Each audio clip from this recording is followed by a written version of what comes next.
And welcome to the Darren Sammy. It's day 2 of the Windwards versus Barbados, and play will be starting on time.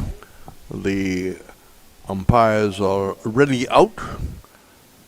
Gentleman from Guyana making, I think, his first away game. And of course, Bassarat, who is well known in the region. Umpires are out, the players are coming out. Dwight Thomas, good morning. What sort of night you had? Good morning, Reds. Good morning to our viewers and listeners. It was a good night for myself. Hopefully the players are well rested and ready to entertain us today. And I think you did some practicing last night for an upcoming event? Yes, personally I was involved in a net session for the upcoming SPL here locally. So the Windward side coming out, most of them wearing their green caps. And very soon, yes, the Barbadian overnight batsman Mayers on 40 of 49 deliveries, Ford is on 5, 94 for 5 off of 25 overs. They're 92 behind, and the first session today should be fairly crucial, like most first sessions. Yeah, definitely. The first session could go a long way in deciding how this game goes based on the situation right now. So, just about both batsmen arriving at the crease. Nice and sunny. And I can't say another cloud in the sky. There's some high cloud, but nothing threatening. We haven't had any rain in this area for over a week. And I think the people who are tending maybe their kitchen garden or their farms around here would be a little worried that they haven't had a shower or two. So we're going to start this morning with Keon Gaston. Gaston figures 4 overs, no maidens, 2 for 27. Another bad start by a young fast bowler on his debut. Yeah, yesterday Gaston was actually the pick of the bowlers. He did get the new ball to move. I was a bit disappointed he only got the 4 overs yesterday, but it's going to be interesting to see how he gets on today. We'll give you the details of the Barbados innings and everything, and that's almost impossible to believe. Mayer's off the back foot and is caught a second slip, and this is a dream start for the Windwards. Yes, definitely. The Windwards could not have asked for a better start this morning. In discussions would have been, let's get a wicket early, and they've delivered on the first ball. If you had asked the Windwards manager Liam Sebastian, what's your dream start? I suppose he would have come up with one which you would have said, well, unlikely to happen, because Mayers was in such good touch yesterday, so strong off the back foot, so strong through that backward point, square cover. Yeah, and yesterday we spoke about how strong he is through the backward point area. This morning, looking to find a similar area, was unable to get the edge to Sunil Ambris. And Keon Gaston, like I said earlier, bowled very well yesterday, and he started off really well as well. Well, Ambris has called, Atenas has called everyone together, including the substitute who came on with water, and they're in a huddle, and they must be saying, well, look, we've been able to see the back of Mayers, the danger man, because he with a little bit of support from Ford could have had a pretty good hour and closing the gap of being 92 behind. Yeah, if Mayers spent any amount of time at the wicket, the one thing that he does is score quickly. So if he spent any time this morning, this lead that the Volcanoes have would have been reduced significantly. So that's a big wicket for the Volcanoes. Yes, his figures looking better. 4.1 overs, 3 for 22. And you've been saying You were a little surprised that he only got 4 overs. Yes, very surprised yesterday that he only bowled the 4, considering how well he bowled and the movement that he got yesterday. We were a little surprised also that maybe Demba didn't bowl to the 2 left-handers. Yes, definitely the matchup favors the off-spinner. We did question that. But so far, I think the Volcanoes would be very pleased with the position that they found themselves in. So Braffett caught Hodge, bowled Gaston 1. Mosley was bowled by Tyson. Drakes was bowled by John. Wickham leg before Gaston. Boucher caught Descat, bowled Tyson. And this morning, Mears caught a second slip off the bowling of Gaston. And it's Dominic Drakes who's come up.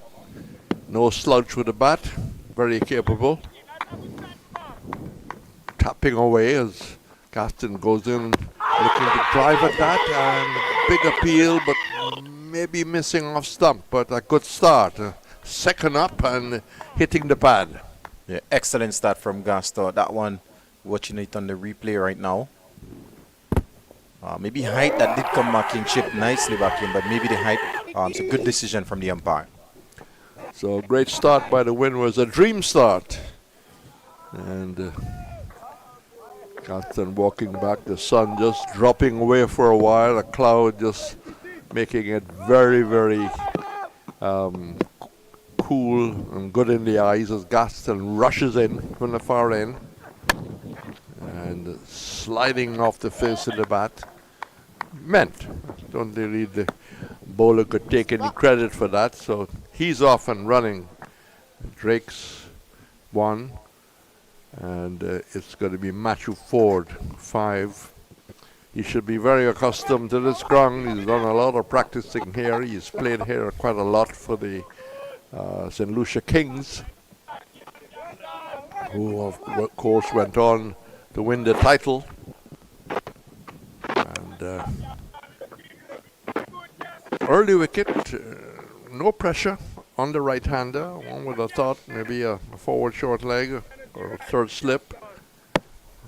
Gaston could have asked a little more support as he bowls to Ford, and Ford is driving and drives well. But good-looking shot, hitting him straight to the mid-off. Support my point that Athens could be a little more attacking with the wicket falling so quickly. Yeah, and with the Barbados Pride being 95 for 6, I think maybe an extra slip, and like you said, maybe even a short leg would be ideal given the position of the game right now. So we've seen the wickets fall yesterday, and the wickets fell yesterday afternoon, and we have seen one this morning. Gaston that kept it a little low, and Ford had to get right down, held the position, and thou shalt not pass. Just walking down, nudging an area or two as he tries to compose himself. So this game is turning out to be very interesting. 6 for 95. In reply to the 186 of 49.2 overs, Ambrist 110, a superb knock.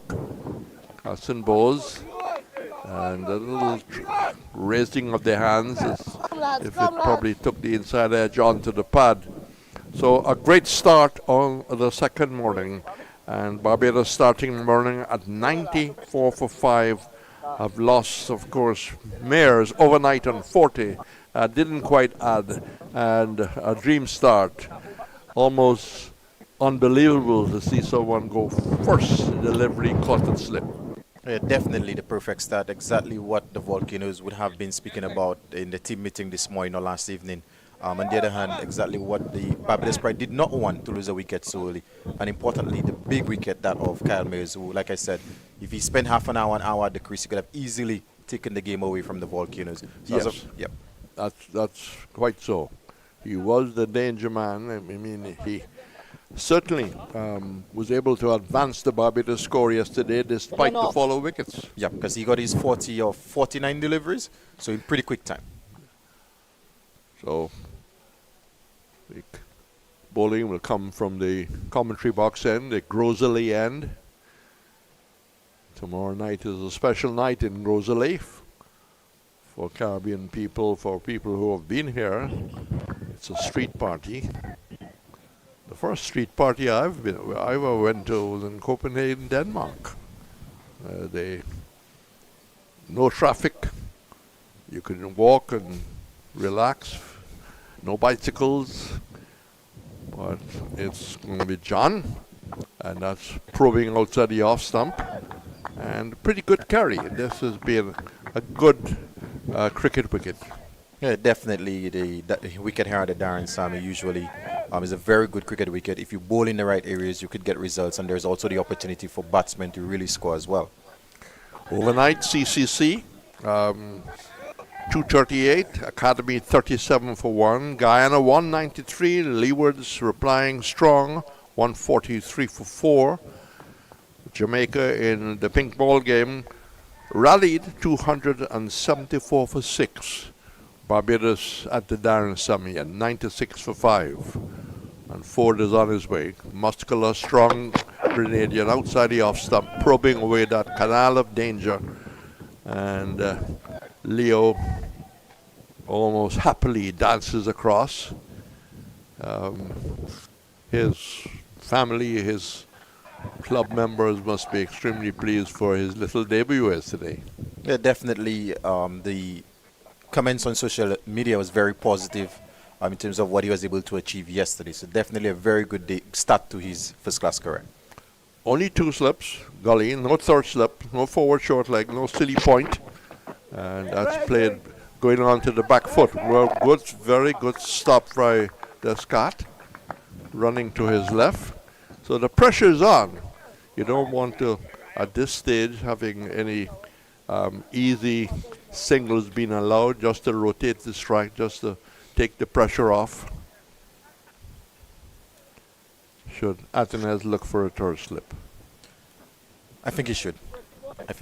Again, these two batsmen, they're definitely capable of the bat, but they're not frontline batsmen. Well, it's easy to have ideas behind the glass.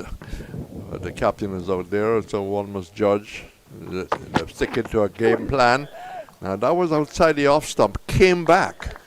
But it came back late, after it passed to the off stump, and he had good intentions. Yeah, good areas there from Ryan John. So far in this over, he's been bowling some really good areas. But well left by Dominic Drakes as well. Now, there seemed to be an English group.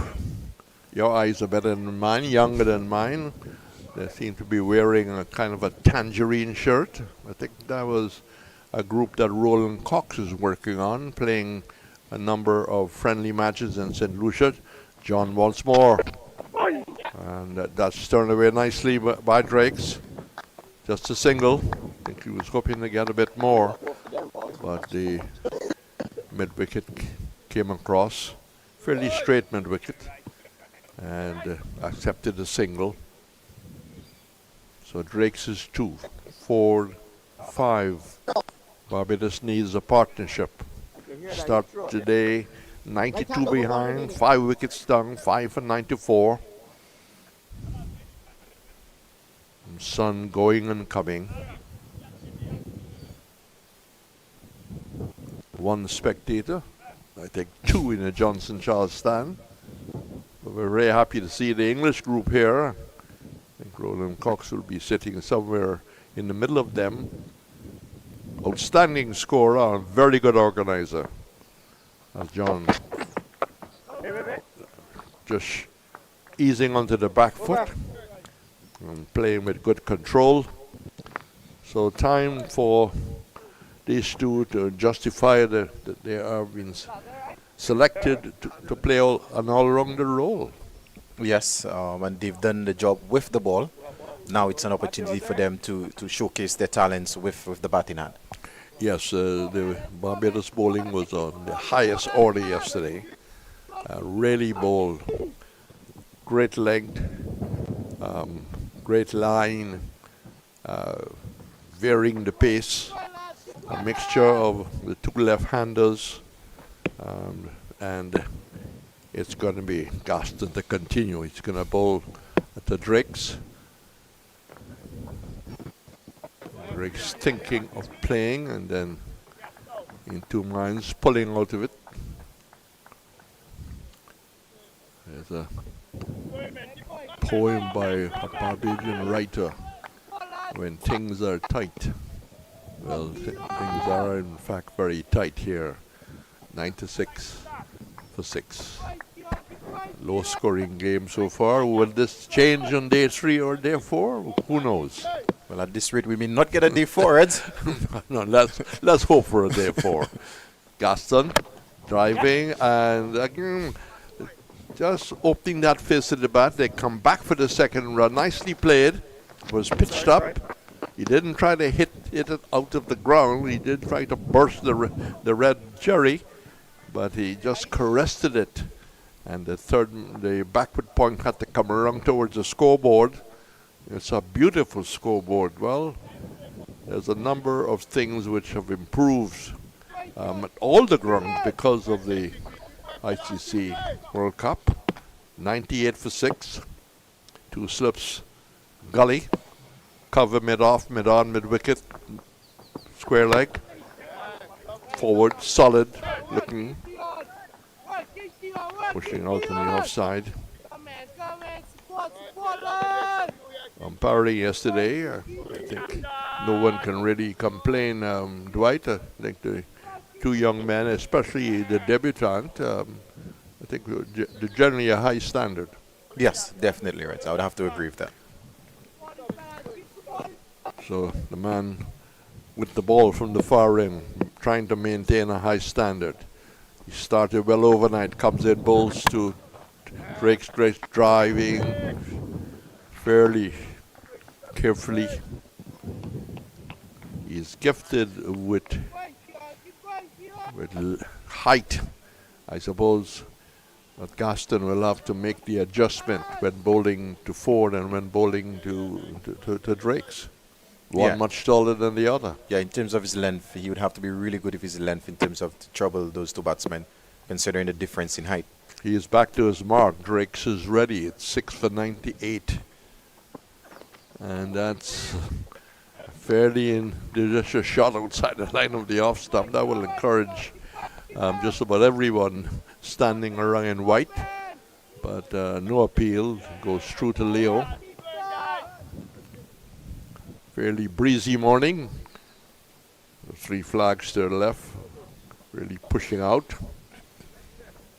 The Barbados flag, then the Windward Islands flag, and then the St. Lucia national flag, which of course reminds us about the Pitons.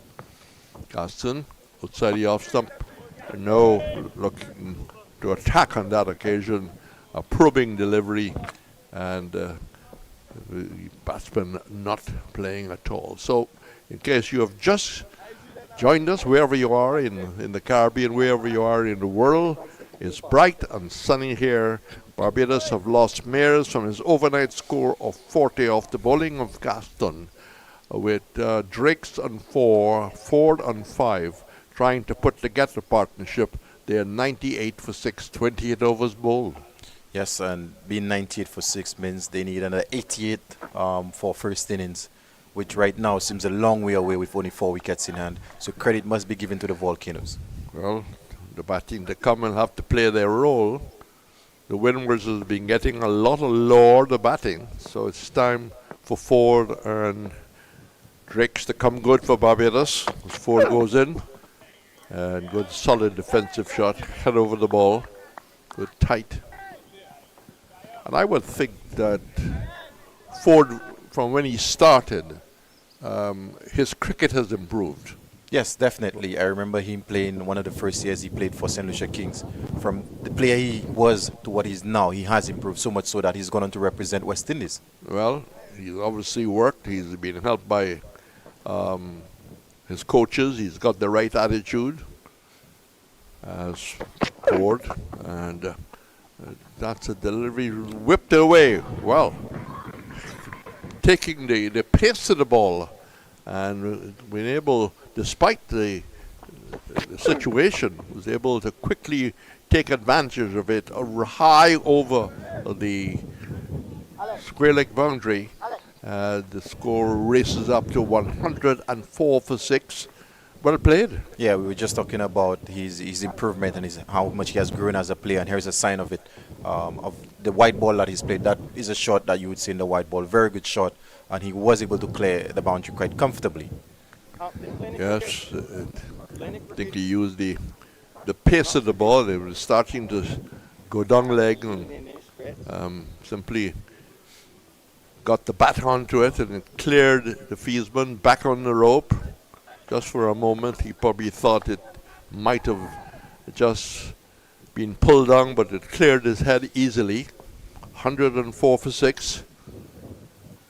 Forward waits and plays no shot outside the off stump. That left leg is thrust forward. All the resoluteness. Goes for a little walkabout, as they say in Australia. Mops his brow as a very strong looking John gets back to his mark. Still 2 slips in the gully. No close fields been, no third slip. And that is the game plan that they've got, and they're sticking to it. As John comes in and Ford is stuck in a pad looking to play across.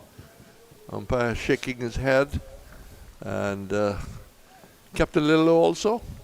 By his reaction, it kept a little low, but here on the replay,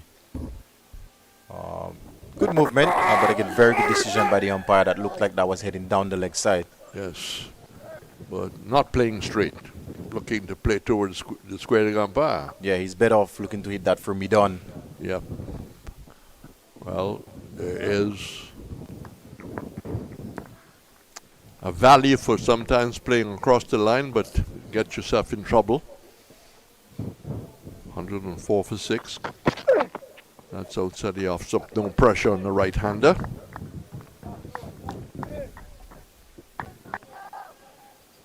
So one may expect that the CC's game against the Academy has restarted. We'll try and give you updates and later on. Guyana 193. Anderson again undefeated 70 odd. The Leewards with Louis into the 70s. He started well, 143 for 4, the Leewards. So they should be fairly happy. And Jamaica rallying 274 for 6 in the day and night game starting today at 1 o'clock the second day. John in bright sunshine. Met by a very solid defensive shot as the over comes to an end. 29 overs bowled. Barbados are 6 for 104 with Drakes on 4 and Ford on 11 with a 6. A very confident looking shot that went high over the backward square. Yeah, and he's not only confident in when he looks to be aggressive with that 6, but even his last defensive shot there, you could see he's real confident on the front foot, playing positive, even in defense. So he's looking good, and the Barbados Pride will be hoping on that he kicks on. Again, good morning to you. Good evening to you. Good afternoon to you. I'm not too sure wherever you might be, but we had quite a few calls yesterday from different parts of the world. And it's going to be Gaston to continue the left-handed Drakes. And that's down the leg side, badly lined.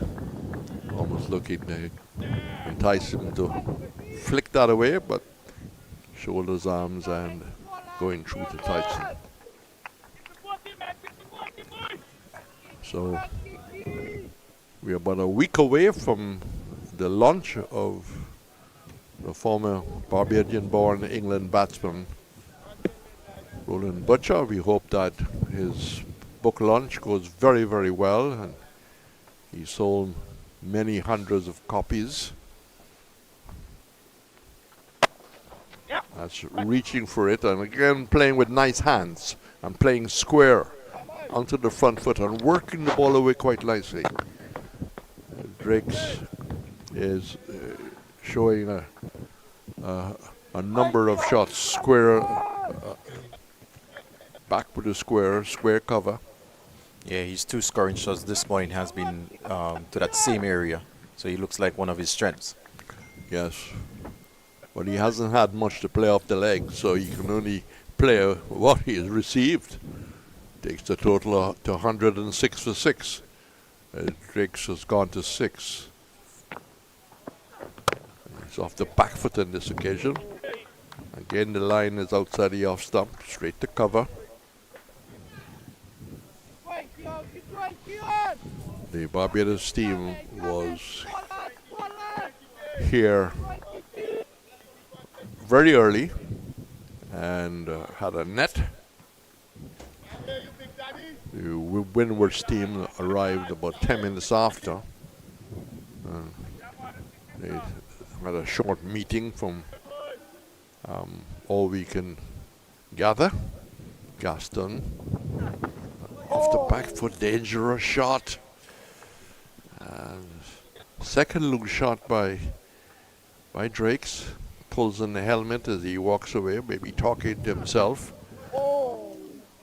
Bobby Simpson is on record of saying when he faced Wesley Hall in 6-61, he used to have strong conversations himself.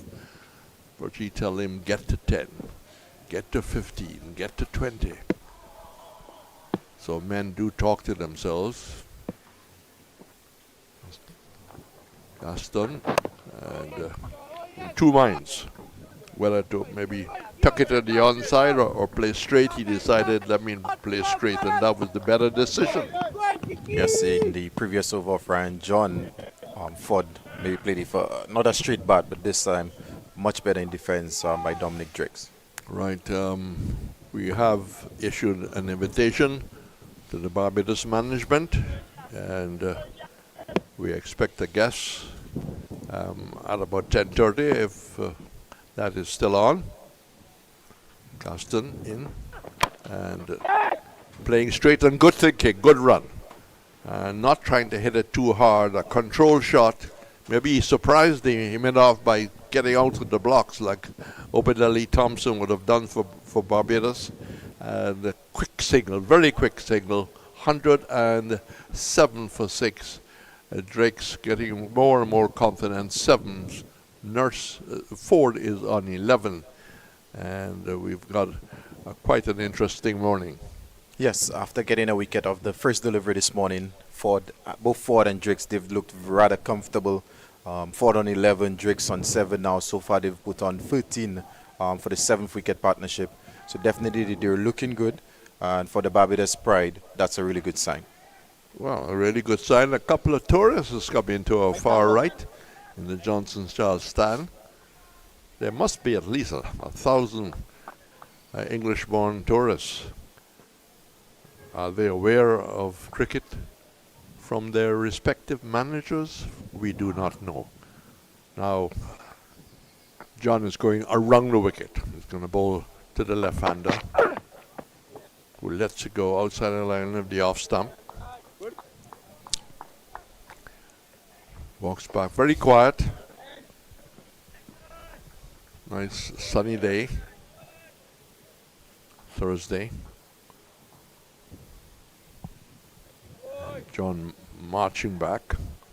Not too sure if he's in the military in Grenada, but not a slow, wandering walk back. Not as fast as Antidi. Delivery right on target, forcing the left-hander to play straight. Again, maybe thinking of trying to turn that back with a square, but realizing that he will be playing across the line. So yeah, he had to make a judgment. And again, I think the right decision made. Yeah, and Drakes needs to be mindful because in the previous over, Ryan John was operating from over the wicket. In this over, he's changed up the angle slightly by operating around the wicket. So he has to be mindful of the change in angle. So we expect Ryan Hines, and if he comes after the change of commentator, I'm sure that Claudius will entertain him well. John driving and getting that true cover. This backward point square cover comes around, and again they come back for the second run. So looking to try and inch the score forward. Move from 94 for 5 to 6 for 109. Drake's moving towards double figures, 9, 4, 11. So we were seeing John operating from the commentary box end and Gaston operating from the far end. All part of the overnight plans and the early morning discussions by the Windwards. Just forcing him back and playing a pretty defensive shot. But anyone who's seen Drake's over the years has known that he's got batting skills. Helped a famous win in the CPL. CPL final. At Warner Park final, Yep. Both with the ball and bat when things were looking very grim. Funny enough, that was against the St. Lucia Kings, I think, at that time. There's two subs in the gully. John forced across the off stump, forcing Drakes across the off stump and playing defensively. But these two seem to be well aware of their responsibility now that they're very important of the Mares going first delivery. Yeah, ever since that weekend, they've looked comfortable, and it's important that they build a partnership because I'm not too sure of the batting ability of the players left in the pavilion. McAllister, Simmons, Warrican. Well, they will come out and play with pride for Barbados, no doubt. That's a lifting delivery, well bowled. And all of a sudden, that effort delivery, surprising Drakes, carried very nicely to the keeper. We have a tremendous battle here between bat and ball. 6 of 109 very soon. I think we'll have a change of commentator as Claudius Emmanuel just settles in behind me, making some overnight notes. Former player himself. And there's another Emmanuel who's probably here representing the West Indies board as one of the information people. There's that cadre of people being posted at different grounds. That's a lifting delivery.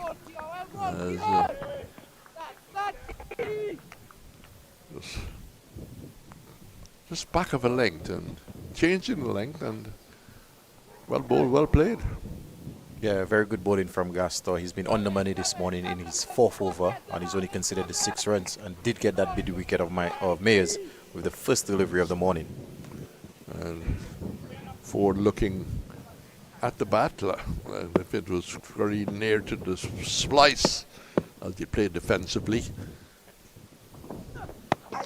Again, not a good delivery that surprised Stuart. He's coming forward, and he came forward. That fairly foolish delivery really came back at him and up. Yeah, Gaston seemed to be getting a bit of extra bounce from the wicket. Yes, Ford paying attention to where it landed, probing at the wicket, trying to respond, trying to gather himself. It's all a mind game sometimes, concentration. Concentration are greater when you're in strike.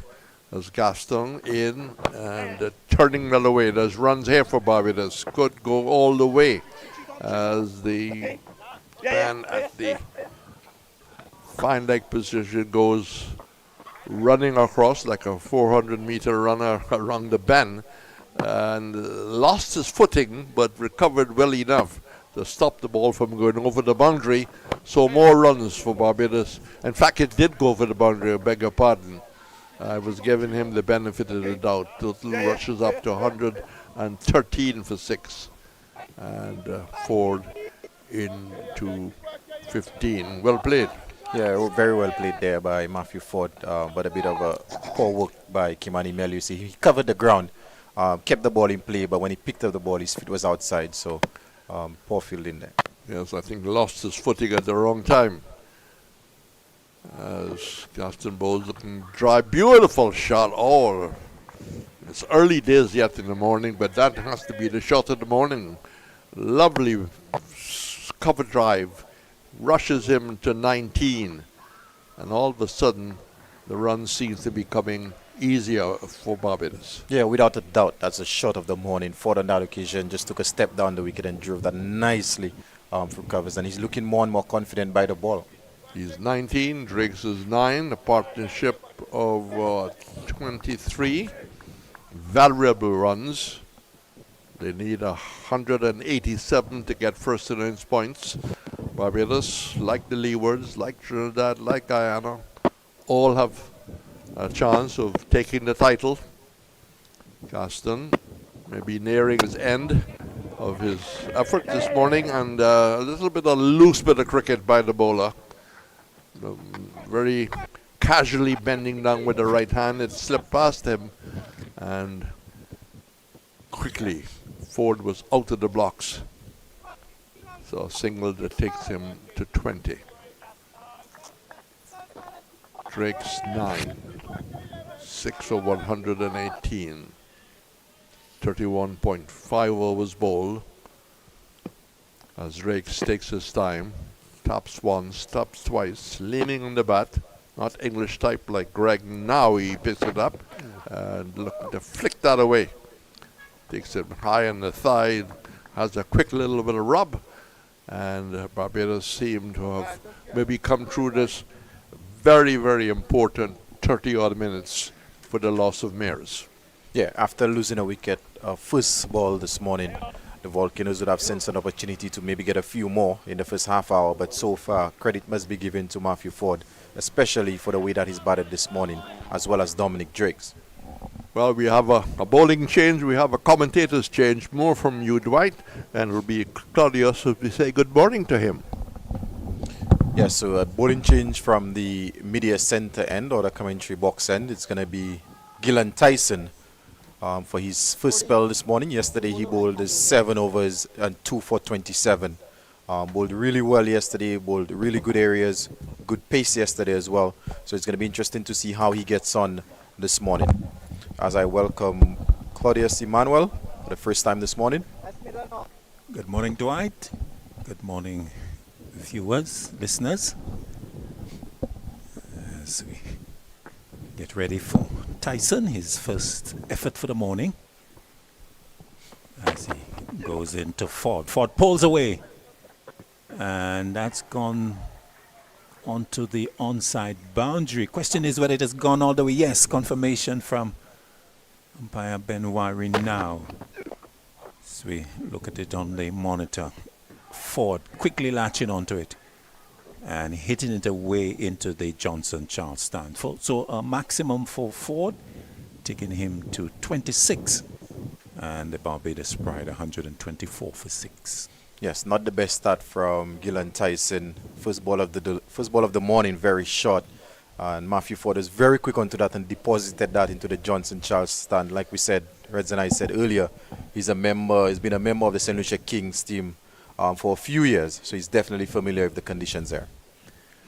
Yes, and the ball just taking a little time to come back. The Johnson Charles stand not heavily populated, so the assistance to retrieve the ball is not really available. In fact, they've gone at the back of the stands in the concessionary area, and the ball still not yet retrieved.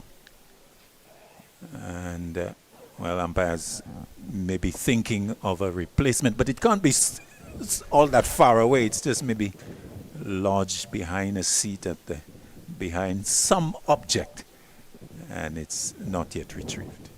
Yeah, I think it's a case of the few spectators we have, they having lost the flight of the ball, not really seeing, but it looks like Kenneth Demba was able to retrieve it.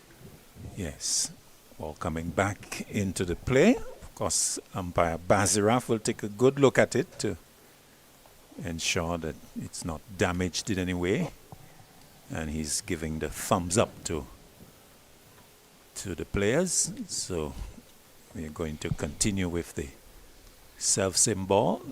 The batsmen help themselves to a drink quite a hot day. And so Drakes and Ford, they recognize the importance of their partnership and therefore taking the opportunity to refresh themselves.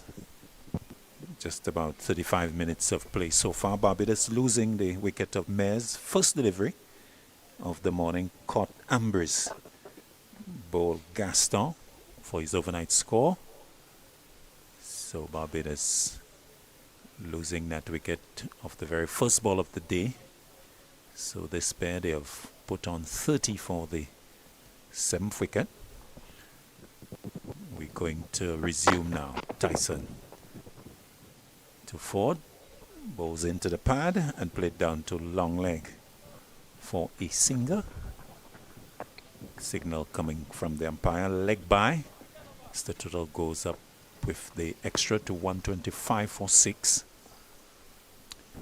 So Tyson with a 5-wicket haul here against the Leewards would be looking to press home the advantage of being familiar with these conditions here. He'll bowl to Drakes, the left-hander, who plays down into the gully. And there's no run. So Drakes and Ford, they're charged with the responsibility of pushing the Barbadians closer to that effort by the Windwards Volcanoes. The lead at the start of day 2 was 92, and they have reduced it to what, 61 if my maths is correct. Round the wicket, Tyson to Drakes. Drakes again plays down into the gully, and there's no run. Yeah, Tyson a bit short so far in this over. Yesterday he had a very good spell mixing up his length, so I'd like to see him get back to that, but this morning he's just been a bit too short so far. So Tyson with 2 slips and the gully. Deep point, extra cover, mid-off, mid-on, forward square and a long leg. Tyson to Drakes. Drakes drives straight to the deep point fielder and will get a single to take him to double figures. Total going to 126 for 6. Partnership going up to 32. So the Windwards starting the day with the impressive Gaston, the debutant, and the young man obliging with a wicket of Mares. A setback for the Barbadians because Mares would certainly have been fancying his chances to cash in. Ford is forward as Tyson is over the wicket to complete his first over. At the end of it, the 33rd of the innings, Barbados Pride, they are 126 for 6. Yeah, not the best of stats this morning from Tyson. So he's going to be looking to improve it in his second over. But so far, Ford and Drakes, they've put on 32 for the 7th wicket. Prior to today, as a matter of fact, the highest 7th wicket partnership, Matthew Ford was actually involved with it in that partnership of 119 with Holder, the off-spinner from Barbados Pride. So he's going to be hoping to at least replicate that this time with Dominic Drakes, sorry. Indeed. In fact, I think in that effort you referred to, they've been against the Happy Eagles, the Guyana Happy Eagles. Ford, in fact, getting to 82. So he's got good success with the bat in the season so far. And in a critical situation for the Barbados Pride, he would be looking to bat for a very, very long time. Bowling change at the far end. Looks like Ran John has been switched to the southern end. Saw him start at the northern end for a few overs. As he comes in round the wicket to Drakes. Drakes plays down into the gully. And there's no run. what you make of the change of John now from the southern end. This morning he bowled very well from the media center end, and what I've observed from him this morning, he tried a few deliveries from around the wicket, a few from over the wicket. So I guess Hoop himself and the captain is just trying a few things to see how best they could get that breakthrough. So John is 11th over, 10 overs before this one for 28. So he comes in, round the wicket. Driggs gets a delivery that is too wide of off stump, and he allows it to go into the gloves of Leo. So John with the wicket of Jonathan Driggs last evening.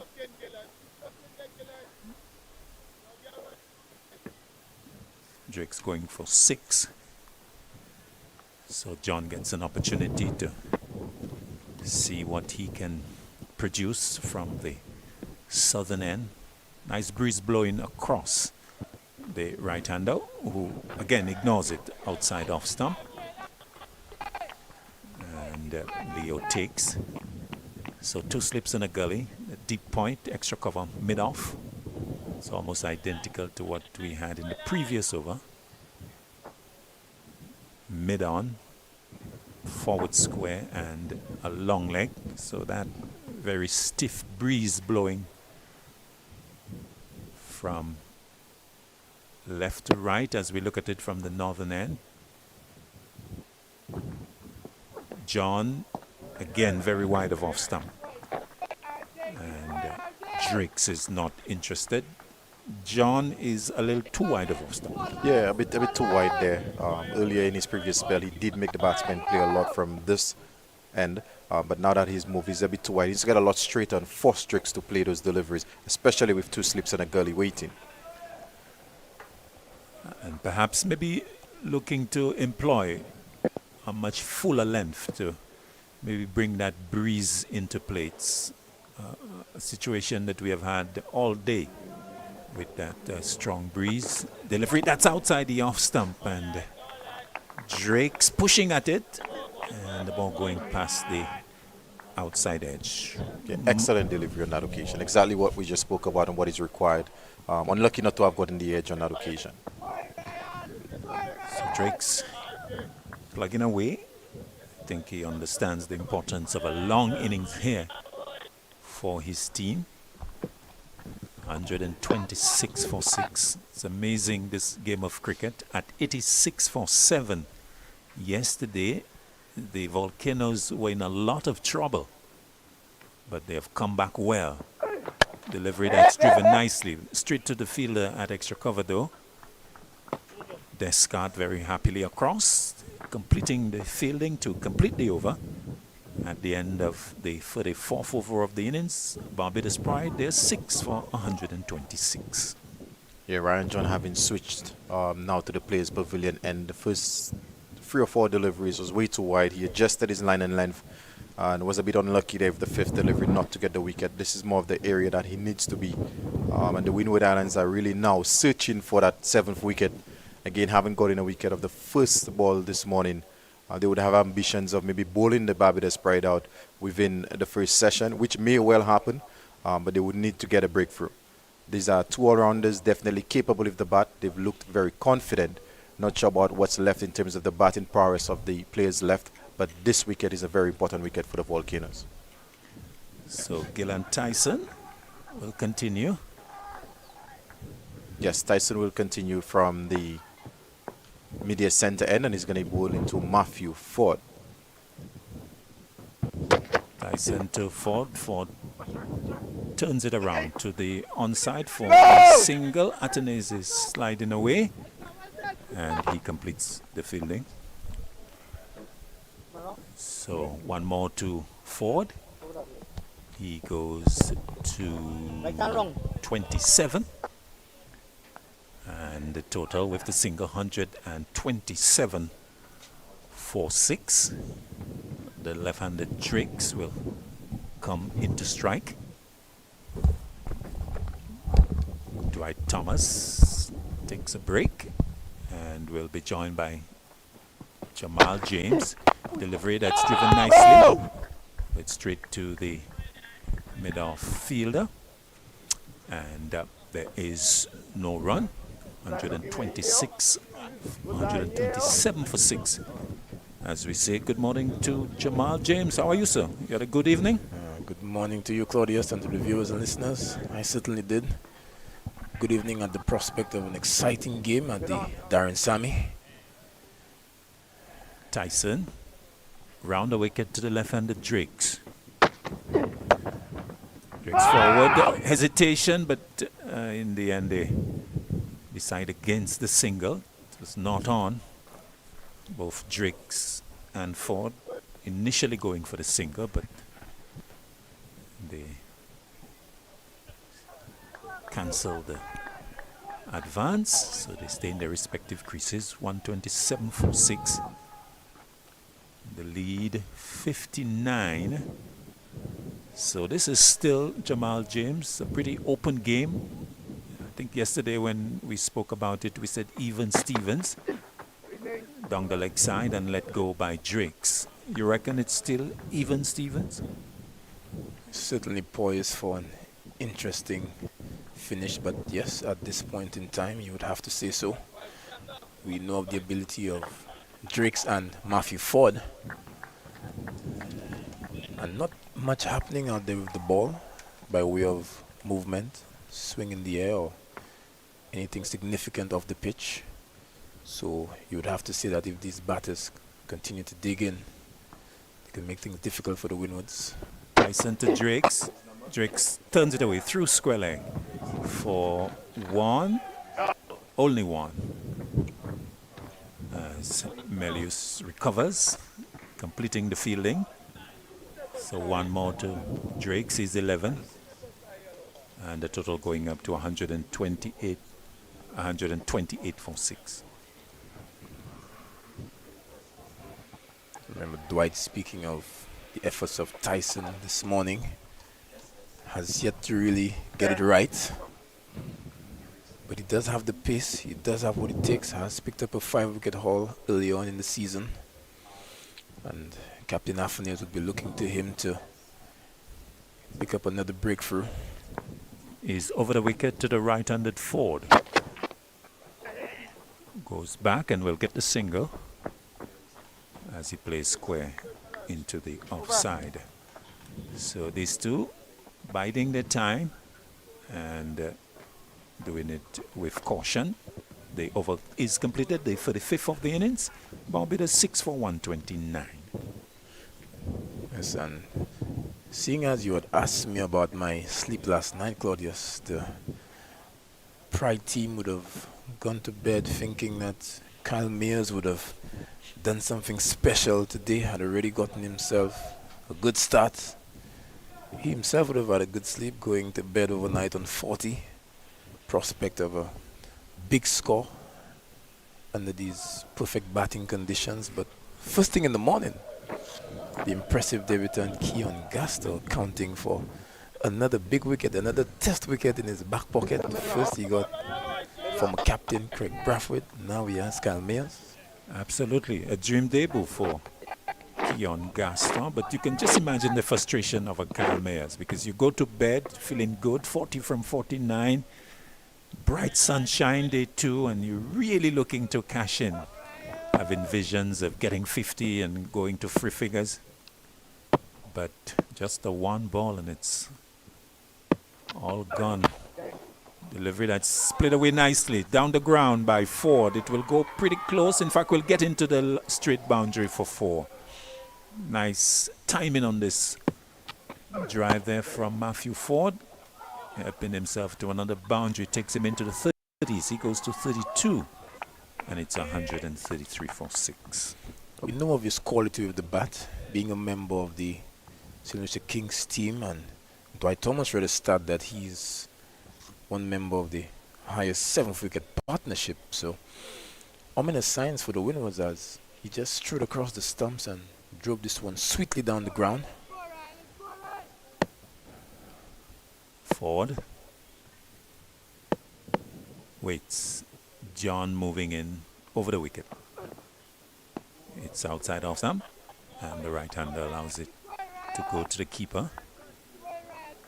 So nice to see the spectators out in the southern end of the ground in the Players Pavilion, all decked in their white, in fact their maroon, burgundy shirts.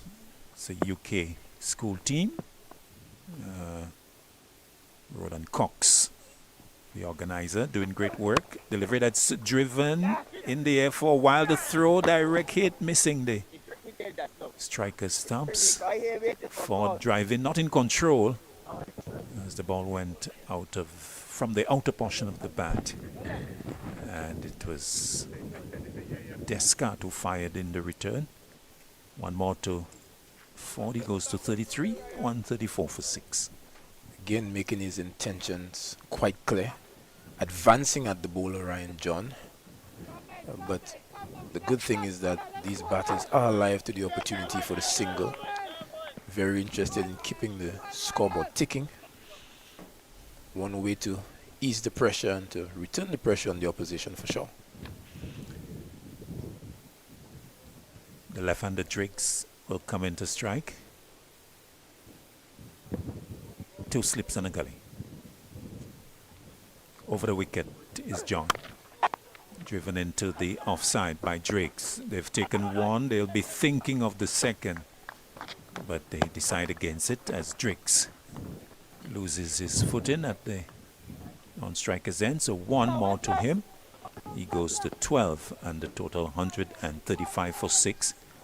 So our spectators in the distance, so the students are to our left on the eastern side of the stand, and it looks like we have parents on the right supporting the group from the UK. Teenagers engaging in their tour of St. Lucia. Roland Cox, the man behind this. So for this round we have lost the services of Roland Cox in the box, although his work is still very much with us, but other responsibilities have him attending to the touring group, and of course doing great work every year, bringing over the school teams from England. Outside off stump, John, and Matthew Ford allows it to go. Yes, but this is still good bowling from Ryan John. Every once in a while just teasing the batter, gauging his level of interest to flirt with danger, especially given the fact that 2 slips and a gully await.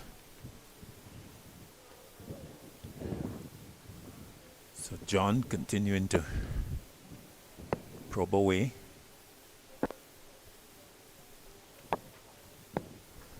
Ford on 33 waits.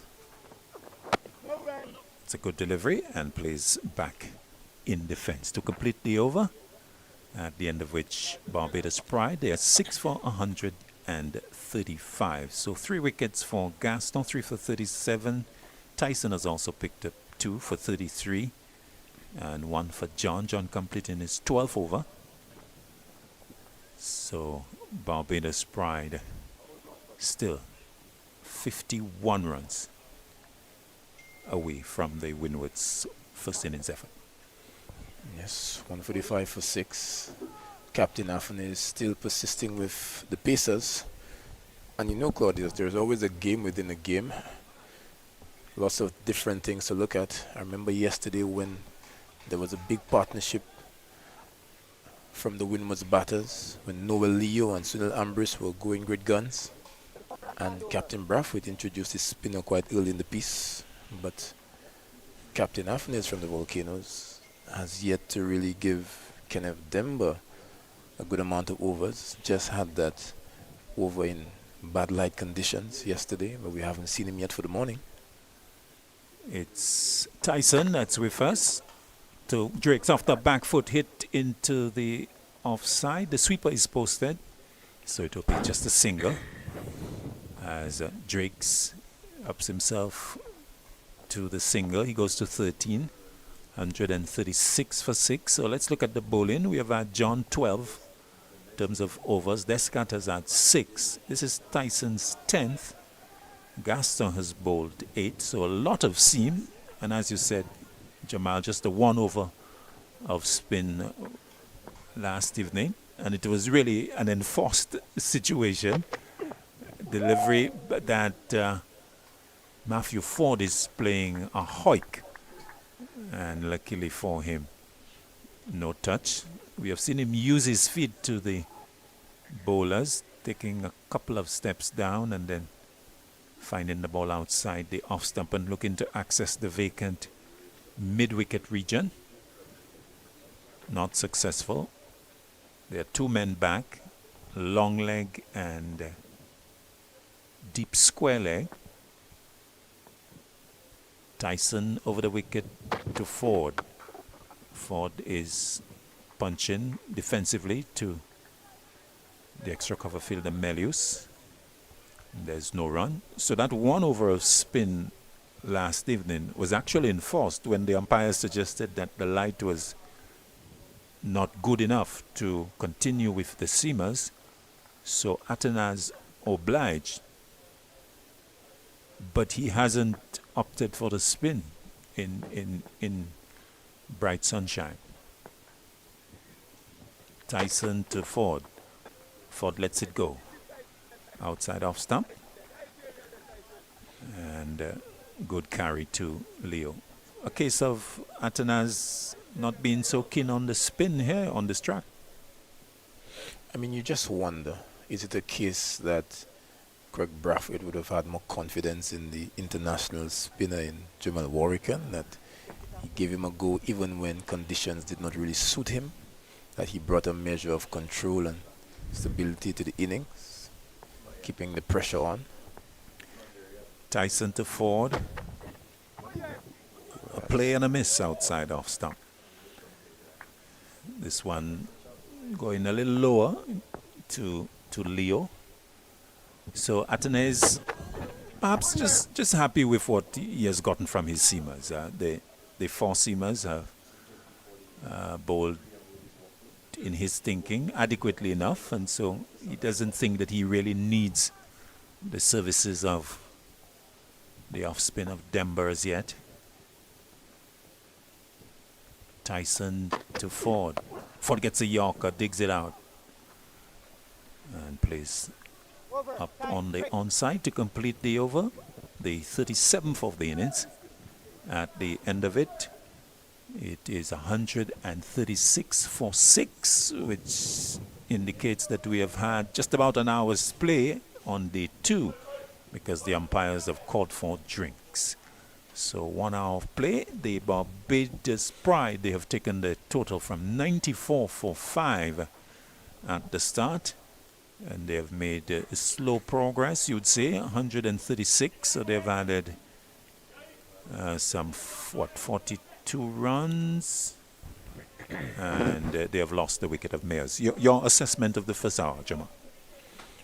Well, the data does support the decision by Afanes to keep the fast bowlers on.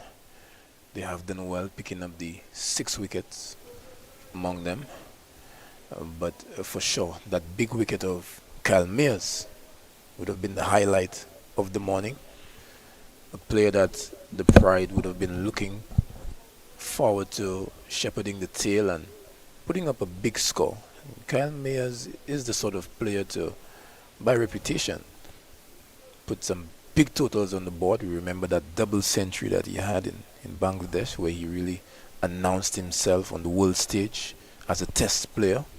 So under these conditions, they would have been hoping that he would have gotten them over the line and put up a big score right here, but it wasn't to be. As you know, cricket is a game where, although they say, Claudius, it's a batsman's game, most times one ball can see the end of it, whereas the bowler has a lot of time, especially in the red ball format, to recover if things don't go right. And unfortunately for Mayers, he got that one ball quite early. Indeed. Had to have gone in for an early shower. But at 146 for 6, the game still evenly poised. Anything can happen, but you'd rather suspect that if Matthew Ford hangs around for a significant amount of time, that he would really get deep into this total and extend it for sure. But at 136.46, Jamal, in which camp would you prefer to be? Barbados Pride camp or Volcanoes camp? I think that the Windwards team, they're under more pressure at this time. And I would want to be in the Barbadian camp right now. Why is that? You are St. Lucian. Why you want to be in the Barbadian camp? Then you ask me a trick question then. No, you need to justify that. You think Barbados is in a better position currently? I certainly do, because there's not much On what basis? there's not much happening out there with ball in hand. It seems as if But you indicated that things can happen very quickly. So in 4 deliveries, the Barbadian team can be out. it is true, anything can happen at any moment. This is the game of various uncertainties and shifting fortunes. And what we saw yesterday was that immediately after a break, a wicket fell. So that could happen right now. If the players are sufficiently motivated by the coaching staff and the words of affirmation, Tyson can easily come out and produce that magic delivery again to see the breakthrough. But nonetheless, the way that Matthew Ford and Drakes have approached the innings so far, they've bided the times, and Matthew Ford has really looked to cash in and even create opportunities for run scoring, while Dominic Drakes, he's faced 13, he scored 13 of 41 deliveries, and he's really hung around, and we know that he's a dangerous player. So I just feel that more pressure is on the Volcanoes team right now. Indeed, so the players are getting back to their respective positions as we'll have the resumption. So Reds is going to come up. Just before he does, just to bring you up to date with the bowling figures. John, 12 overs, no maidens, 1 for 34. Descartes, 6 overs, no maidens, not for 16. Tyson, 10 overs, no maidens, 2 for 38. Gaston, 8 overs, 3 for 37. And Demba, 1 over for 7 runs. Let's have more thoughts from you, Jamal, and then it's going to be Red Sparrow. It's just looking after the break with ball in hand. It looks to be Shadrach Descartes to be employed to the attack. Descartes with about 6 overs for 16. In his previous outing here against the Leewards, we remember that brilliant century, but we can't lose sight of the fact that he is a genuine wicket taker. He's troubled the batters, picked up some big wickets for the Volcanoes. So Afan is summoning that experience right now. Welcome back, Reds. Thank you, and good morning, good afternoon, good evening to all, depending which part of the world you're taking the broadcast. Scat, 6 overs, 2 maidens, done 16. Turned into him to see if he can have a golden arm. Carl Hooper used to go to an all-rounder and look for that golden arm. I'm talking about Wavell Hines. Solid defensive shot coming forward. It's been a good partnership, 42 very important runs after Drake's first delivery. Caught Ambrose off the bowling of Gaston. It was almost a shocker. Maybe you don't expect that a wicket would fall that quickly to just change the whole complexion of the game then, but these two have worked extremely well together. And well, Drake's hit where it's very uncomfortable for a gentleman, and I think that he needs some attention. Maybe that he can get his partner to come and apply what is normally applied, lifting the legs and trying to ease the pain.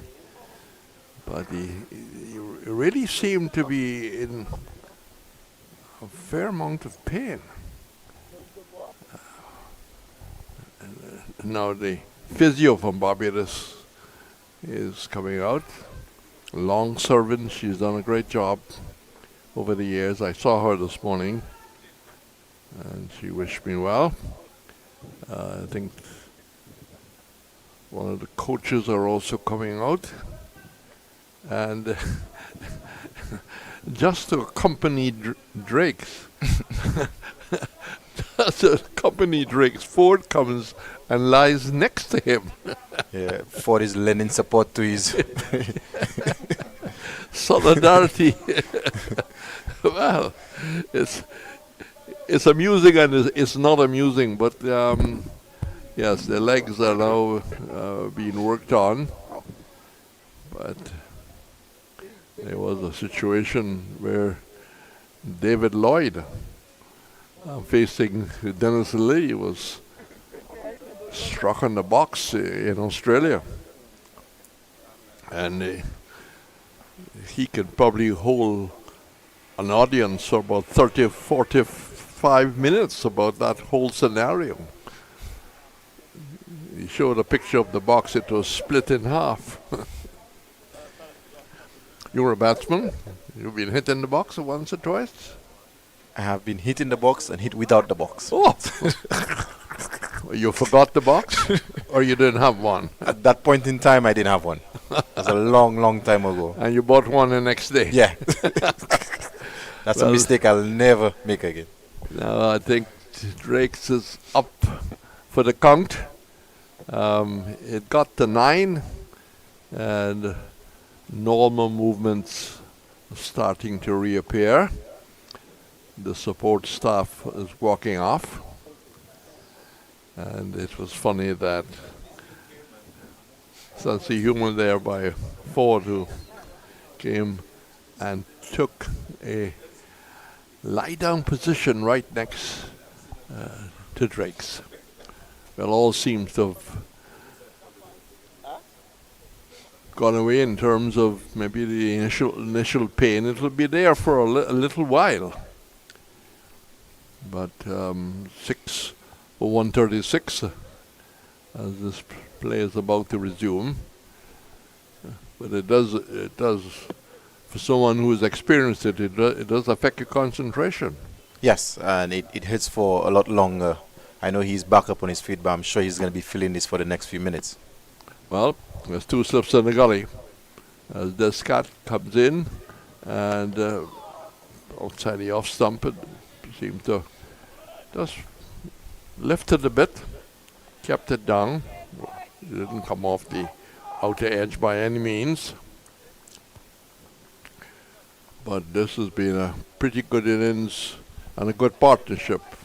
Ford, who got 80 odd against Guyana, I think was in the first innings, seemed to be the one who might have taken Barbados further on, fell short, that's beaten outside the off stump. Maybe we can say that Drake's affected by the recent happenings. Maybe, because these are some of the, in terms of line and length, that's a delivery that he's left for most of the morning. So maybe getting hit in the box has just affected him slightly. Yes, and Matthew Ford just coming down, tapping the pitch, but looking at him and obviously trying to virtually say to him, concentrate. And that it takes the outer edge, it goes through the slip area down to the boundary for 4. It looks uncertain as he pushed forward to that, but it's a difficult time for him. He is obviously in some discomfort as he comes down and almost puts his hands around his partner. So he has moved on now to 17. The total has moved on to 140 for 6. They need 187. Partnership building, moving to 46. And Drake's still in some discomfort, concentrating as that cat comes in, and he plays that with some authority, just pushing it square onto the front foot and just eating the single. But he will still be in strike, but that's the price you pay for trying to advance the total, which goes to 6 for 141. He's moved to 18. Ford is on 33, and the 2 batsmen again confirming. Yeah, they look very good. They've put on 47 so far. And again, having lost a wicket in the first delivery of the day, this is what exactly was required. And they've batted quite comfortably, especially Matthew Ford, who's now on 33. He's looked really good. And he's not only scored 33, but got it in quick time as well. 33 of only the 38 deliveries. It's a different scenario when he played against Guyana. The pressure wasn't all that on. And he batted quite freely at Providence. He's looked the part this morning, but he is the non-striker on 33. Drakes is 18, the partnership of 47. We've lost the sunshine. It's in the high ground out to a lovely pink, huge bungalow. Don't know who lives there, but must have a copper or two. So we're back with Tyson as he moves into the left-handed Drakes. And gets a lift outside the off stump. Good offer. But Drakes was quickly to pick up the length and pick up the height. That let it go through to Leo. So if we have changes this morning. We've seen John, we've seen Gaston, we've seen Descat. Tyson is back. And we're yet to see Kenneth Dember, the off spinner. Who's only had one over. Surprising. We thought he would have bowled to the two left-handers yesterday afternoon. So just a solitary slip as the field gets a little more defensive. And that's a beautiful delivery that really got the attention of Drakes. He's squared up, lifted, went high above the hands, taken by the keeper. Good effort there by Tyson. Yeah, excellent delivery. Just getting some movement away from Drakes. And if we look at the field placing, I think Dominic Drakes is going to come in for some short bowling based on the field placing, because there's actually a fly slip, I would say, not even a third man. So maybe you could expect some short deliveries. Yes, we first saw that position in the World Cup set by Chappell. Delivery was again kicking out a big appeal, and he's on the walk. He didn't actually wait for the decision as he turned to walk. Again, that short delivery which he couldn't restrain by sparring at it. And the win was finally broken. His very important partnership was 47. Drake's caught keeper off the bowling of Tyson for 18. And the total all of a sudden slipping to 141 for 7. And now it is the tail enders to play their part. It'd be interesting to see how much of the strike Ford can keep. Yeah, excellent there from Tyson, being rewarded for the hard work that he's put in this morning. He's bowled with some really good pace, and he's gotten some really good carry. Dominic Drakes on that occasion tried to drop his hands, but by the time he dropped his hands, he would have already came off the gloves. So excellent reward, and like you said, Red, it's going to be interesting to see how Matthew Ford approaches the remainder of this innings. Yes, you got to bat with the tail. So Tyson, no, I told yesterday morning to Google Frank Tyson, and he said, "Who's Frank Tyson?" I said, "But please Google Frank Tyson." And then he was all smiles when he realized that he was once known as Tyson, and he had a short career before. I think he was a bit of a teacher later, and also a commentator in Australia. So I think he would have someone to follow because of the technology available. Very easy these days. So umpire just having a word with Tyson. Difficult to understand what could be the conversation. I'm not sure he did. He didn't say well bowled. That's not his role. So Joe Warkan, who is no slouch with the bat. He is quite capable of holding his own. He's a tough cookie. And he has hung around for Barbados. Right-hander. A wide first slip, almost a wide fourth slip. So there's a keeper, a wide first slip, Four slips seem to be very wide. No forward short leg. Tyson goes in to Warwickon and short over the left shoulder. Gave him a short one just to grab his attention. The English schoolboys still with this game. They're on the far side and wearing a very bright, I will say, tangerine. Am I right? Probably see red from my vantage point, Reds. Red? Well. But maybe I might be colorblind. I will put a penny that is tangerine. But fair to say this is the biggest crowd that we've had for the two games so far. Yes. This is a large gathering. As Tyson comes in to Warwickon, and Warwickon turns it away nicely. There's runs here for Barbados. They take one. They will not look for a second. Ford just touching down and not even turning. So he's done his job, Warwickon. He's off the mark. Total inches up to 142 for 7. There is a little bit of a worrying crowd to our left. Here's hoping the wind will take it away. The wind is with us and with this game, blowing in the right direction. Macho Ford holds up Tyson, so I'm not ready. He's retaking his guard. He's battled well for his 33. As I said, he battled well against Guyana. Got close to 3 figures. 2 slips on the gully. As Tyson comes in, and he lets that go outside the off stump, shoulder and arms. I remember seeing Conrad Hunt in his very early days, and he used to look very smart as he would shoulder his arms with style. I think he had come to Guyana with a schoolboy team. Which one I cannot remember. But the morning retaining its interest with the fall first, of course, mares, and then with tricks going.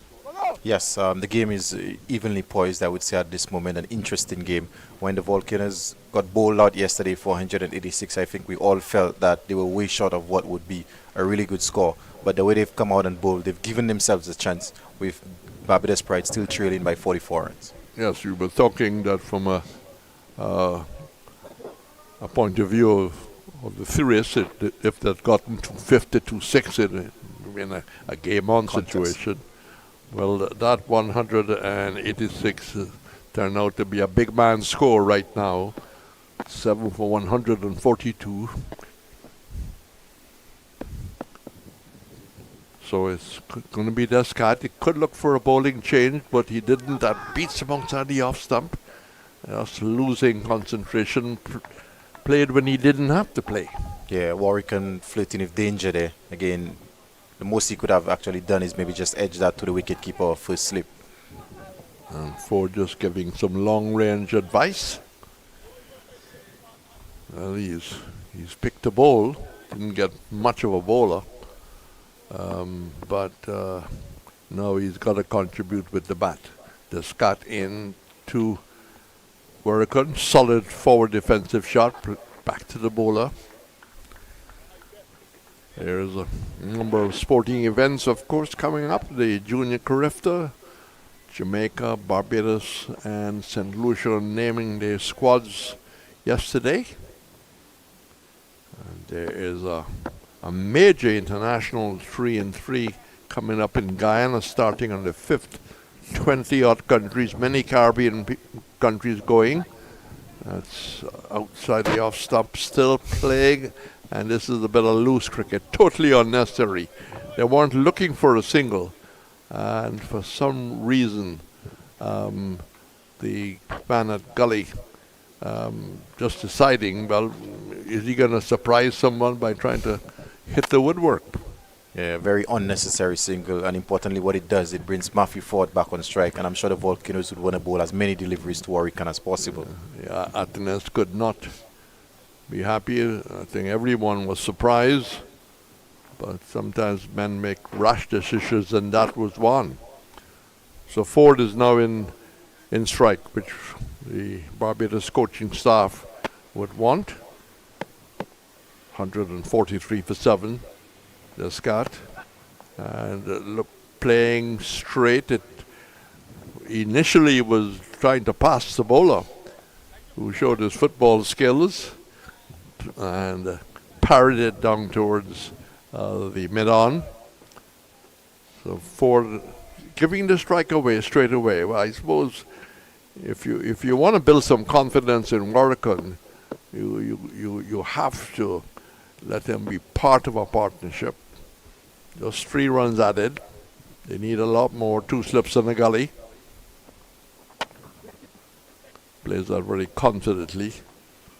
Need a 4 nor back. He just stood his ground on the crease. Pushed out in the offside.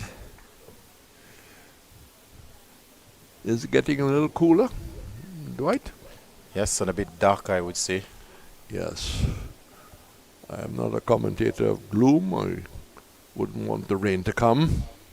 But I must describe the changing skyline. It's the Scott. 2 slips close together. And looking to force that down, and does that well. Gets a single. And keeps the strike. So Warrican trying to play his role. He's picked up what will be his 3rd run. 4 on 34. 145 for 7. 145 for 7. And it's a bit of a chess match out there. Yeah, and Matthew Ford is showing real confidence in Jomel Warwick. And like you said, he's no slouch. I've seen him play some really good innings towards the back end for the West Indies. So he definitely has the ability. And Matthew Ford is trusting that his partner will remain with him. Well, the English schoolboys could be playing after lunch. They are just about departing. And I think you're correct. It's closer to red than maybe tangerine, as I was suggesting.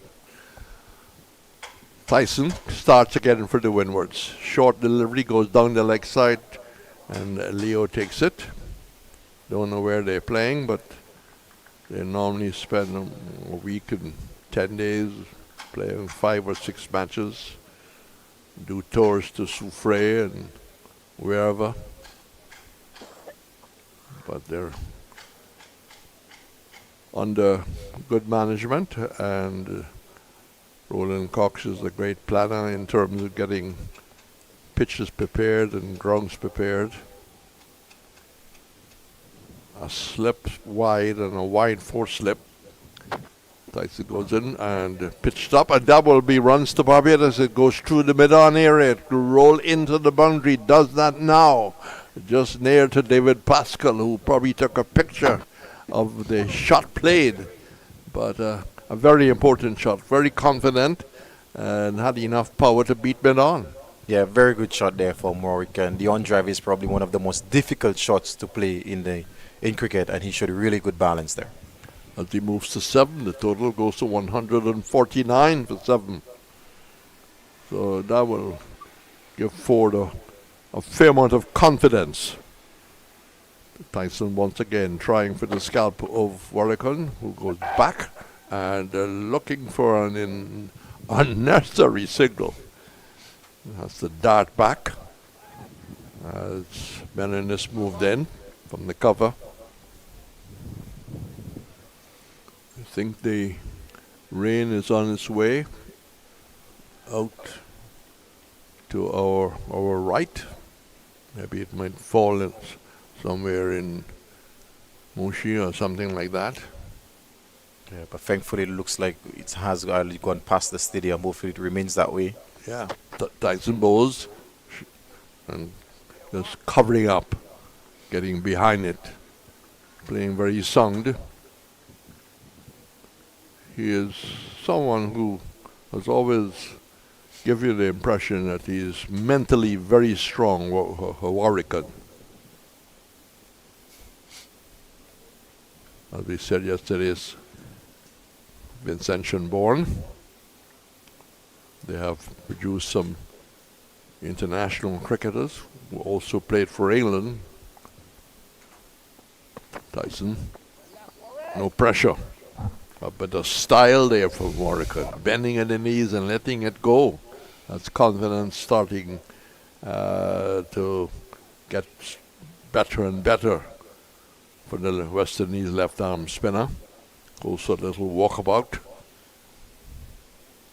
Flags just have dropped a little bit, as if the wind has dropped, but I think the wind has done its job. I think the rain is falling to our far right. And Tyson's on his way. 149 for 7. And that's short lifting delivery, which he had some difficulty, was able to get the bat in front of the body, pushed it away, and the over is completed. Warrican is 7, Ford is 34, and this battle well and truly on at the Darren Samuel on the second day, 7 for 149. Yeah, we're in for a really good game. The Volcanoes, they've picked up a couple of wickets this morning, importantly. So the schoolboys are departing. Probably have a game after lunch. Maybe they could be playing at Grosley, which is just not too far away from here. A ground that brings good memories to you. Got a few scores there. Yeah, definitely. This is actually the favorite ground to bat on, the Grizzly playing field. Yes. Well, someone might say that you put me up to ask that question. I have another question when the next delivery is completed, as Descant, and that's a wayward delivery down the leg side. I think that Athens will have to make a decision how long he wants to keep Descant going before he returns to normal business. Yes. A bit surprised Descant is still bowling, considering, I would say, Warrican, the low order is in, maybe brings back one of your strike bowlers in Gasto or John. Quickly, Ford goes for a little walk around and gets a short delivery, which he doesn't try to hit out of the vicinity. He just knocked it down. If you hit the ball on the ground, you can't be caught. It rotates to strike 150, comes up. They're inching towards 187. He's gone up to a well-played 35, and Warrican, who's oozing with confidence, with 2 slips in the gully, as Destang bowls, and he fishes outside the line of the off stump. There is an appeal, but the dreaded finger not raised. Certainly had a keeper getting the attention as he took the ball, and the slips going up. But umpire Bassarat didn't feel there was any wood onto it, there was any touch. Just the drama continuing. 150 for 7, getting up to the 11:30 mark. And Descant once more comes in from the far end, and that's taken off the body. It comes into the man on fine leg. The strike is rotated, and Ford happy to be back in charge. But he moves to 8, played his part. Partnership, a very important 10 runs. Yes, and as a matter of fact, in this partnership, Warrican has been the main contributor. How confident he's been so far. So it's Ford in battle. Descant comes in, and that's a delivery which he was forward to him. Maybe got himself in a little bit of difficulty, and the ball kicked up a little bit. So let's see what changes Athens may make.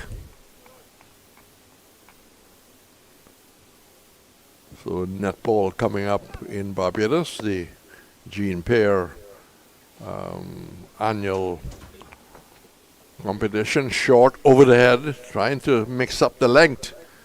But Ford just kept his cool, got under it. The over is completed, 7 for 151. And just looking around to see if we need to have a change of commentator. And I'm told one more.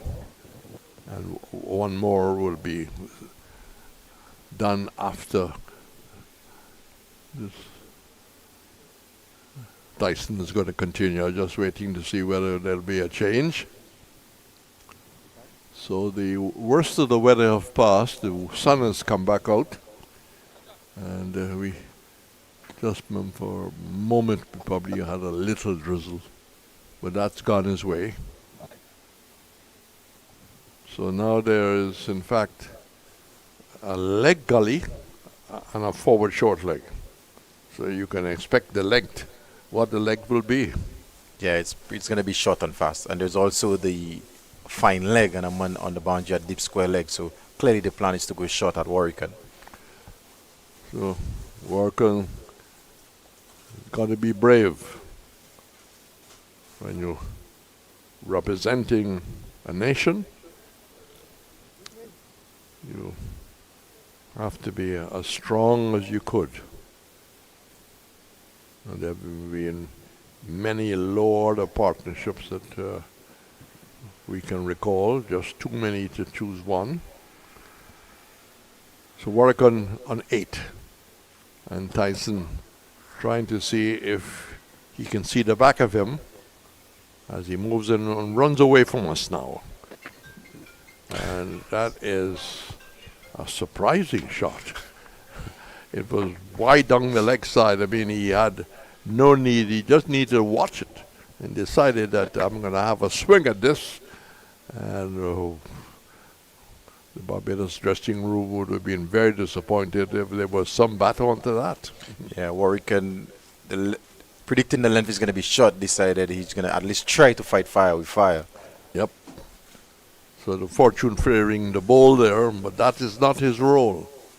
Stay with Ford, backing away and hitting and that, making no contact. So he's taken on the challenge. Yes, and so far unsuccessful. And with Matthew Ford at the other end, I think he's maybe better off letting those go by and try and get Matthew Ford back on strike. But Tyson needs to make adjustments to his length. He can't just bowl all short. He's got to pitch it up to see if that might work. He's looking for it short. Let's see what Tyson will do with this delivery. As he looks to fend it off the body, and they got a very sharp single, and no, they wouldn't look to run any further. So a little defensive effort there by Warwick to keep it off the body, and quickly, very quickly, although it didn't go very far away in the offside, Ford quickly saw the opportunity to scamper the single. So he's back in charge. Warwick 9, Ford 35, 152 for 7. And let's see what will be the policy. No, it isn't going to be that short of a length. It will be normal operations to Ford. Orthodox, a wide first slip, wide, almost a third slip, with the man at gully. No one in close, mid-off and mid-on cover, and down at mid-wicket. Tyson comes in, and that's played with the tide as he's short down the leg side, but Ford is not looking to hit it too hard.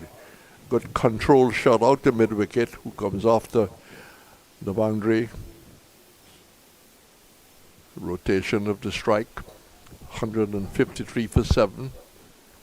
Warwick 9 back in strike. Ford has gone to 36. Square leg being pushed back, way back onto the rope. Mid-wicket is the position. There's man down on fine leg. What would be the length? Warwick is in strike. And Warwick takes on the challenge. Short down the leg side. And he feels, well, I can have a go at this. This is not good bowling right now. But the batting is questionable as well. The approach that Warwick is using. But like you said, I think Tyson is now maybe to go full and straight. I mean, if you want to put pressure, you got to be closer to the line of the off stump. Yeah, the full and straight one would be the surprise delivery. Yeah. And the way Warwick is backing away, it's going to be a good delivery at this point. As he is just going through down leg side. You have the short forward square leg. Not close in. Getting a little closer now. He takes a couple of steps in. A slip of the gully. As Tyson, bright sunshine with us, comes up and bowls to Warwick, bending at the knees and playing it down on the front foot to mid-on. Single. Very important partnership here in developing. It's now a partnership of 13. More from you, Dwight. And then we'll have Claudius to take us to lunch, as you promised to do yesterday. Yeah, the battle continues here at the Darren Sammy Cricket Ground. We're in for an interesting, I think, last 30 minutes before the lunch interval, based on the approach that we've seen from Jomel Warwick and the pace and length that Tyson has decided to bowl. But so far this morning, I would think and I would say the Volcanoes may be slightly ahead this morning, as I welcome back Claudius to the sit. Thank you, Dwight. So we're heading towards lunch on day 2. 154 for 7. So Matthew Ford continues to hold the innings together. He's 36 from 45. Warwick 10 from 20. Warwick has been living a little dangerously, particularly in the last over. Backing away to Tyson.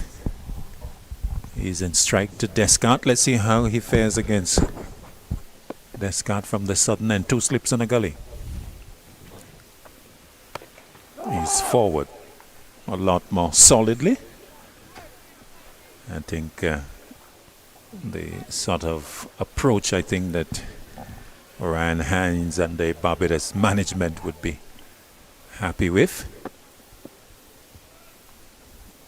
22 minutes approximately to lunch on day 2 at the Darren Sammy Cricket Ground. Descart to Warwick.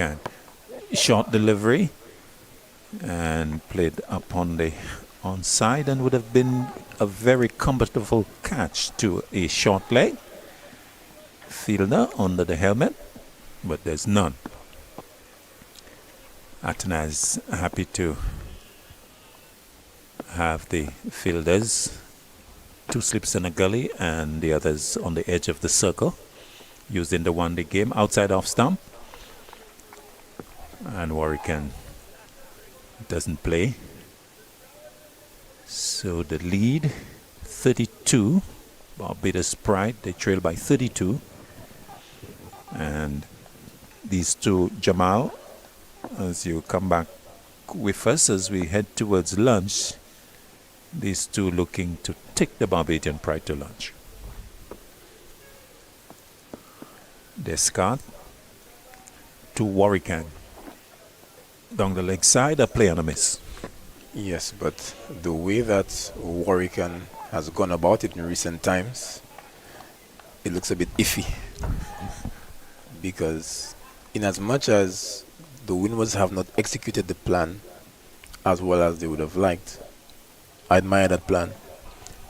Digging a few short ones at Warwick just to produce something different, and he has flirted with danger on every occasion.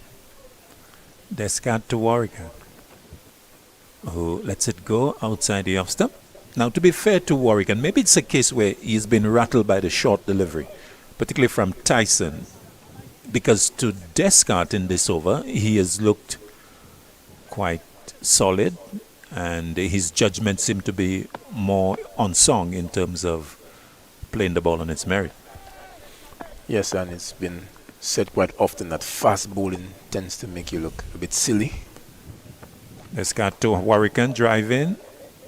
Good work by Captain Atanez, coming to the edge of the square and completing the fielding. So the end of the Descart over number 44 of the innings. Barbados Pride 154 for 7, with Ford 36 from 45. And of course, that's in reply to the Windward Volcanoes 186. Yes, and last time we were on, Claudius, you asked me which camp I would have preferred to have been in, and I did say the Pride camp because nothing was really happening out there with the ball, but Gillen Tyson has made the wicket come alive in recent times, has resorted to the short ball theory, has really banged the ball in to initiate a response from the surface, and intimidation is a big factor in this game. Tyson continues to forward. Ford driving nicely into the offside, but good work by Descartes coming to his left, but his overthrow will, well, his throw will result in an overthrow.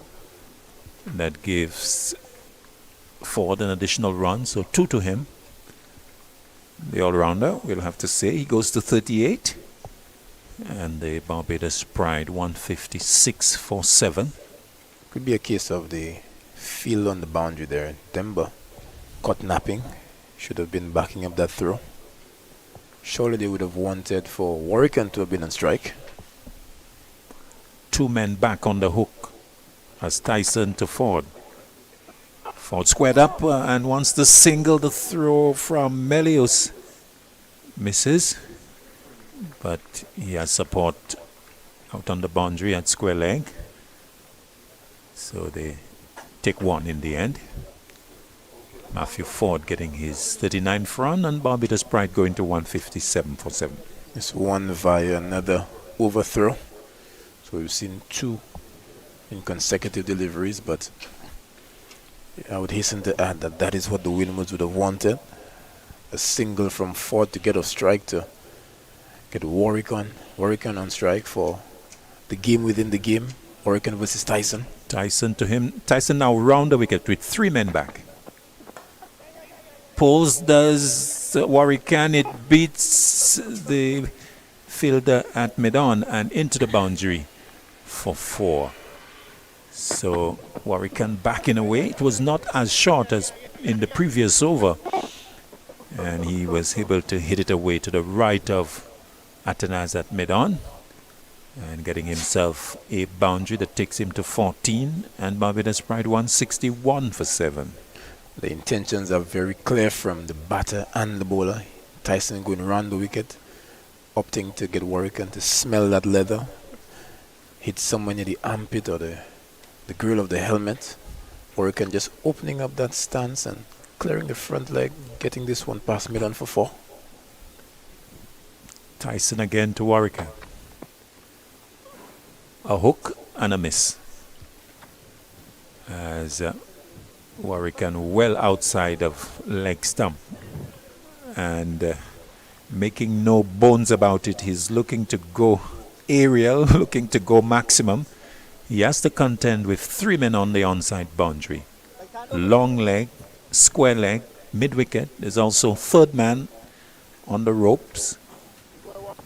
And so it's clear what the intention is. Tyson changes the approach, will now come over the wicket. Short and bouncing but dropping short of first slip.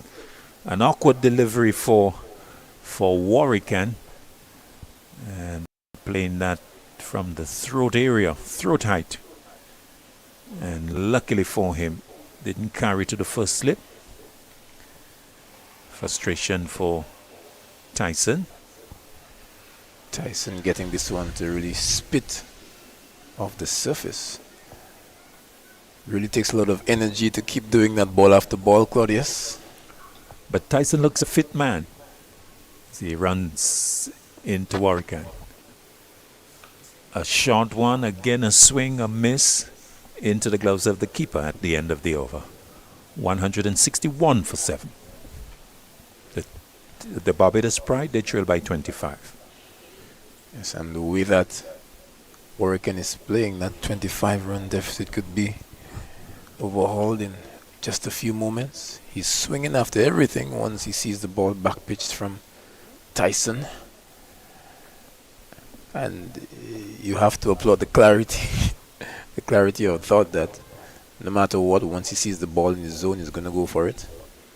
But to be honest, perhaps there's a case here for a criticism of the tactics from Tyson. I think he has been too short to Warwican. Too predictable and consistently so, yeah.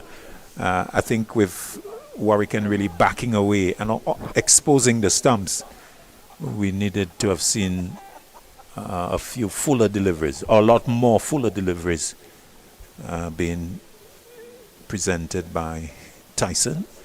But he did go for the double bluff in the over before. He did go full and straight, but Warwican was good enough to keep that one out.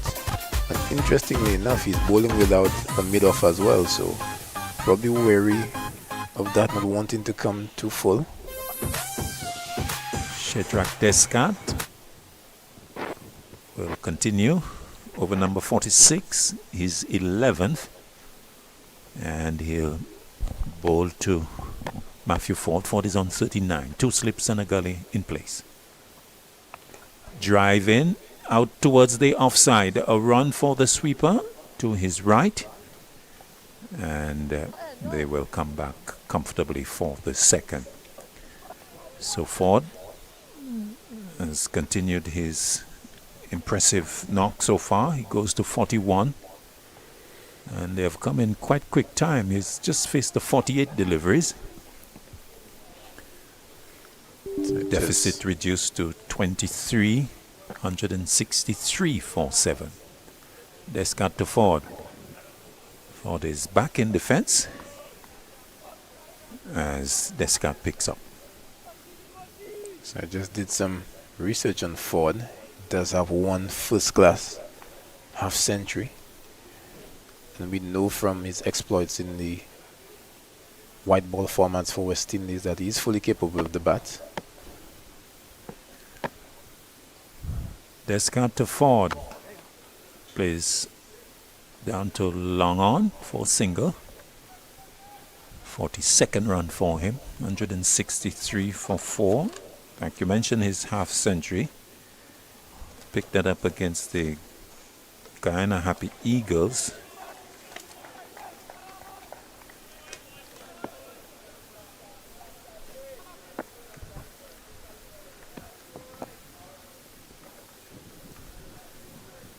Ford to Warwick and clipped away to long leg.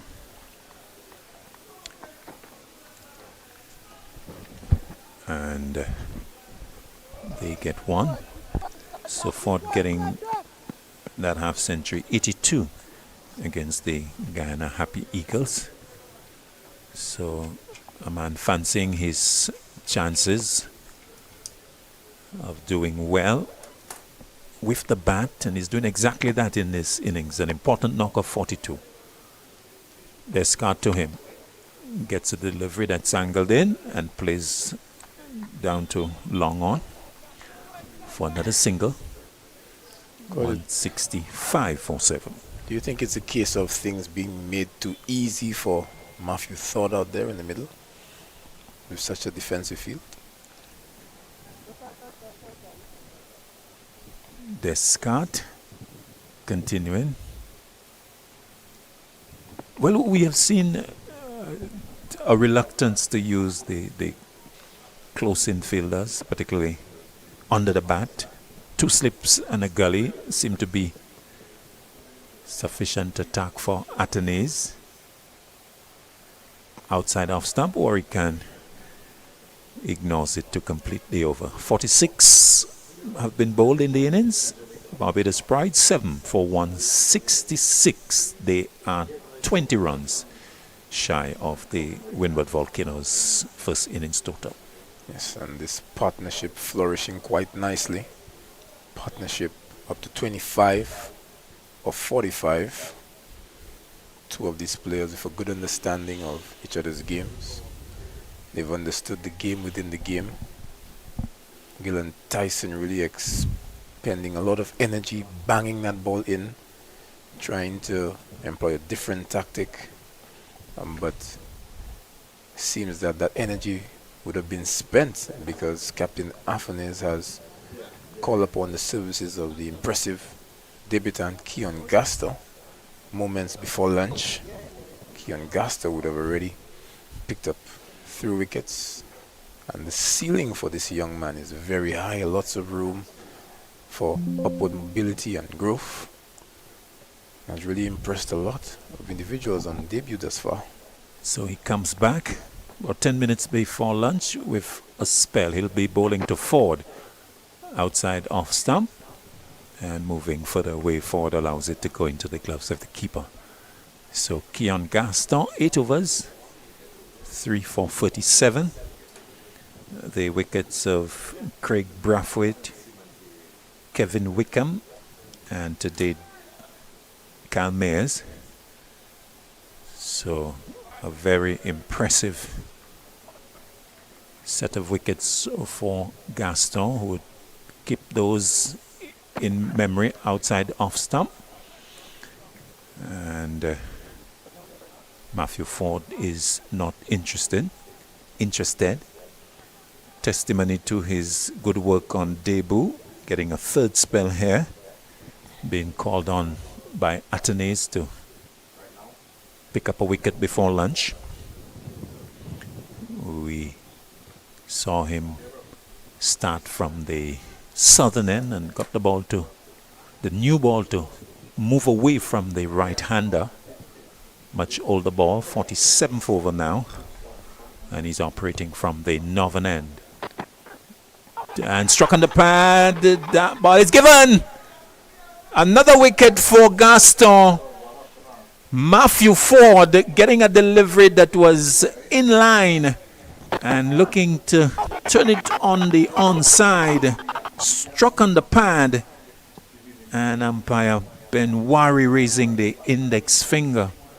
Another wicket for the young Keon Gaston, his 4th, as Barbados Pride, they lose their 8th wicket at 166. We've been accustomed to umpire Ben Wari in some thoughtful deliberation before raising that finger, but this time around there was a certain level of swiftness to it.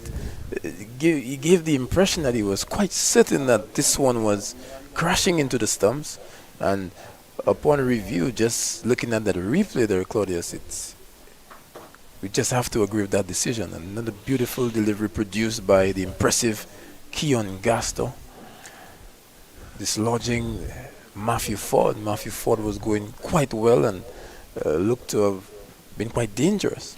Yes, in fact, interesting set of deliveries culminating in this dismissal. The first 2 of the over, wide of off stump, Matthew Ford allowing them to go. But this one was dead on the stumps. It came back and trapped Matthew Ford in front of Pap's midland leg. And as he walked off, Ford berating himself for missing a delivery that was on the stumps. And disappointed, no doubt, to be dismissed just a few minutes before lunch. Exactly what the Barbados Pride did not want. But overall, a good innings from Matthew Ford. He's gone for 43. 4th wicket for Gaston. 4 for 37. Midway in his 9th over. The new batter, Simmons, the left-hander. And Keon Gaston will look to run in. And what an opportunity on debut to pick up a 5-wicket haul. Gaston to Simmons. Simmons is forward and plays up on the onside. And there is no run. So really a dream debut for Keon Gaston, the man from Monrepo in St. Lucia. And a great start for him. The big wicket of Craig Brathwaite in his first over. And he has not put a foot wrong since then. From the north, Gaston to Simmons. Simmons is struck on the pad, and the umpire says not out. That was a good delivery. It straightened on him. Gaston is operating over the wicket to the left-hander, and Simmons elected not to play. And we'll look at that again on the monitor. And maybe a question of height. came back and hitting above the pad. And umpire Ben Wari saying it's too high, but a good delivery. Yes, and the quality of the bowling from Gasto just causing some confusion in the mind of Simmons. Gasto again to Simmons. A lot straight, a little wayward on the leg stump, and Simmons is able to clip it away for his first run. So he gets one at the end of the successful comeback over for Keon Gasto. At the end of it, Barbados Pride 167 for 8. Keon Gasto just announcing his presence at the regional level. On debut, 4 big wickets in the bag. None bigger than that of the captain, Craig Brathwaite. But an impressive introduction thus far, hoping that he can get that prize 5-wicket haul. But nonetheless, Barbados still with a job to do to clear up that deficit. Those 19 runs, they're still trailing. 2 wickets in hand. Descart to start a new over. To Simmons, who plays up to mid-wicket. There's no run. Think we probably have time for just this over. Possibly we can squeeze in another one from Gaston. It depends on how quickly Descart can deliver the next 5 deliveries. As we head towards lunch on day 2, Windwards Volcanoes versus Barbados Pride. Descart having to abort the approach as Gaston is being sent to his left, a lot squarer at the backward point position. He's on the boundary, and could just imagine the excitement that is with him as he looks to pick up a 5th wicket. Delivery that's hit down the ground. Couple of bounces for 4 over the head of the bowler. So that was in the slot. And Simmons showing that he's got the ability to get the ball away. A powerful hit straight down the ground for 4. He goes to 5. And the total 171 for 8. Good below that from the lower order batter. Definitely was, and with that shot just basically saying that he will not be underestimated. This 1.5 volley really. Shadrach Descart guilty of overpitching, and Simmons getting a chance to express himself and free his arms. Descart to Simmons. Simmons is hoiking, the appeal going up, but no response from umpire Basiraf. So not a good stroke on this occasion from Simmons. Delivery that was outside the off stump, and he was looking to swing that somewhere over mid-wicket. Just on a replay, you could see that he took his eyes off the ball. But who knows, Claudius, with just some 15 runs, probably figure that they can get it in 4 deliveries. 3 deliveries left in the over. Possibly the final one before lunch. Descart to Simmons. Simmons takes a close look and then doesn't play as it goes through to the keeper. So a session that started with Barbados 94 for 5 with Mayers and Matthew Ford resuming. Mayers 40 was on 40 and Matthew Ford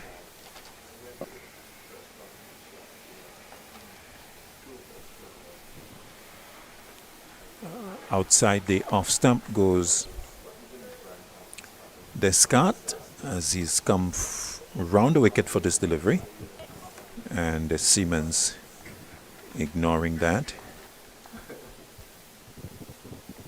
So Barbados resuming at 94 for 5, but with the very first delivery of the morning, losing the wicket of Mayers. Scott Ambrose bowled Gaston for 40. Descart to Simmons, full toss, hit down to mid-off, where Tyson is fielding as the over is completed. And so that is lunch, as umpire Basiroff has just flicked the bails, and so does umpire Banwari. So lunch on day 2 in this regional championship game, Barbados Pride versus the Windward Volcanoes. Barbados going to lunch at 172 for 8, still trailing by some 24 runs. Correction, 14 runs. 14 runs, the lead. And so as they go into lunch, an opportunity for us to reflect what has happened. So as we told you, the resumption was 94 for 5 with Drake's correction, Mayers and Ford, and they have made progress to 172 for 8. Jamal James, your impressions on the first session of day 2 as we go to the lunch break? We've seen some good cricket, quality cricket for sure, from both camps. One would have felt that with the Windwards unable to get to 200, that they would have been struggling in this game, given what we've seen from the Pride in this season, this edition of the Regional 4-Day. But lo and behold, on this beautiful batting surface, the runs have been difficult to come by from both teams. You must credit Sunil Ambrose for his century, but even with that century, the team was unable to get to 200. Nonetheless, the Windwards recognizing the task ahead, able to pull in significant resources as a team, and the fast bowlers have taken care of business, have picked up 8 wickets and produced some beautiful deliveries. And those 8 wickets were not easy to come by, because we saw that Gillan Tyson had to resort to some extreme hostility to get rid of Drakes and to just play that intimidation card. Intimidation, a big part of this game, and the moment that he had really spent all that energy, Captain Afnis called upon the services of Keon Gaston, and my, didn't he produce? And hasn't he produced all game long a magnificent, a marvelous debut from Gaston? So, indeed. So, a session of some 78 runs by the Barbadians as they resume from 94 for 5 as they go to lunch 172 for 8. So they have added 78 for the loss of those 3 wickets. Let's give you the action from the scorecard today. So Mayers was the one to go. Caught Ambrose bowled Gaston 40. And for the LBW Gaston 43. Drakes before that was Caught Leo bowled Tyson 18. And going to lunch, Warwick not out 15. Simmons not out 6. The bowling figures as we wrap up here for lunch. John, 12 overs, 1 for 34. Descart, 12 overs, not for 36. Tyson, 14 overs, 3 for 53. Demba, 1 over for 7 runs. But to pick up the bowlers, the debutant, Keon Gaston, 9 overs, 4 for 38.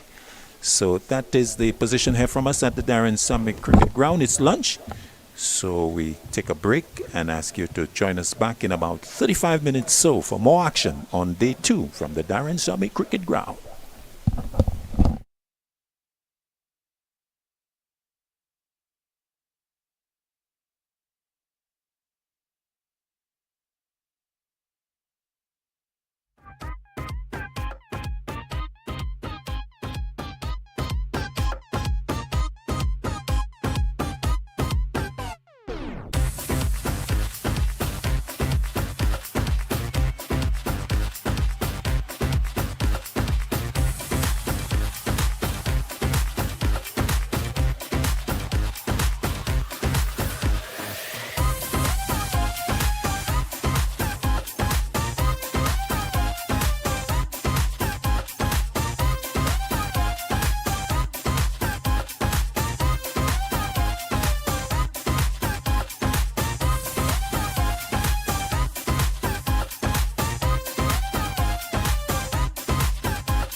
All right, good afternoon, ladies and gentlemen. Welcome back to the post-lunch session, where the Barbados Pride will resume on 172 for 8, which means they trail by another 14 for the first innings. It's been a really intriguing first session, where Kyle Mayers was dismissed of the very first ball of the morning of the bowling of Keon Gastor, who's been the pick of the bowlers so far for the Volcanoes. So far, he has the figures of 4 for 38 of his 9 overs so far. So he will definitely be eyeing a 5-wicket haul. And himself is he's on debut. So it will be a 5-wicket haul on debut. He's 1 away from that. The Volcanoes are 2 wickets away from first innings points, which may very well be crucial at the end of play. While I welcome Reds.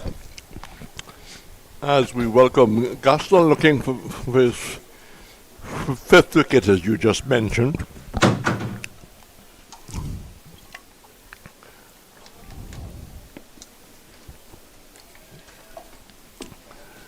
It's a real cat and mouse situation here.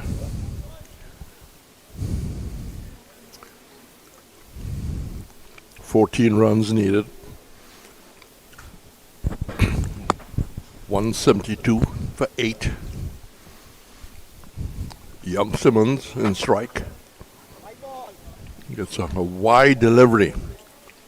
Barbados accepting that gleefully. 13 now behind. But an impressive debut before he started this after lunch spell. 4 for 38 of 9 overs. I'm told he's 21 years of age. But bowling to the left-hander Simmons, there's 2 slips in the gully. There's no forward short leg, there's no silly point. Gaston comes in, that's turned away, looking initially for a single, but the ball going straight towards the square leg.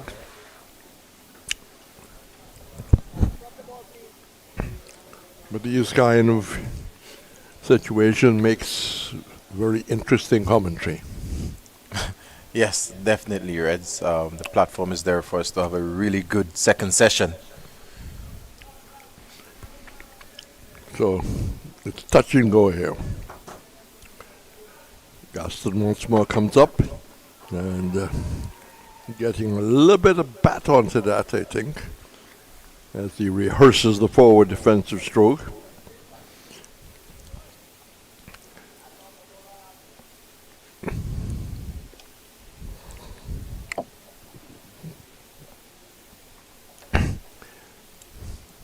It just takes me back to 1975. West Indies against Boston and Pakistan West Indies. Because backhand does that very well. So far, Simmons is shaping extremely well. Yeah, he's equipped himself really well. I think earlier we were questioning about the batting ability of himself and McAllister. Yeah. But from what we've seen, he does have some batting ability. Well, the board originally had Simmons coming before the roller, but that was adjusted. It wasn't the Barbados lineup. Very bright sunshine. As a very full delivery, but not on the line of the off stump. Simmons looking to drive that.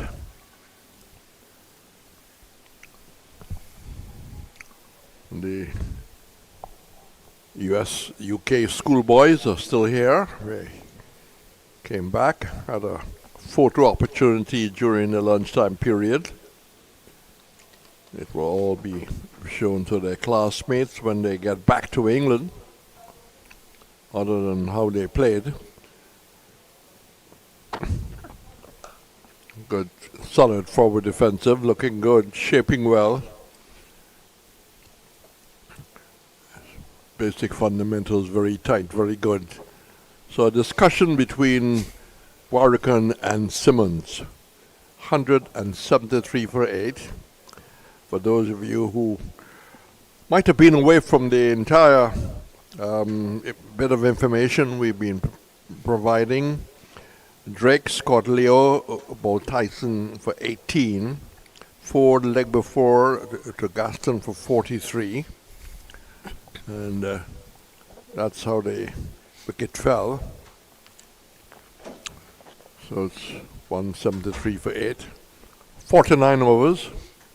A bit of a bowling change. Dwight? Yes, Kenneth Demba, the off spinner we've been asking for, I think, since last evening. He's only bowled a 1 over. That was last evening when he conceded 7 runs. So is he going to be tasked with trying to get the last 2 wickets? So not the fast stuff anymore. It's plan B. And the plan B is off spin. Demba. And he's going to come into bowl to Warrican. Warrican lets it go outside the off stump. Quick delivery from the off spinner. But as Dwight just said, just 1 over yesterday for 7 runs. We were a little surprised he didn't come into the attack much earlier. And well forward to that. Pushing it to the onside. But back to that game in 75 when Roberts and Murray got together. Pakistan was likely to win by a country mile. That's hit out towards extra cover position. Mid-off comes around. Ball pitched up. And Warrican investing in aggression. Takes a single. Brings Simmons in. Simmons 6. Warrican an important 16. His contribution. The off spinner now coming around the wicket to the left hand. It is a solitary slip.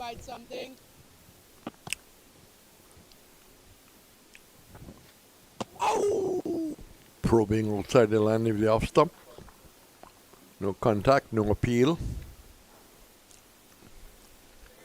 A short third man, a square cover, an extra cover, a wide long off, a wide long on. Mid-wicket, backward square, turned away. There's runs here for Barbados. Keeper is after it. Leo gets there now.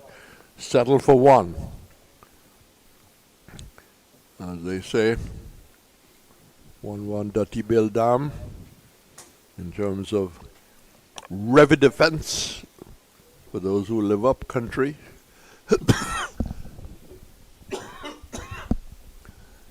I beg your pardon. So it's Warrican in strike. And for Warrican there's now virtually a slip and a second slip as he goes for a reverse sweep. Is that the recommended shot as the over comes to an end?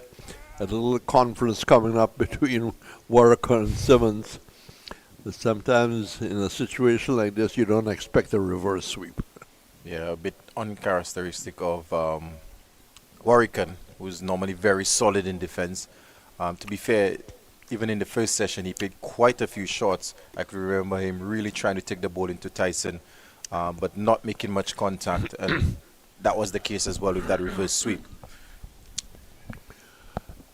So, the fast attack of Gaston from the commentary box end. What have we got? We got the first slip, second slip, gully. Justin comes into the left-hander. Oh, it's a wayward delivery. That's runs for Barbados. Extras. Oh.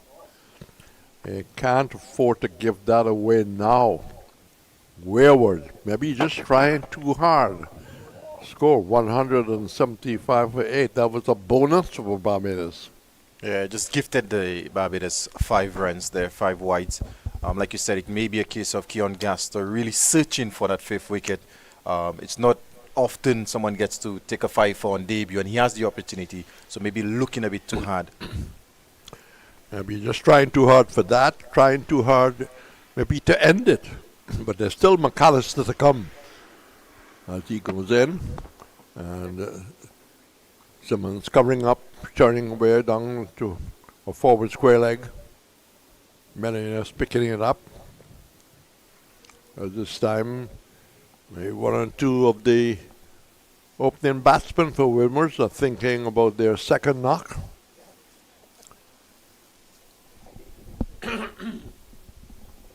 It's going to be a very important second innings for the Windwards if they want to make a game of this. Gaston once more comes in. And that's pulled and pulled well, and that will clear the boundary. It does.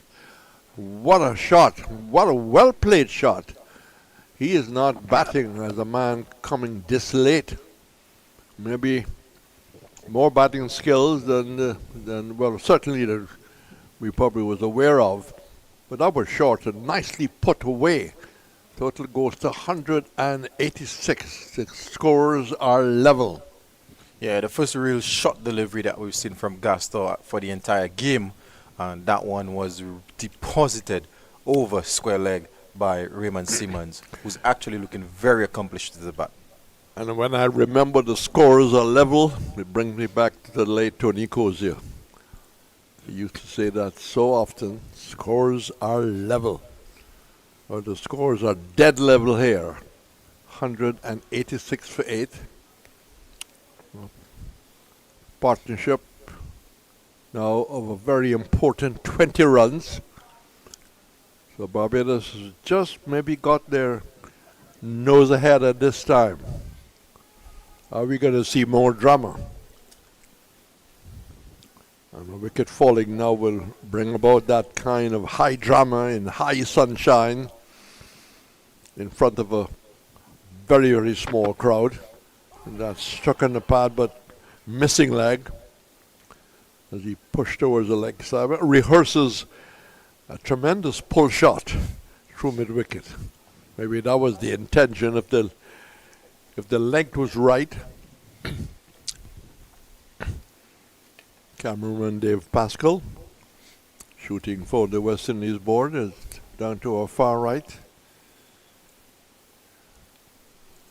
And Gaston moving it once more, slightly bent forward, comes up now, bowls to Simmons. Simmons gets a wide delivery, doesn't have to play. Show a touch of style with the top hand, flicking it like the way maybe Mustaq Mohammed used to flick it. So he's done a very good job.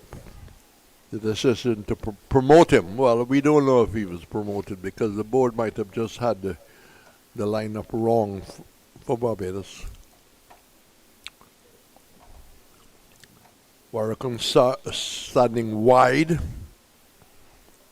Simmons outside the off stump. It wasn't that far away, but good judgment, allowing it to go through to Leo. Well, we wanted a good game. We've gotten a nail biter. Yes, definitely. When the Volcanoes were bowled out for 186, we thought it could have easily been a one-sided game, but credit must be given to the bowlers the way that they've bowled on what is still a very good batting wicket. Yes. Anyone not seeing this might think that it was a bit of a underprepared wicket. That's not the case. Again, outside the off stump, Simmons coming forward, having a peep, deciding that just too wide and the investment in a shot is not good enough. So Barbados 186 for 8. You look at the scoreboard. Braffett 1, Mosley 22, Drakes 6, Wickham 12. Mears, an important innings yesterday, fell for 40 first ball. Boucher no score. Ford a very impressive 43 as he grows into a genuine all-rounder. Greg's 19, Warwickon on 18, and getting support from Simmons.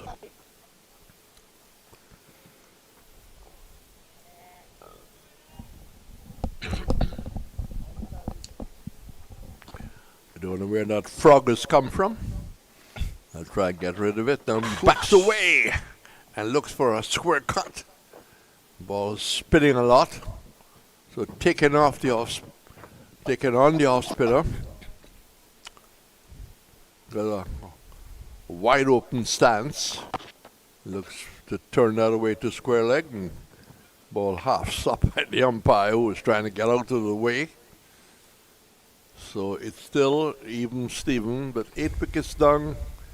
You'll have to give the edge to Barbados for first innings points. Delivery was faster delivery, and Warwick equal to the task. So this game about to move on to the next phase. That goes for a hike, and well, I was looking to it out of the mid-wicket there, Dwight, and all of a sudden we saw it rolling down to mid-on. Yeah, not properly executed by Warwick and looking to hit that somewhere over wide, long on. Demba turns it away, looking for a quick single. The ball is rolling slowly towards square leg, and they've got first innings points. So this race for the title of the 4-day in 2025 is turning out to be interesting because the Leewards have put themselves in a very strong position to take full points there. And this, well, we don't know which way it will go. We know now that Barbados has got first innings points. And to discuss it in mid-pitch is the two batsmen, Simmons and Warwickon. Yes, like you said, it's going to be the championship is going to go down to the last round of games.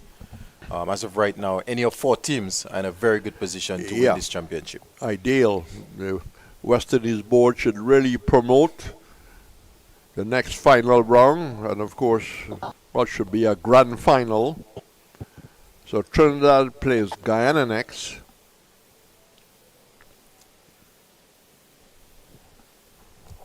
We will look for the next round of matches in a short while. Let's concentrate on the battle in the middle. That's pitched up and just steered away.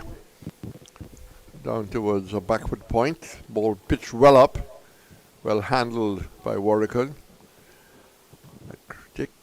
Go back to a game between a very tight, very nail-biting game where Warwickon made a brilliant stop, I think, in the covers.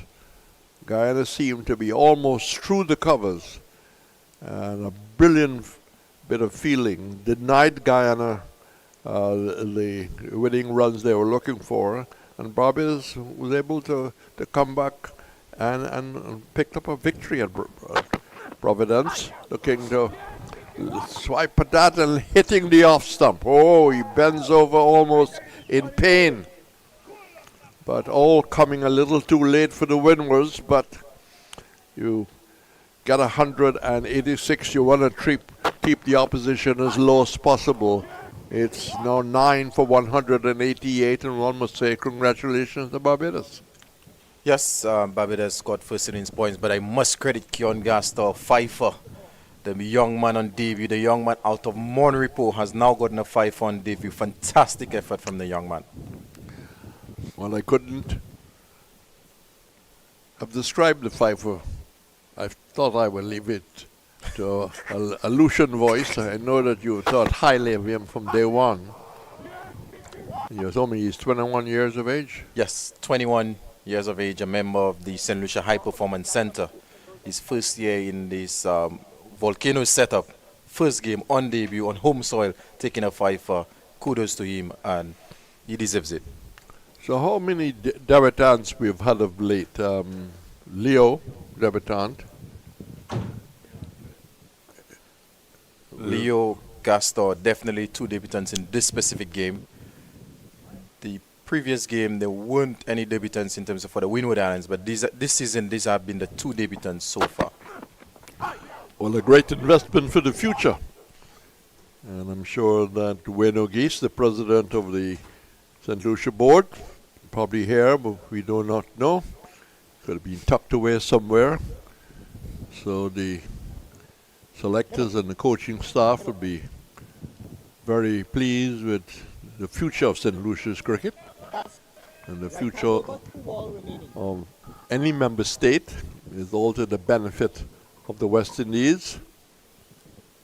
West Indies is about to look towards the test captain and final selection for the white ball series in England. Delivery well played by McAllister. There's a story where someone said like everybody could bat. Well, he certainly shared quite well there. Yeah, he looked really good in defense. But there's an opportunity for Keon Gas to go even one further and maybe get a 6-wicket haul on debut, which again would be tremendous. Well, you know that. He certainly is aware of that as he comes into McAllister. McAllister is well forward, solid defense, like Barnacle Bailey, Trevor Bailey. Goes for a little walkabout. Big man, helmeted, and another striker, very confident looking Warwickon. And he probably can look forward to a little more purchase when he gets an opportunity to bowl in the second innings. Yes, it now being a D2 wicket, there's definitely, as the game goes on, there's definitely going to be a lot more on offer for the spinners in this game. McAllister's ready. 2 slips and the gully go down. He comes in and swings at that, and all of a sudden he forgets all the coaching tips, all the coaching manuals, and decided I can have a swing at that. We are ahead. It doesn't matter now. I want to get out here as soon as possible. To bowl, not to bat. Yeah, he's in the team for bowling, so maybe, like you said, he's already thinking of how getting that new ball in his hand and running at some of the Volcanoes batsmen. But that was not a shot that you'd find in the coaching manual. No, that was a woof. Well, concentrates and plays defensively. Was there an edge? Half appeal, no confidence. The bowler didn't go up, with an almighty cry. So McAllister has survived, and Barbados are 188 for 9. 188 for 9. Let's look at the next rung of matches. I think we have to work out. Got to work out who the Leewards will be playing. We'll get that information in a short while. We know Guyana will be going to Trinidad for sure.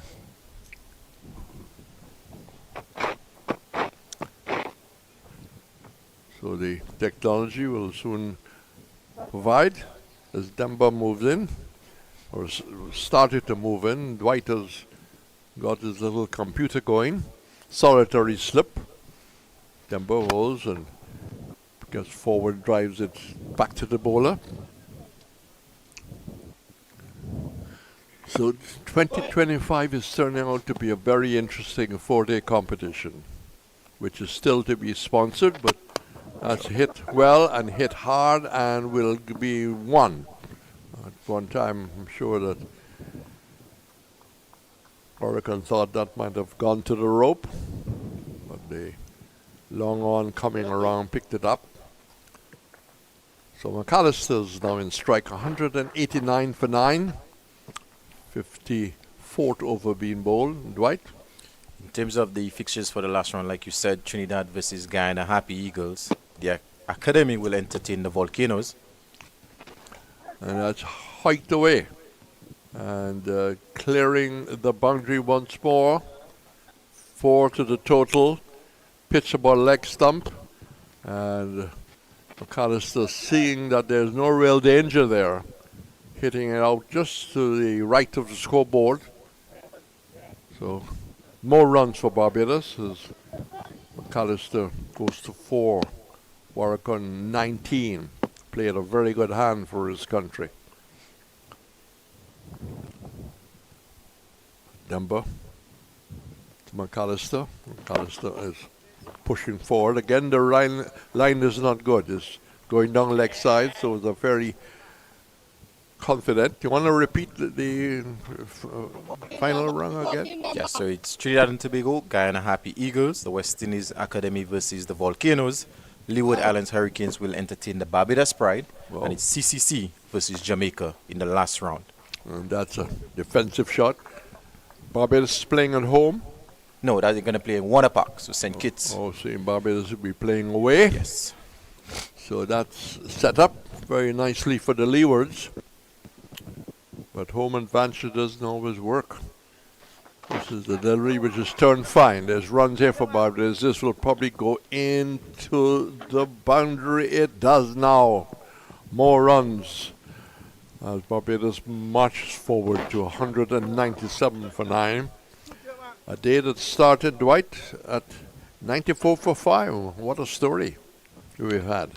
Yes, definitely. It's been a keenly contested affair so far. Day 1 was keenly contested, and Day 2 has been nothing short of the same. As of right now, the Barbados Pride, they're ahead by 11. For them, they're trying to get as many as possible, whereas the Windward Islands would have ambitions of getting them out as quickly as possible. Well, let's see how the second innings for both teams will in fact develop. The pressure will be on Windwards because they will have to bat a good session and a half by close of play. So Barbados have got their work cut out to put the pressure up early. So wide delivery, go fishing outside the line of the off stump. Well, every day is fishing day, but every day is not catching day. And he didn't catch the edge. The Windwards would like to close it off now. Bring this innings to an end. The innings keep wandering on. Partnerships along the way. Warwick will have to take a lot of credit. The early batting of Ford, a well-played 43. Drake's played his role. That's a ball that left the right-hander as he looked to get across the off stump. Conditions are very cool. With all this drama and tension, not many spectators viewing it. It's also a missed opportunity for the St. Lucian crowd. Yeah, to witness a very good game with a number of international players playing in those games, so definitely an opportunity missed. It's definitely an opportunity. And the Windwards will have to look to their international players in Atenes and Hodge and company to put a score in the board. Batting second. Pitched up and almost yorked him. Bowler seeing the opportunity, but he didn't leave too far the crease. Was back. So his figures remain at 5 for 51. Even if he doesn't get the 6th wicket, he would feel that he had a great start to his career. Definitely, not many players get a 5-4 on debut, and he's been able to do so. Yes, I mean you go back to the start of Shane Warne, illustrious innings. He had a very horrible start, but what a turnaround later. Has pitched up and dug out, challenging the leg stump. Ball right-hander coming down, taking the inner part of the bat and rolling out towards a straight mid-wicket. Yet another addition, 198. Warwick moving into the 20s. And all of a sudden, the Barbados scoreboard looking a lot different from when we started this morning. A lot has happened. We've had great drama this morning. Bright sunshine, pitches up, digs out. Is he out? Leg before? Yes, he is. But all coming too late, but he can celebrate at least his 6th wicket. What a performance from the young man in debut. No amount of words could describe the performance that we've seen from Keon Gaston. His 6th wicket, he's now gotten 6 for 52 on debut and has helped the Windward Islands bowled Barbados Pride out for 198. He's not far out of school. Which school did he go to? Okay, which part of the island is he from? He's from Monrepo, and I'm telling you, I'm sure many people in Monrepo will be tuned in, especially the Minister Jeremiah Norbert, who posted about it last evening on Facebook. Well, maybe he might have been carrying out his duties as a minister and could not be here, but he will certainly be in touch with the young man, as the elders in the community will be in the St. Lucia cricket fraternity. So a very tight situation here. 186 the Windwards batting first, and Barbados 198 all out. 198 all out. And if you were a playwright and someone says, write a script on a very tense first-class game, this is the kind of stuff you probably would have put down. Definitely, with the Pride only 12 runs ahead in the ascendancy, 12 runs. So basically it will come down to a second inning shootout in terms of who scores the most runs. So players disappear for a short break. Now it's the attention of the Windwards early batsmen to apply themselves. Barbados will be looking for early success, and very important that the Windwards get a decent start. Yeah, for the Windward Islands, what they struggled with is an opening partnership. So it will be important for them to get off to a really good start. They do have a new opening batsman in Kimani Melius. This is his first game. Did miss out in the first inning, so I'm pretty sure both he and Salazano, as a matter of fact, did not trouble the scorers in the first innings. So they will be looking for a much better start in this second inning. Well, to our audience, we hope you have enjoyed the intensity, the drama, the competitiveness, and the theatre that we have seen. Real great theatre. And we will take a break, and when we come back, we'll have more details. And here's hoping that this game continues to live up to the way it has started. On behalf of Dwight, it's back wherever you are.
And welcome back to the Darren Sammy ground where the battle continues, where the Barbados team, fortunately following the Windwards opening pair of Salazano and Melinos, and two comparatively young men, and maybe facing one of the most challenging tests of their first-class career.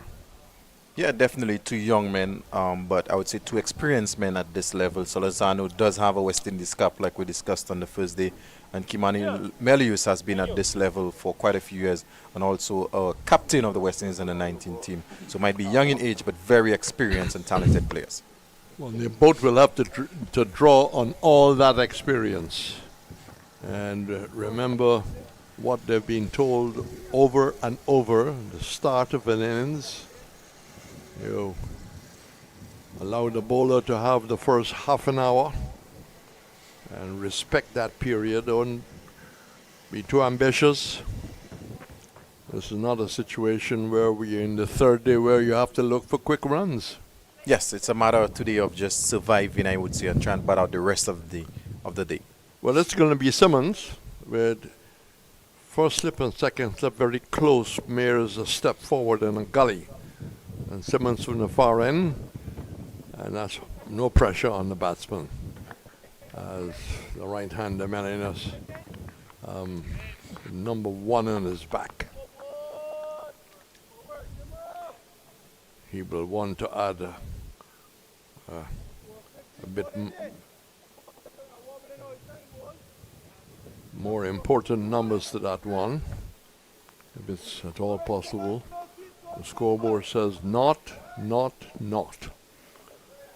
So this game restarting in a second. The second phase is on its way. Simmons in to Melinas. It's ball that takes him high as it comes back.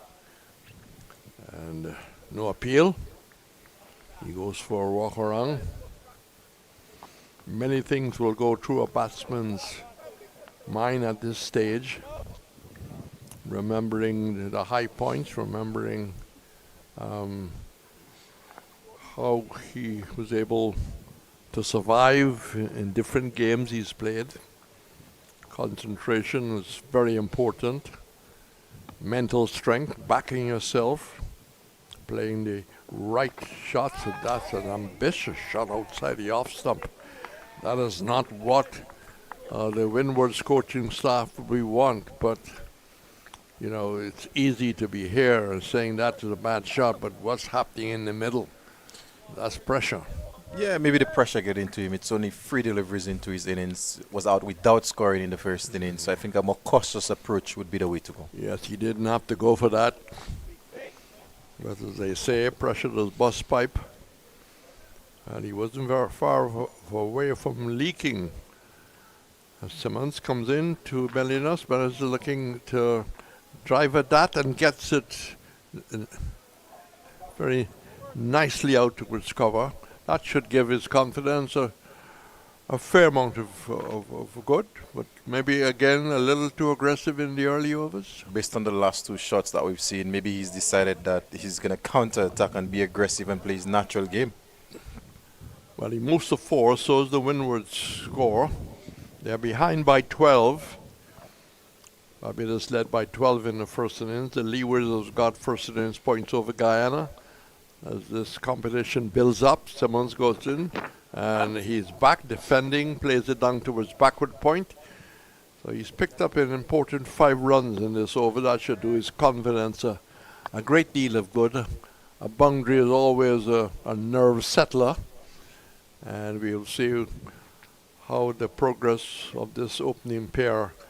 Salazano taking guard from the Guyanese umpire, who might be doing his first away game. Umpire Bassarat, many years of experience under his belt at a square leg position. For the left-handed, there's 2 slips in the gully. There might have been one more attacking. Salazano spars at that and just keeps it down just short of the gully. So it still remains as it was from the first ball this morning, fairly tense in the middle. Yes, good first over for the Volcanoes. 5. Kimani Melius so far has shown some positive intent. Maybe that's a sign of things to come. It's going to be interesting to see how he approaches Matthew Ford, who bowled really well in the first innings. Yes, he's had a really good game. Emerging match after match as a genuine all-rounder. And made the West Indies white ball setup. Someone that could be included as a genuine all-rounder in the West Indies A team.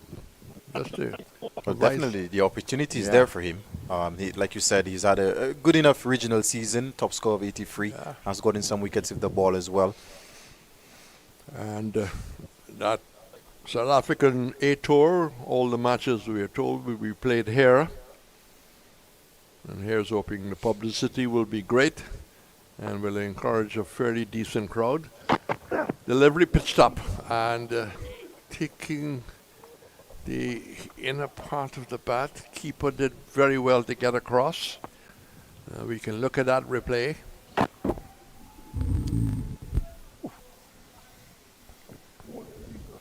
Well, that did enough to beat the leg stump, but Ford might have been disappointed. Wow, that was like an off spinner. That came back in a long way.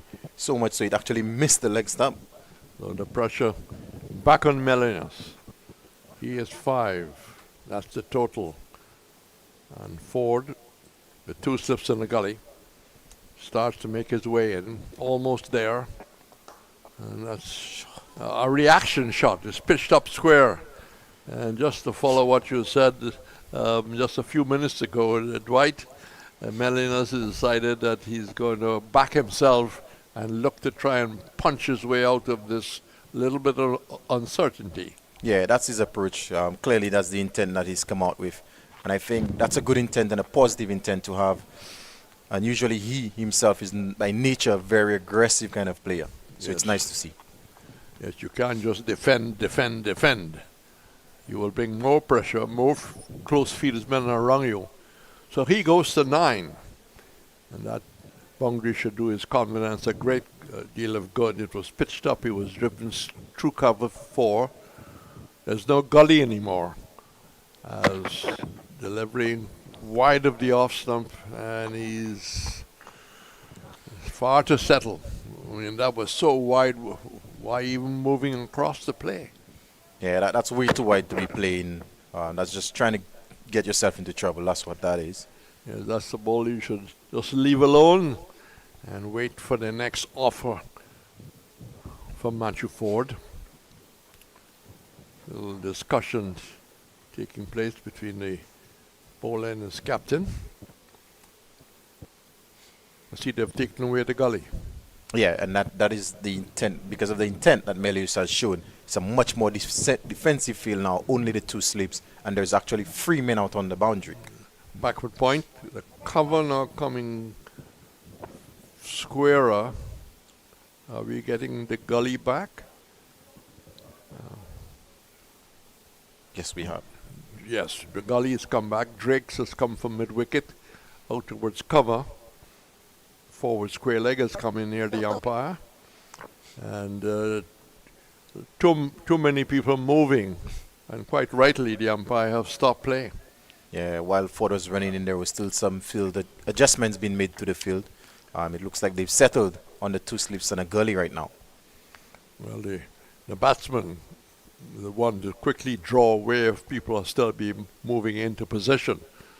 Ford in to Melinas. Melinas goes for a very ambitious but dangerous drive. Oh, what's going through the mind of Melinas? It's all well and good to be positive and show intent, but there's a thin line between being positive and being a bit reckless. Yes, and I believe definitely they are really pressing on reckless. Salazano, maybe a little older in age, coming down to have a word and saying just a little bit tighter in your defense. Ford comes in. And again, looking to drive, that takes the inner edge, comes down towards the wide fine leg position. One more to the total. Ford has got his hands to his gimbal, saying, where's my luck? Well, the luck is just running with Melinos right now. Windwards a 10 without loss.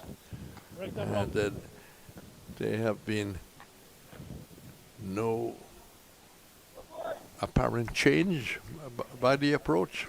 No, maybe that was something that was discussed in the team meeting. Who knows, Reds? But definitely he's come out with some positive intent. Well, you don't have to go at wide deliveries unnecessary. The left-hander Salazano goes back, looks very confident as he pushes that square. So the over is completed. 10 without loss. They were 12 behind. So they're still technically behind with all the batting to come. Melines, Salazano, Atenez,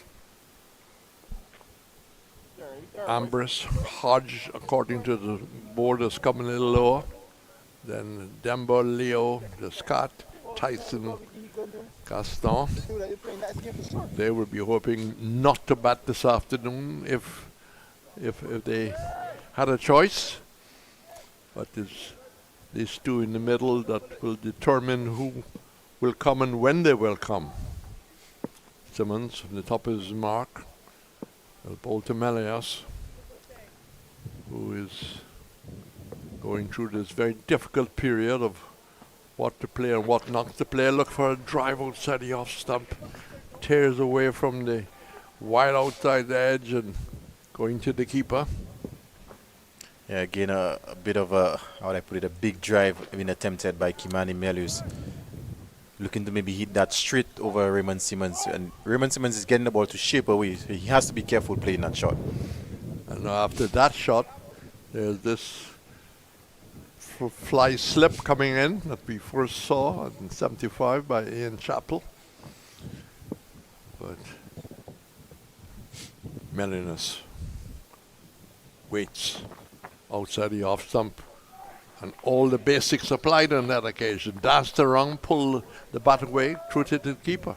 Much better off letting these deliveries that are so wide outside the off stump to go by, especially if the new ball and there's a little bit of movement on offer.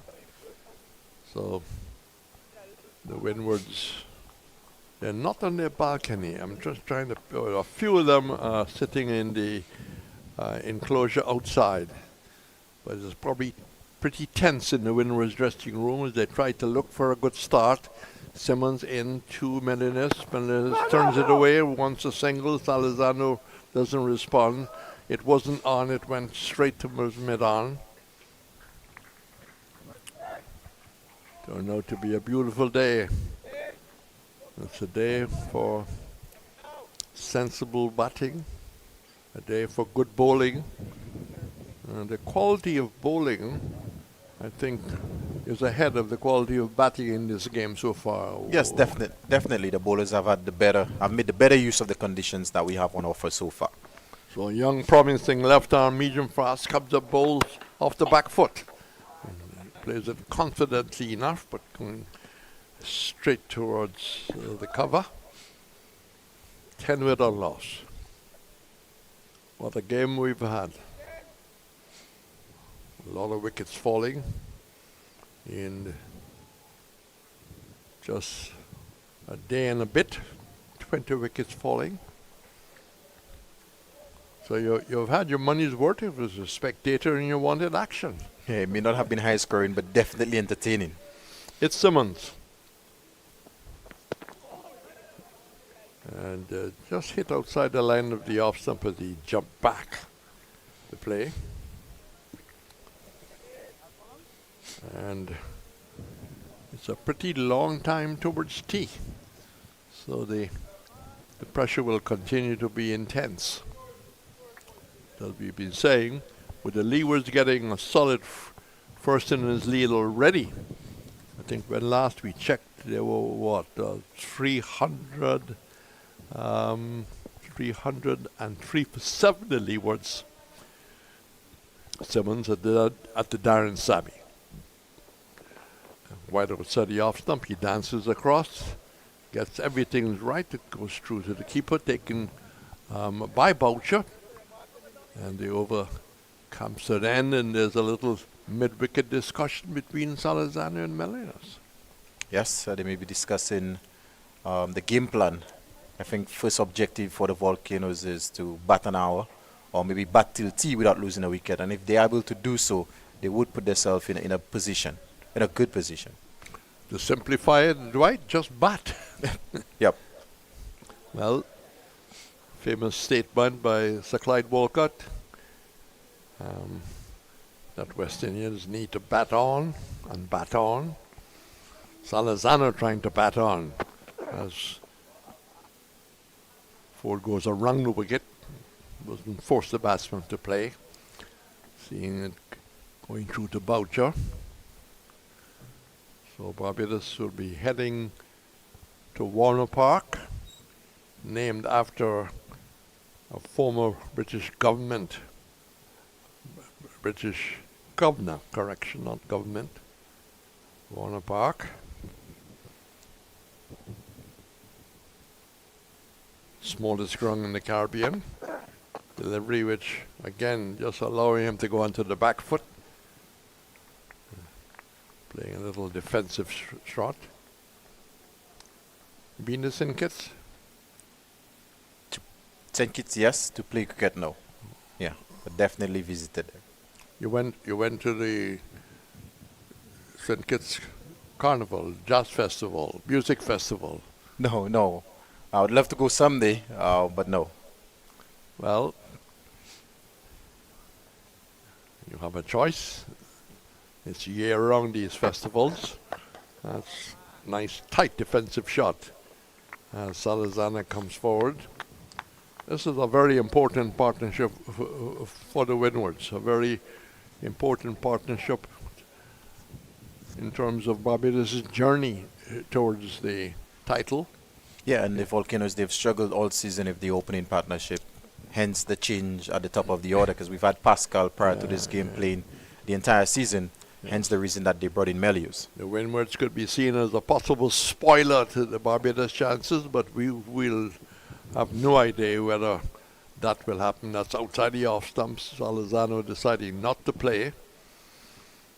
So we have a born Trinidadian and a born Lucian, Yeah. batting for the Windwards.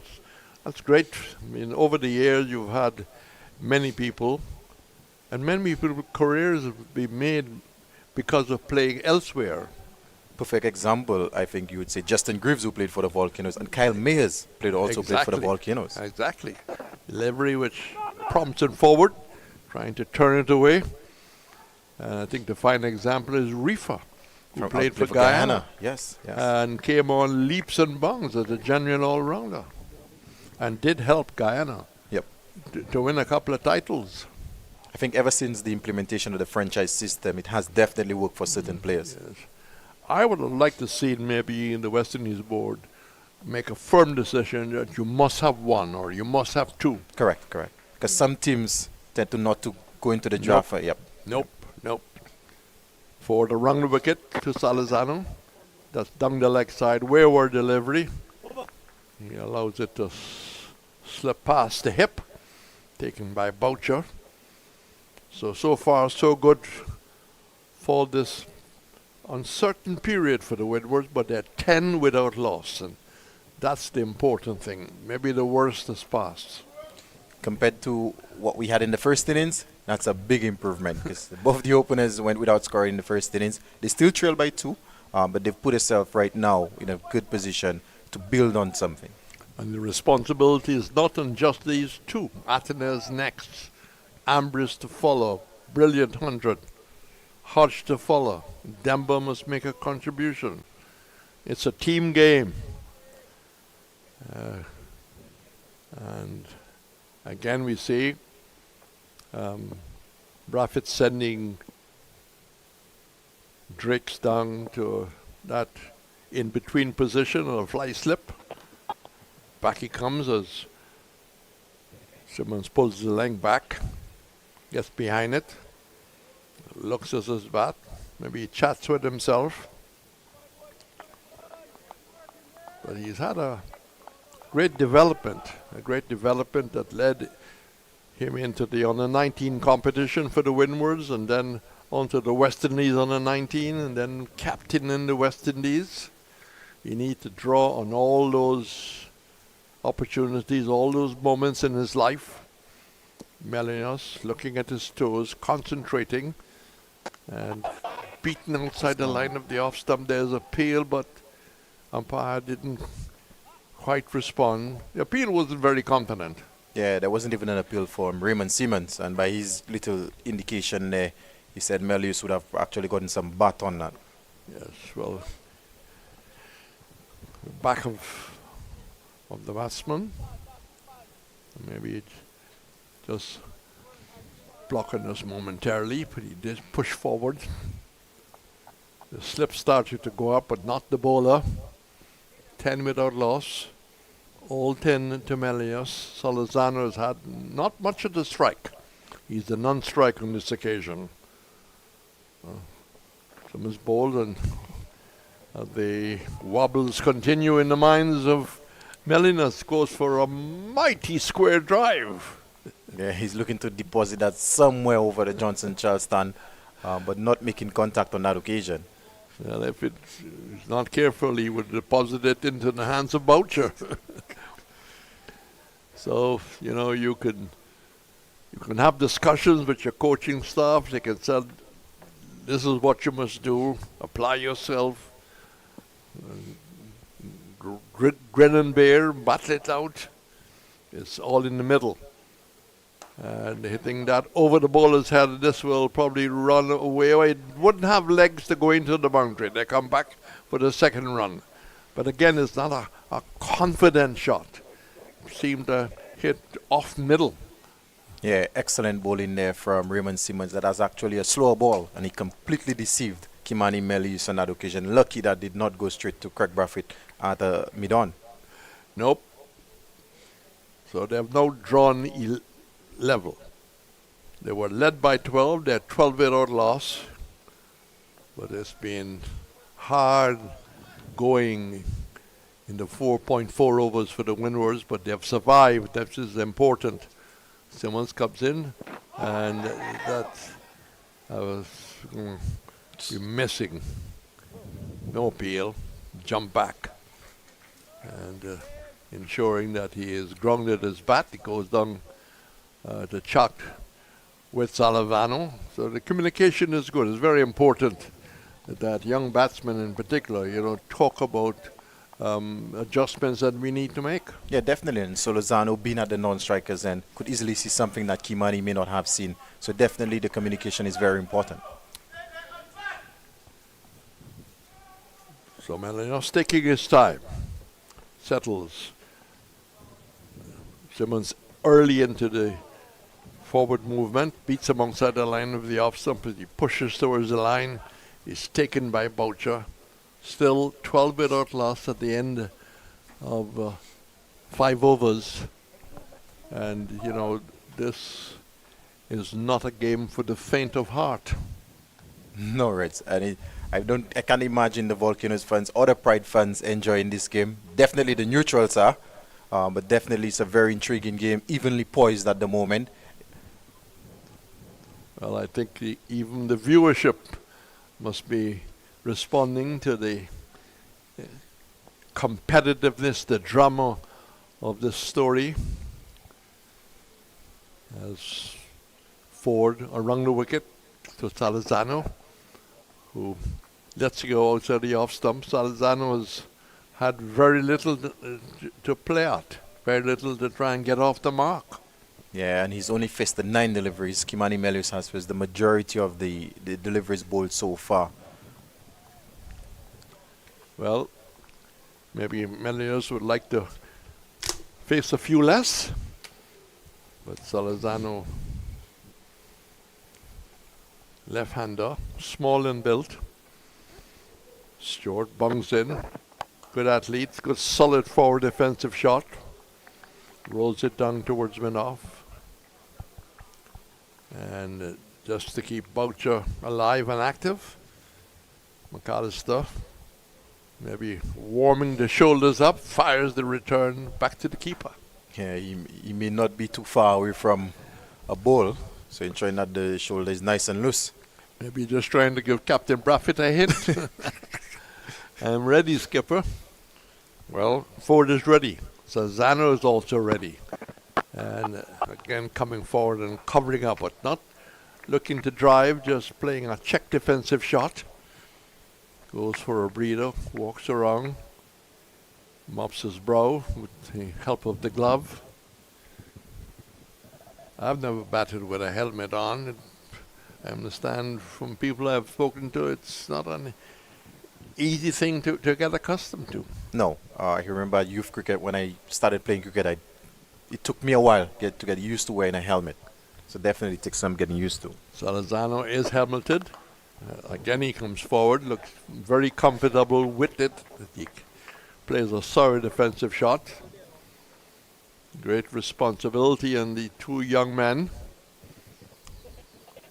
We hope that we can have an exciting fourth day, the way how this drama is in fact building up. But it will need a strong reply by the Windwards to take us into that fourth day. Yeah, definitely, and the way the game is poised there, with the interest, hopefully we could get a bit more persons in tomorrow and Saturday. Delivery which takes him on the pad, and he's out like before. Seem to be a little surprised with the decision. Let's look at the replay. That one came back in. So was he giving out? It was caught at gully. So was that LBW or caught behind? Well, we were seeing the leg stump. Oh, difficult to know. I thought the initial appeal was for leg before, was it? I think the initial appeal was, but based on the replay that we see, that may have looked a bit high, but it was also caught in the gully. So maybe an inside edge onto the five guard? Yeah, probably 12 for 1. So the good opening stand that they wanted just didn't happen. So the Barbadians are very happy to see the back of Salazano, who didn't really have many opportunities to try and get a start. Melinos did the majority of the facing. Let's go at this replay again. Well, I seen pad, no bat there. So it may well be a leg before. Yeah. Well, whatever it is, the Windwards are 12 for 1, Dwight. Yes, and another opening partnership that doesn't bear much fruit for the Volcanoes. But in comes Kavem Hodge, the experience, currently a West Indies Test cricketer. A lot would be dependent on him. And the board had him at number 3. Maybe they had the information from the dressing room. So an important innings in the first-class career of Hodge, who've come on leaps and bounds as a player, made the West Indies team, took the opportunities. He got 122 as the top scorer this year. He needs another 100 now for the Windwards. Barbados will be trying to deny that. No third slip. 12 for 1. Ford strides in, very athletic looking, beats him outside the line of the off stump. But he might suggest that he played inside the line. I think they just pulled the bat away in time. Well, time is not a factor in this game right now. No.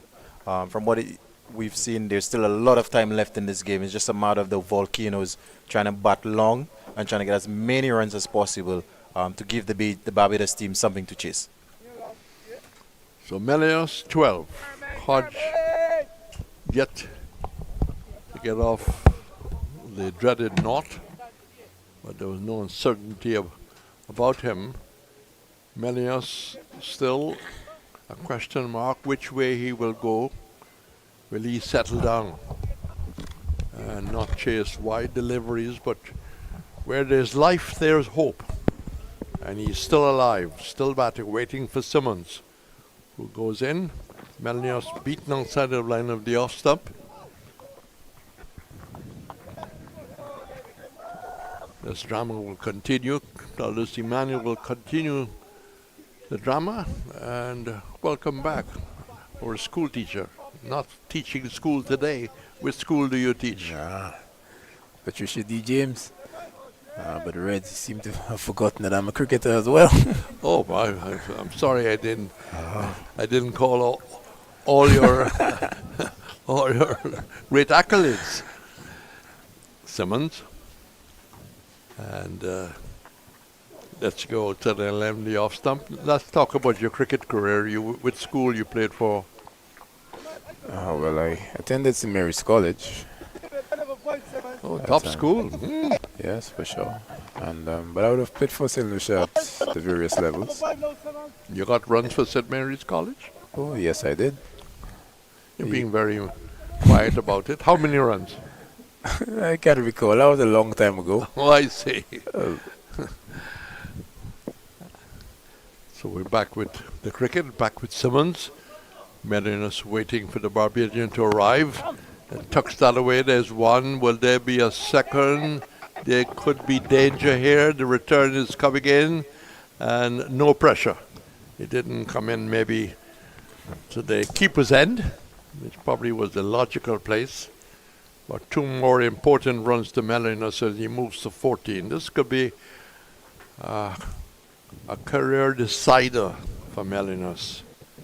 Yes, it's still a relatively young man in the Reds, and he does have the highest score by a St. Lucian in first-class cricket. Did make 190 odd against Trinidad a few seasons ago. Wasn't it against Guyana? No, Trinidad. Okay. This is against Barbados. He's batting. Goes for a hit and caught that at backward point. So the end has come. A very uncertain period where he played well, he played bold, he played badly, but just had, in fact, to just not look for too many shots. And I think guilty there of looking for too many big shots. The field was well set for him as well, and just made that technical error as well. As he was playing that shot, the weight went back. The face of the bat opened a bit more than he intended. He was looking to go a bit more in front of that one. And just looking at the celebration from the bowler, he just motioned that I have you in the pocket again. So it's been, in this game, he's been out to Simmons twice. Well, we did see Braffett setting Drake's at a fly slip and then moved the wrong eventually further right. So good captaincy by Braffett here. I'm looking to see if Claudius is ready to roll. Not yet, he says. Got a couple of other responsibilities today, but his responsibility as the commentator will soon be with him. So not the kind of start that the Windwards wanted. They really need a much better top order start, but again, it's haunting them. They're 14 for 2. This has been the problem all season. As the openers have really struggled to really stamp their authority the entire season long, and Melius was in with a golden opportunity. You just felt that he was settling down into his work and then gave it away. It's Simmons the bowl to the captain Atidas, who is struck in front and survives the appeal. The bowler didn't quite go up, but the slip area did definitely go up. And would have been close. I mean, the experience of the batting is between Hodge, Atenas, and Ambrose. They come one after the other.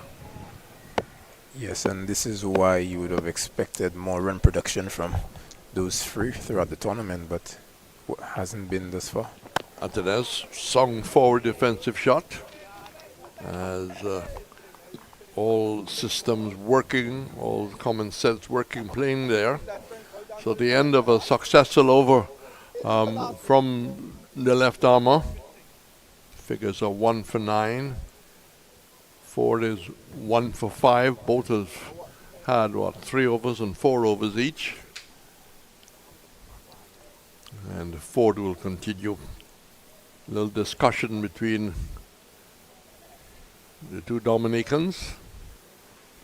And they could have used patois to ensure that, well, maybe Mayers might have picked up the word or two because he's played for the Windwards a pretty long time. That's wide delivery and half thinking of going after it and then pulling out of the shot. 12 for 2. Especially when the franchise was in Dominica. Mayers was around at that time. Yes, Mayers also experienced a major hurricane in Dominica. Yes, yes. I remember him telling the story on Barbados radio, what a frightening experience it was. Delivery outside the off stump, shoulders, arms. Well, I had one experience of some bad weather some time back.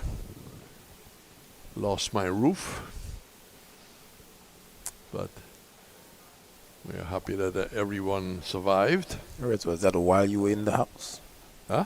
Was that while you were in the house, the roof came off? Yes, sir. Oh.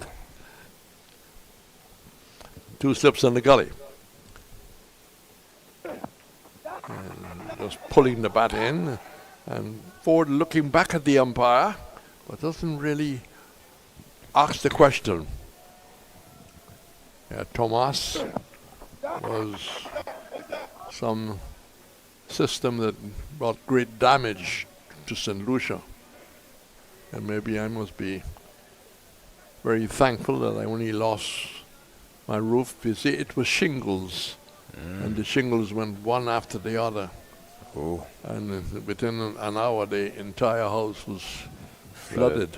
Yeah, it would have been a frightening experience for sure. Yep, it was difficult for myself, wife, and daughter. It's difficult here for the Windwards. As delivery outside the off stump, no pressure. And Hodge would like to see him bowl that line for the next half an hour. That's for sure, but there's a lot to like about what we're seeing from Matthew Ford at the moment. And what do you think of that follow through, just getting all the way down to the face of the batsman? Yes, maybe he heard something that nobody else heard. And he looked back to the umpire as if he was building a case for his appeal. Still only 2 steps at the gully, despite the 2 wickets have fallen, no pressure. And delivery which is tucked away, but just rolling to a forward square leg position. So both batsmen on the dreaded figure, as they say. Ford very thoughtful, not hurrying back, but just walking even strides back. The memory of Antony, when I first saw him walking back, he was in a hurry to get back to the mark.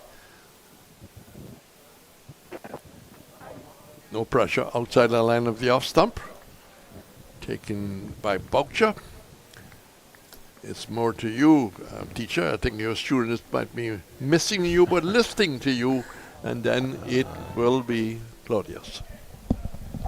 So after 8 overs, the score 14 for 2.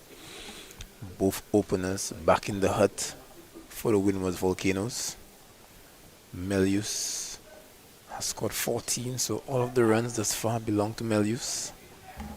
Kavim Hodge and Captain Afanese at the wickets, both yet to trouble the scorers. And certainly the hopes of a major total rest on the shoulders of Afanese, Hodge, and Ambrose, the 3 senior most men in the lineup. As we welcome back senior commentator Claudius Emmanuel. Claudius, welcome back. Senior commentator, good afternoon. Co-senior commentator. Ooh. McAllister starts a new over. He's first for him short. And Atanase is rocking back. So this game progressing quite dramatically. The Windwards Volcanoes 14 for 2, so that makes them overall 2 in the black. Barbados Pride getting a lead of 12. McAllister round the wicket to Athenaeus, who's looking to pull at a delivery that is wide of off stump and not making contact. So Barbados with that lead of 12. And Gaster, of course, picking up 6 for 52 on debut. Wonderful performance by the young seamer, the 21-year-old. McAllister to Athenaeus, who's back and will get at least one down to backward point. Satisfied with the one. Single that gets him off the mark. Taking the total to 16. Or is that 15? 15 for 2. So the game really wide open. Just the 12 runs separating the two sides on first innings. So it's going to be a second innings affair. Kavem Hodge will come in to strike. 2 slips and a gully. Extra cover mid-off. Also long leg. McAllister to Hodge. Down the leg side. And Boucher taking nicely. So disappointment for the Windwards Volcanoes openers. Solozano with a forgettable game here for him. A pair being run out without facing in the first innings. And facing a number of deliveries here today, but not getting off the mark, being trapped. We make it LBW off of the bowling of Ford. McAllister to Hodge. Outside the off stump. And the Dominican shoulders arms. And Melius, well, coming back in this game. First game for him in the season. Getting a good delivery in the first innings. Edging to keep a Boucher. But you can't say the same thing in the second innings. A very loose shot from Melius. Holding out to the man. You'd have to say deliberately set at the deep backward point boundary. Good delivery from McAllister. Hodge has to have all his technical wits about him. He does so and defends at the end of the over. 15 for 2 is the latest at the Darren Sammy Cricket Ground. Yes, the innings was really calling for Melius to settle and settle in quickly.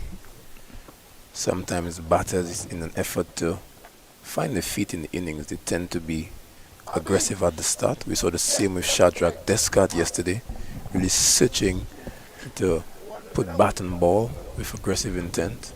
But Melius did get off to a good start, and you just felt that it was time to just knuckle down. But he kept going for the aggressive option, which bordered on recklessness. Absolutely. In fact, Jamal, I was in the back of the box with the backward point boundary being obscured. And when I saw the stroke, I was like, okay, there's nobody out there, so decent stroke. And then I was absolutely horrified to come out and see that there was actually a fielder posted. So it's incredible that that stroke would be executed. Forward goes Athenaeus, and there is no run.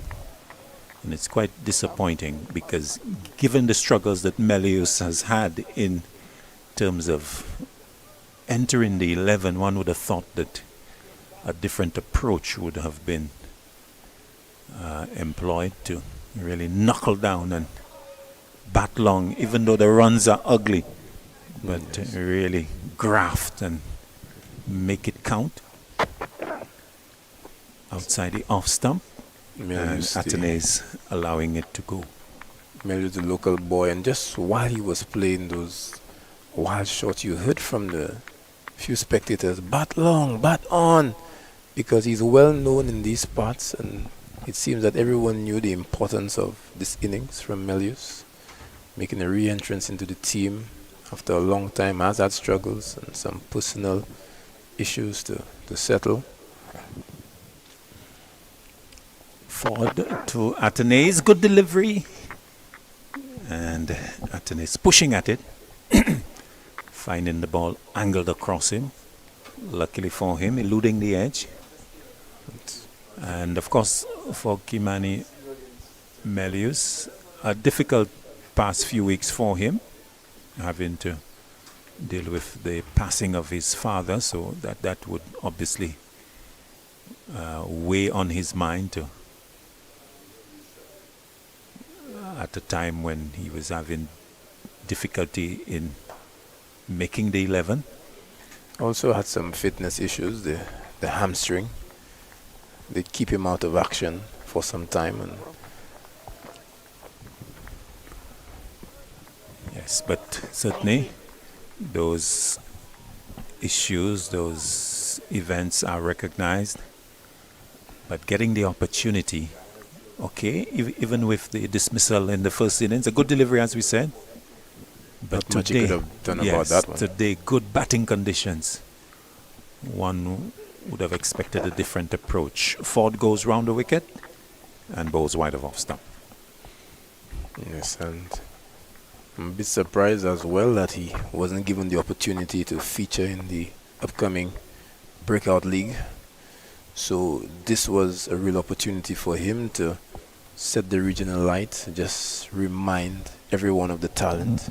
Remember, Reds did mention that he is a West Indies under-19 captain, CPL player. So a chance to just re-enter into the minds of the region. Ford round the wicket to Athenaeus, again wide of off stump as the over is completed. So 10 completed. The Volcanoes 15 for 2. If you are joining us at this time, just to recap the second innings for the Windwards Volcanoes, Solozano, LBW Ford without scoring, and Melius, Scott, McAllister bowled Simmons, 14 wickets falling at 12 for 1 and 14 for 2. The umpires have called for a refreshment break, so the players will refresh themselves on the very hot conditions here at the Darren Sammy Cricket Ground. Opportunity for us to recap what we have had so far. A situation where the game started with Barbados 94 for 5. They were able to push their total to 198 all out.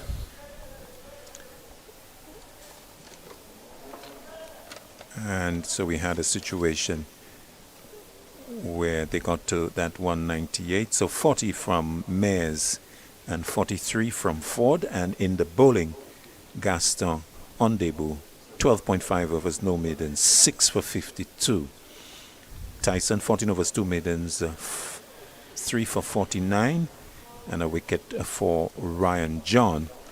And in reply, with the 12-run deficit, the Windwards, they have progressed to 15 for 2. So as we look forward to the balance of day 2, Jamal, your take on maybe the approach that the Volcanoes would be looking to employ in a partnership that is critical for them. The two most capable players in Hodge and Athenaeus, they would want to put a solid partnership so that they can present a challenge to the Pride in the second innings. Claudius, as you know, there is always a game within a game.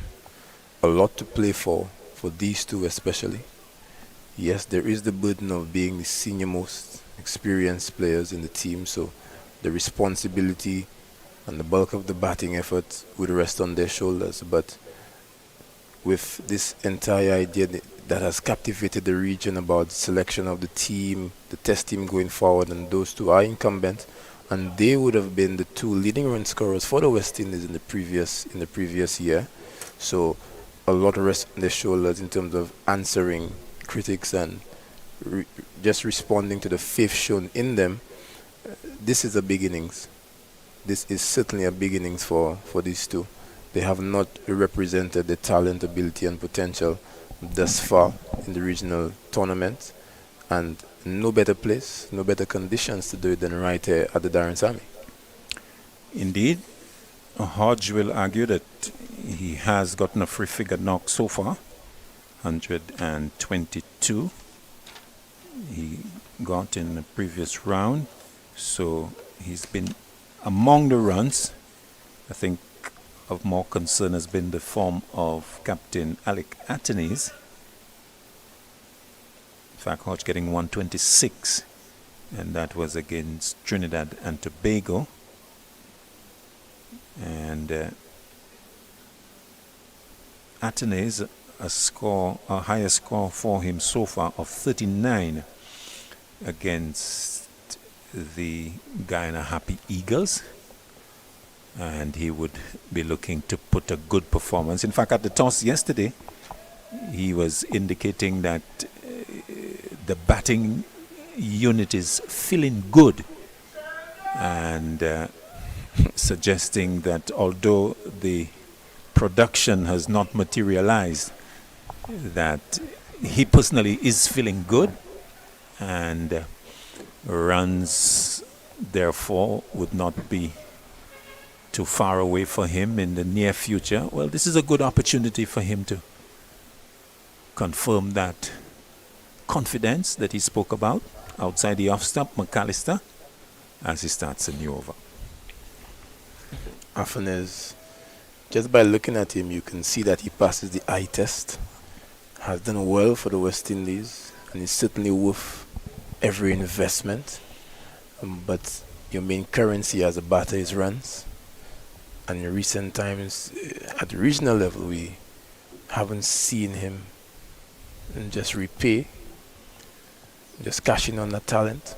McAllister to Hodge. Hodge is driving loosely, and the ball going between bat and pad into the keeper. In fact, we can make the point that maybe in the minds of fans and pundits, there's a vacancy for West Indies captaincy. Perhaps in the mind of the selectors, that's already decided. But certainly there is a role to be filled. No official announcement on who the West Indies captain is. Hodge shouldering arms outside the off stump. One of the names that have been thrown in the mix is Alec Atenes. And so therefore a wonderful opportunity for him here to confirm that confidence that is being reposed in and around him. And so I think he can really strengthen his reputation for that role. Delivery that is into the pad and played on the onside. One more to the total. No signal from the umpire, so 1 to Hodge, which will get him off the mark. The total going to 16 for 2. Runs here for Atenes can certainly enhance his reputation for consideration for that top role in the West Indies team. I would certainly agree, but I would just draw to your remembrance that was it not last season when the Windwards team had placed second in the tournament. So there is some captaincy pedigree in Atenes, and he's certainly worth the investment in that regard. And albeit he has not really set this tournament alight, but for the West Indies, he did get that half century in Pakistan. He is touted as our best player of spin in the lineup, so he's certainly worth his place in the team in my humblest of opinions. And being such a young man, he has a very high ceiling, a lot of scope for growth. McAllister to Atenes forward and plays up to mid-off. It's also said that he's in the good books of Darren Sammy. And that certainly plays a role. Absolutely. That is a big factor, having the confidence of the coach. Sometimes you really need that as a player, because in this beautiful game, the honest truth is that you tend to fail more than you succeed. And you've seen that with the top players, the Sachins, the Laras. These gentlemen fail a lot of the time, but when they cash in really big. And with someone like Afanes, I think that he certainly worth the investment. Not sure if they will swing that way.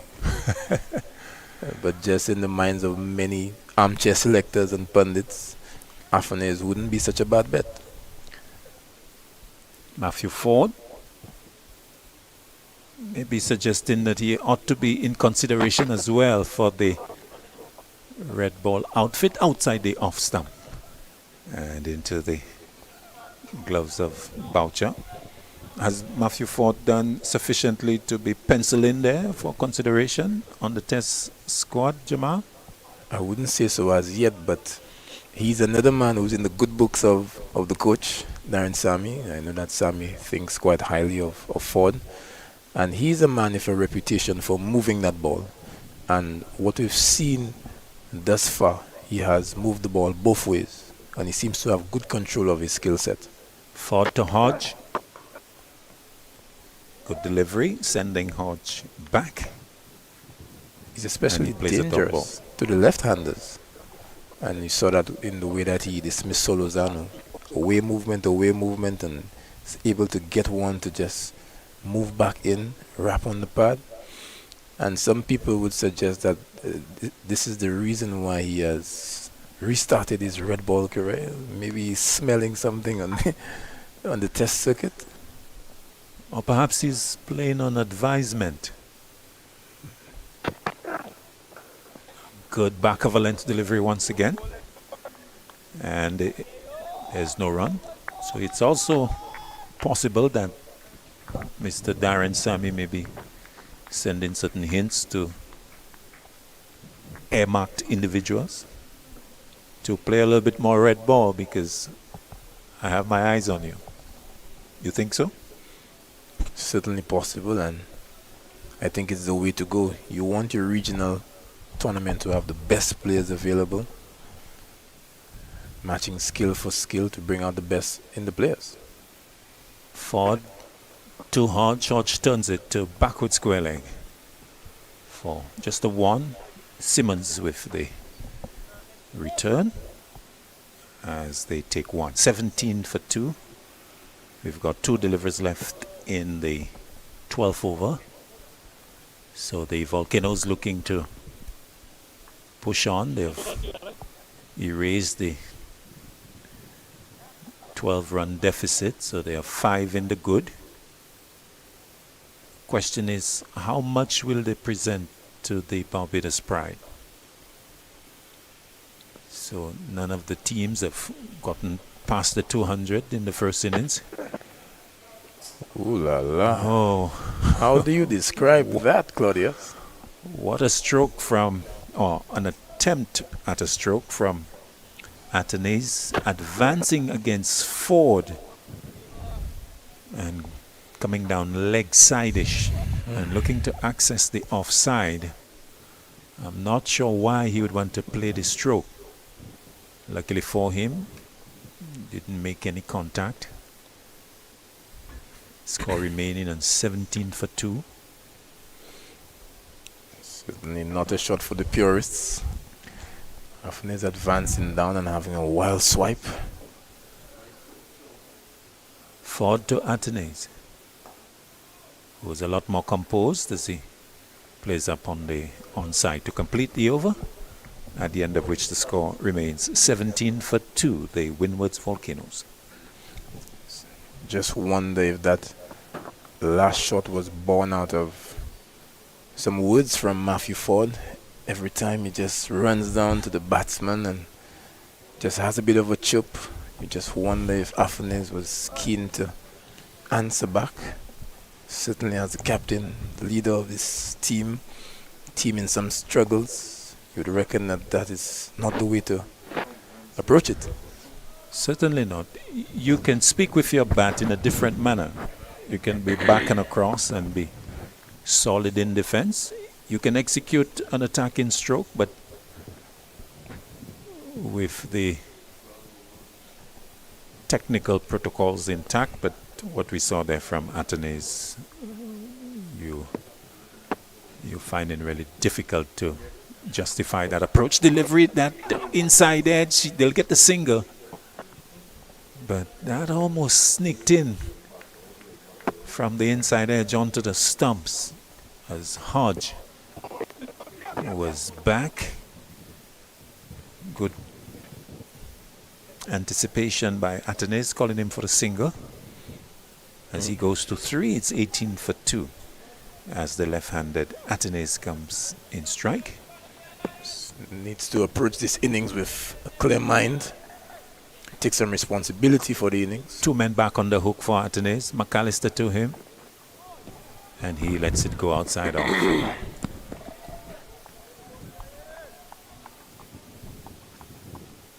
Needs to get into the habit of going big. Certainly has the potential. We've seen it manifest in the international arena. I think he got the highest score of 90. 95 it was last year. So he has all the raw ingredients. McAllister edging close to the front crease. And edged, and it's a no ball though. But that has been put down in the slip cordon. And Atenes will get a boundary to a loose stroke. But it was in fact a no ball. And the man at second slip going two-handed to his left. That's Warwican. Not able to hold on. So Atenes gets a boundary. He goes to 5. And it's 21 for 3. In fact, the previous over, umpire Banuari was indicating to McAllister that he was getting very close to the front crease. And as he came in for the last delivery, he actually overstepped. And so Atenes, close call for him. Living dangerously, Claudius. Indeed. McAllister will come up from the southern end once again. Shot and pulled with control by Atenes along the ground to Simmons. That will get him a single. He goes to 6, 24 for 2. I think that now that McAllister has seen that shot from Atenes, that he would be persisting with that fuller length outside off stump for sure. But it's still good bowling that even after he got that edge, he's reminding him to be honest, keeping him honest in terms of getting him to play that one about head high so he can't just premeditate. Hodge in strike now. Delivery that's too wide of off stump to interest the right-hander. And he allows it to go into Boucher. Craig Brathwaite operating with just the 2 slips. For the big fast bowler. There's also a gully, deep backward point, cover, mid-off, mid-on, and 2 men on the hook. Square leg about 10 yards from the boundary, and long leg. So we are likely to see maybe a short one from McAllister to Hodge. Edged and not maybe carrying to second slip. Ball seems to be following Warwican. And this one maybe dropping just short. Let's look at it again. Just seemed to not go all the way as a catch. Maybe picking it up just on the half volley. So McAllister presenting problems there to these 2 Volcanoes batsmen. Again, he's into Hodge. Hodge elects not to play as the over comes to an end. So good one from McAllister maybe might have done some injustice to himself there, overstepping in that over. But at the end of it, 24 for 2. McAllister quietly working up a good head of steam, bowling with some good pace, aggression, and hitting some good areas as well. And if you just struck that ball, you would see that he's pushing some of those deliveries in and still getting it to shape away from the batters. And he's doing that for both the right-handed Hodge and the left-handed Afane. So it's good bowling from McAllister, just needs to remain consistent.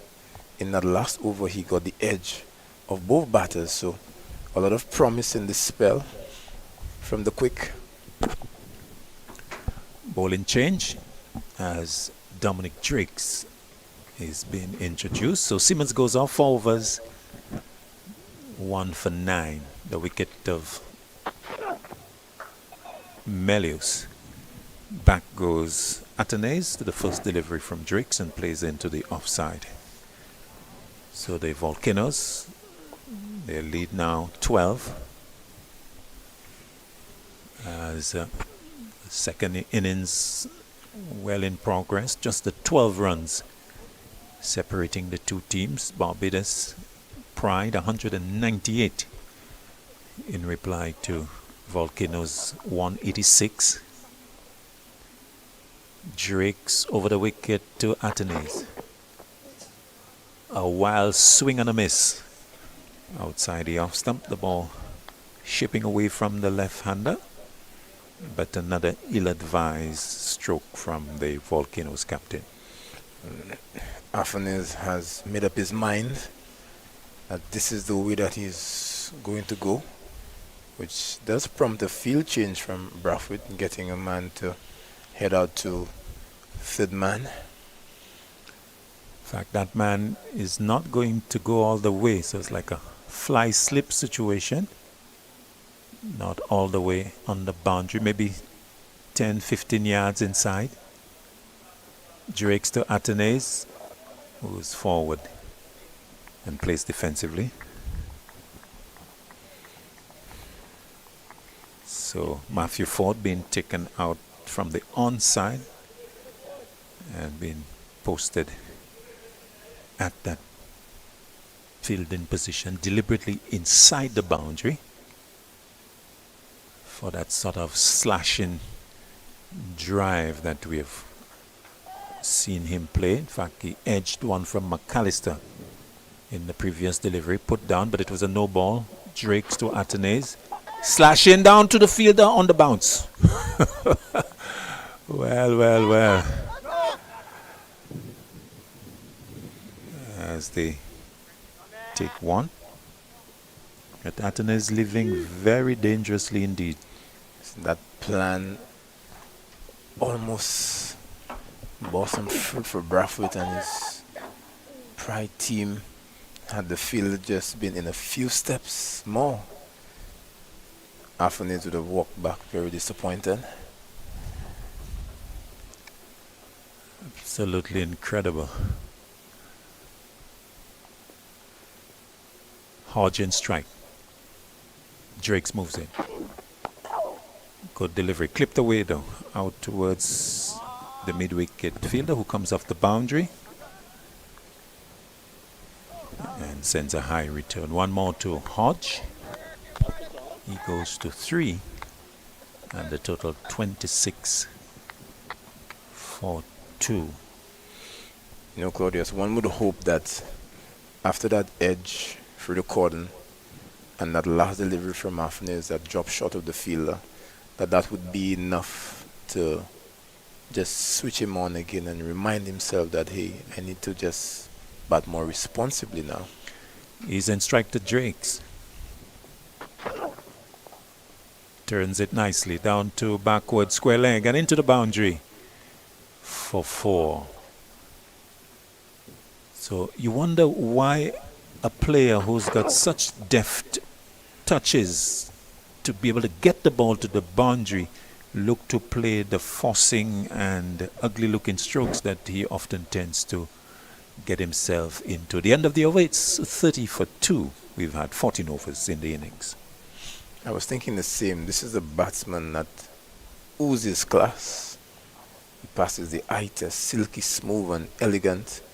And for some reason, he's choosing the option of being overly aggressive, which was bordering on reckless. And then he just plays a shot like that, clips one neatly off the pads, just tucks it around the corner, finds the gap. This one sped to the boundary, such pace, just indicating great timing.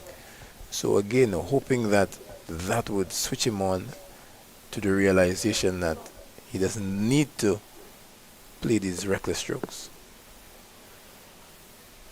As we have a new over, Calmeres being introduced. So first ball from Mears replacing McAllister, 3 overs for 9 runs. And so Kyle Mears getting an opportunity to come in, 2 slips in a gully. Bowling to Hodge. Hodge lets it go. Challenges the off stump to some extent. But Hodge figuring that he had it well covered. So Kyle Mears, we know of his exploits with the new ball, gets it to swing. This ball is in the 15th over, and he's been given an opportunity, still relatively new, so if a nice breeze blowing across Hodge, he can bring that into play. Hodge looking to drive, hits it hard into the ground. Back to Mears. First signs of Kyle Mears finally being employed into the attack. Didn't get a ball in the first innings. Gets his opportunity here. Comes with a big reputation for picking up big wickets and moving the ball both ways. Mears to Hodge. Hodge pushes the front pad and allows it to go. So those 2 slips and the gully will remain interested throughout. There's that breeze that has been there all day. In fact, my weather app indicates that throughout this week we're going to have that stiff breeze blowing all the time. Mears would be looking to take advantage of it. But he's down the leg side, giving work to Boucher. Boucher diving away to his left. So the breeze blowing from east to west. So it's blowing from the leg side to the offside, helping the away swing of Mears against the right-handed Hodge. Mears to Hodge, drive in, no swing here, but can't beat mid-off as McAllister tumbles away at the end of the over. So a maiden, I make it a maiden from Mears to start. 30 for 2, the Windwards Volcanoes. Yes, so finally Mears getting his bowl. We would have discussed that Mears would have been a part of the Windwards Volcanoes franchise for a number of years, so he would have some insight and knowledge of the batters. And likewise, they would have knowledge about him.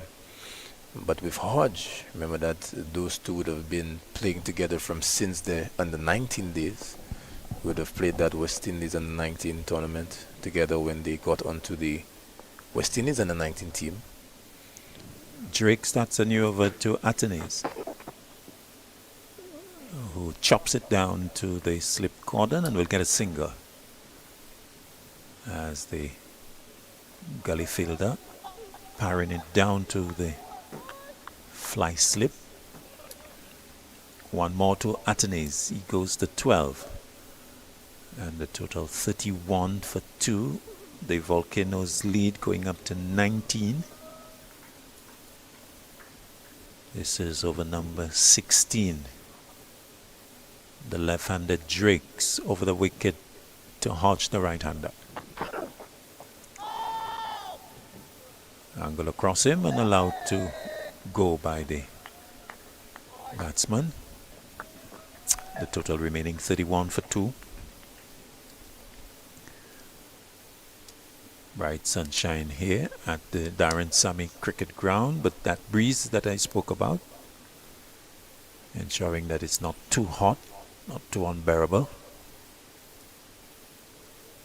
and also assisting with movement of the ball. Drakes can bring it back into the right-hander with the breeze. That one does come back, but Hodge is in behind it. And he gets a single, run number 5 for him. The total going to 32 for 2 midway in the 16th over. Yes, you've got to admire this approach from Kavim Hodge. Does possess the patience and technical ability to negotiate this quality of bowling from the Pride team. Hasn't looked troubled, hasn't looked phased. Batter fully capable of getting the job done. Drakes now to Atenes. Who's back and chops it down into the point region. There's no run. So in addition to that fielder near the third man boundary, there's also a deep backward point all the way on the boundary. So Craig Brathwaite clearly looking to dismiss Atenes in that region. 2 slips and a gully waiting as well. Drakes to Atenes. Atenes looking to drive, but not really getting hold of it. Allowing Brathwaite time to come from mid-on to pick up. He stays on 12. He has faced 26 deliveries. Hodge's 5 has come from 31. These two, the 2 most senior men on the Volcanoes side, I think they know the importance of this partnership for the future of the game. Looking to buckle down, maybe 5 minutes away from tea on day 2. Delivery that is played away. Good work by Craig Brathwaite, putting down the left hand and preventing the ball from going past him, and also preventing the single at the end of the over. 32 for 2, the latest at the Darren Sammy Cricket Ground. Yes, and with this field set from Brathwaite, we must remember that Brathwaite and Afanese and Hodge would have been a part of the West Indies team in recent times, so a lot of knowledge there. They would certainly have the information of the weaknesses of each other. So when I saw that fly slip go down there, I was questioning it in my mind, but when I saw the very next delivery almost go down the throat of the fielder. Mayers continues to Hodge. Driving nicely along the ground, but this is sweeper posted, who misfields and will allow the batsman to come back for 2. Couple that takes Hodge to 7 and the total to 34 for 2. Hodge just getting into his work. 7 of 32 deliveries, giving himself some time.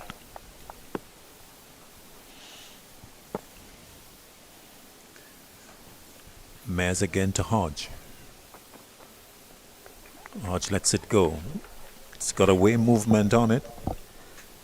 So Hodge not being tempted into the drive. 2 slips and a gully are waiting. So Hodge needs to be very watchful. Mayers, of course, not with a lot of pace, but bowling in good areas to Hodge. Hodge comes forward and takes a look, takes a peep and says, I'm not interested in that. Mayers looking to prey on the patience or lack thereof of Hodge, teasing him outside the off stump, maybe looking to produce something that Hodge thinks is a little juicy and to be drawn into a big stroke. Mayers to Hodge. Straighter, Hodge has to play and does so to mid-on, and there's no run. Good bowling again from Kyle Mears testing the defense of Hodge. Remember that those two have come up through the ranks of West Indies cricket. Been together over 10 or 12 years. Mears to Hodge. Hodge drives nicely, but will find the sweeper. Simmons. Awkward return to the keeper. One more to Hodge is 7. And at the end of the over, the total 35 for 2. No, over still in progress. Change over for the left-handed Atenes. Umpire Baziraf just checking the watch. I think he would notice that perhaps there's enough time for maybe one more over. After this one being now completed by Mears, as Atenes allows it to go into the gloves of the keeper. Well, it's time for tea with umpire Banwari flicking the bail. So tea on day 2 in this 4-day encounter between the Barbados Pride and the Windwards Volcanoes. The Windwards go to tea on 35 for 2 with Atenes 12, Hodges 8. The overall lead is 23 the overall lead. And so as the players walk off, we can just wrap up for you what we have had so far. So in this innings by the Volcanoes, Solozano, he has had a forgettable game. He was LBW Ford for a duck. Melius was caught McAllister Bowles Simmons for 4. The wickets falling at 12 and 14. And the bowling figures, Dominic Drake's 2 overs, no middens, not for 8. Ford 6 overs, 1 for 6. Mears 2 overs, not for 3. McAllister 3 overs for 9. And Simmons 4 overs, 1 for 9. So that's where we take a break here at the tea interval. So we ask you to join us back in about 15 minutes or so for more action from the Darren Sammy Cricket Ground.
Welcome back to the post-tea session on day 2 at the Darren Sammy Cricket Ground with the Windwards Volcanoes.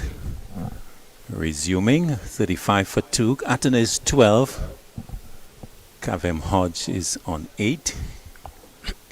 And as we look towards the scoreboard, it suggests 41 overs remaining.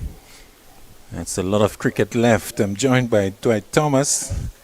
Dwight, we are in for quite a bit of action. The game, would you say, still wide open with the Volcanoes in the lead by just 23? No, I think as of right now, I'd say Barbados Pride slightly ahead. Because effectively, the Volcanoes are, would that be 23 for 2? So they would need a big partnership to get themselves ahead. Indeed, an important one, this third wicket partnership between Hodge and Atenes. And I think the future of the game will depend on this partnership, I think.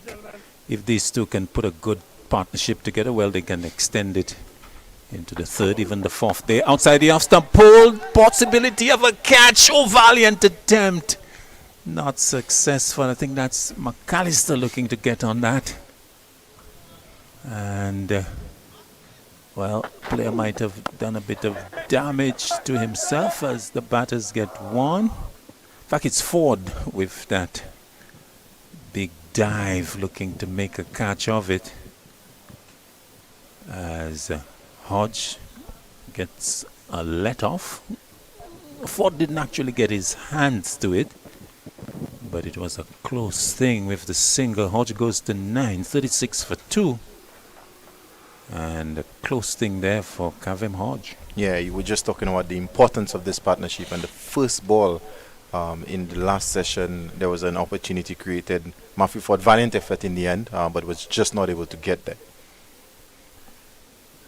Drakes will bowl to the left-handed Atenes. Was in defense, and it stays on 36 for 2. So Drake's operating to the left-hander round the wicket. Left-handed seamer to left-handed batter.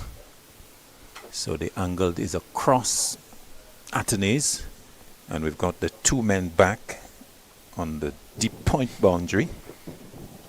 And that fielder behind the slip cordon, about maybe 10 yards inside the boundary. 2 slips and a gully. Drakes to Atenes. He's forward, plays it down to the point sweeper, and will amble the single as he goes to 13, 37 for 2. So Brathwaite here would be looking to operate with his seamers. We have not seen the spin of Warwican as yet. This is the 18th over. And a case, Dwight, where he will look to see what the seamers will do maybe for the next 5 to 10 overs and then bring Warwican a little later. Yeah, it's going to be interesting to see when he decides to use Warwican, because Warwican has been one of the leading spinners in this competition and one of their leading bowlers in terms of wicket taking. Drake's over the wicket to the right-handed Hodge, who lets it go across him, and there is no run.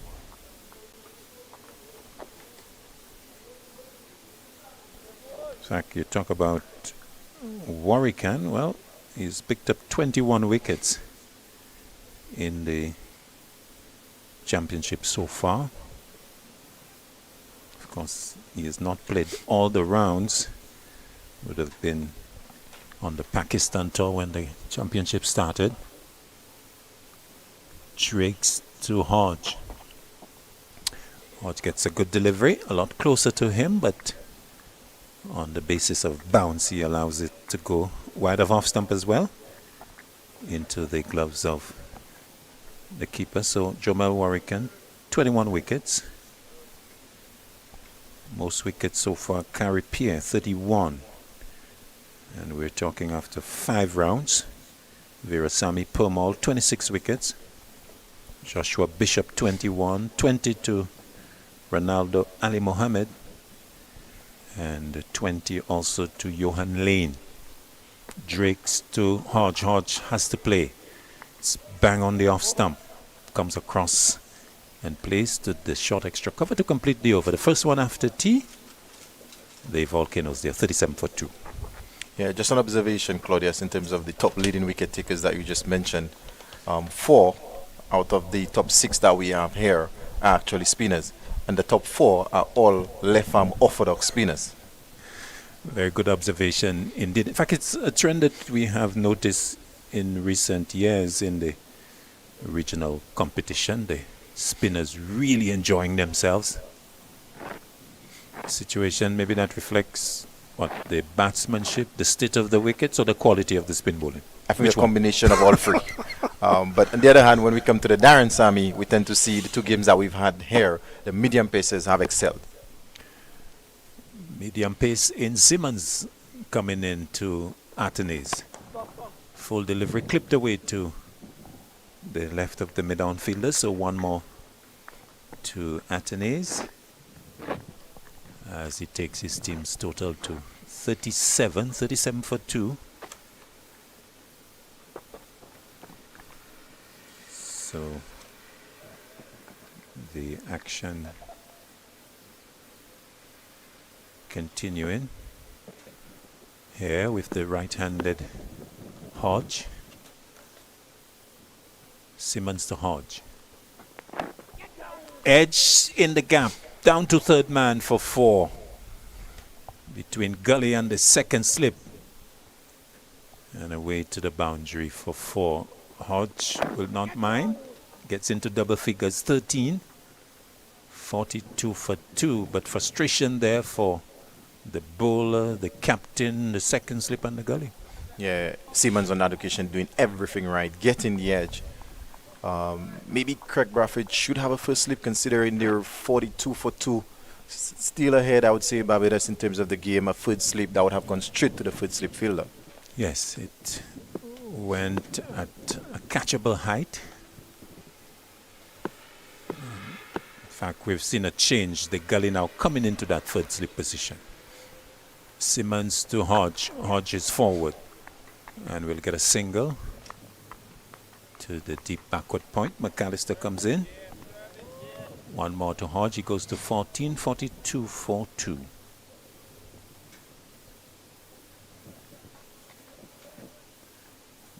Back we were talking about the bowling figures, and we have seen spinners really dominate with some big hauls. 8 for 27 Carrie Pierre for Trinidad versus Windwards. He also had a 7 for 40. Atenes in strike. Goes back, stands up straight, looks a nice picture, playing to mid-off.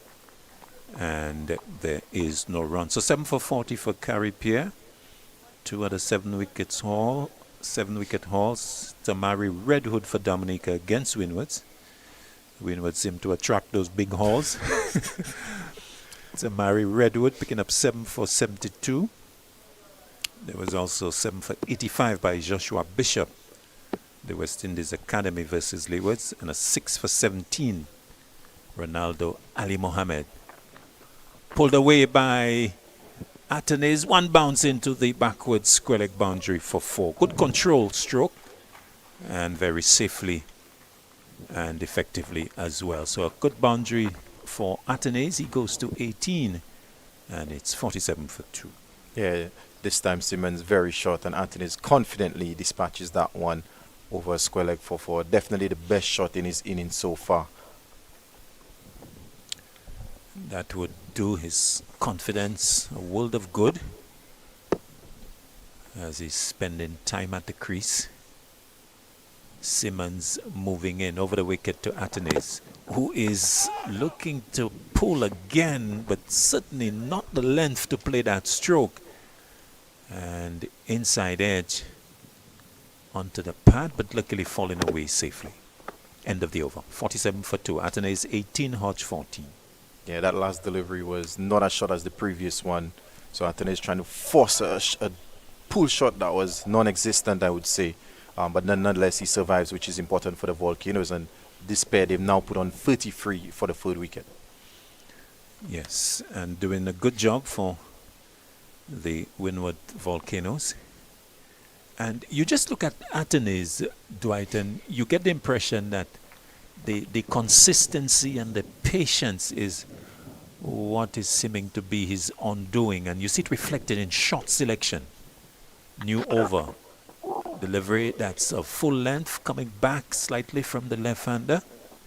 But Hodge seemed to have had it well covered as he shouldered arms. Yeah, it's a case of Anthony is a very, I would say, complete player where he has all the shots. It's almost a situation where maybe he has too many shots, that he's looking to play a shot almost every ball so far in this innings. And it's important that he stays. So I think it's important that he settles down and look towards the long haul. Absolutely. Lots of time left in the game. 39 overs left on day 2. And this is a 4-day game. There's no need to be in a hurry. Drake's bowls to Hodge. Hodge is getting one angle across him, allows it to go once again into the gloves of Boucher. So Barbados with the 2 slips in a gully. Brathwaite is operating with himself at mid-off. There's also extra cover, deep point. And 3 men on the onside, mid-on, forward square, and deep backward square leg on the boundary. The left-handed Drakes in his 4th over, not for 10 to Hodge. Hodge is back, wants a single, will get it as it goes square on the offside. So 1 more to him as he takes his team's total to 48. He's 15. The lead 36. 36 now. Drakes will bowl to Atenes. He'll go round the wicket with the attempt to dismiss Atenes on the backward point area well in place. He's looking to drive, hits it into the boot, into the pad, and will not score. So he remains on 18, and so there's no run. Interesting analysis you presented there, Dwight, that Atenes has so many strokes, seeming not to know which one to play at times.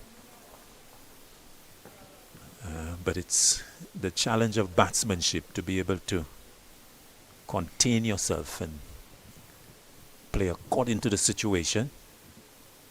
Drakes to Atenes. Shot pulled, airborne, will fall safely as it lands behind the umpire. Brathwaite looking to get to it from wide mid-on, not able to do so at the end of the over. So 1 taken by Atenes, he's 19. 49 for 2, still playing a little loosely and giving a chance to the Barbadians all the time. Yeah, that was short, but that was well outside the off stump, and he's looking to pull that over wide square leg. Maybe he's better off looking to hit that for the offside. Again, a half chance created. So Atenes really needs to settle down. Hodge in strike. 1 delivery left in the 20th over. Drakes to Hodge. And Hodge is beaten outside the off stump. Good delivery. That went past him. A bounce on it as well. As the over comes to an end. A good one from Drakes. Hodge definitely playing at it. And going into the gloves of Boucher. At the end of it, the Volcanoes, they are 49 for 2. Yeah, really good over there from Dominic Drakes. What has been really good about his spell so far, he's bowled the 4 overs, considering the 12 wicketless so far. He has created a couple half chances, I would say. What has really been impressive is the bounce and carry that he's been able to extract from the media center end. Atenes will be in strike as a new over from Simmons starts. Atenes coming forward and not making contact. So Atenes would have started his campaign in the championship in round number 3, would have missed the first 2 games versus Jamaica and Trinidad. Against CCC, he got 23. And against the Leewards here, 13. And against Guyana, 39 in the first innings. Guyana Happy Eagles. That's his highest score. Using his feet and driving, but not able to beat Brathwaite at mid-off. So he remains on 19. So 39 his best effort so far. This is his third game. His fourth game, correction. And would want to put in a good performance. I think he'll admit that 39 is not reflective of his quality, his ability.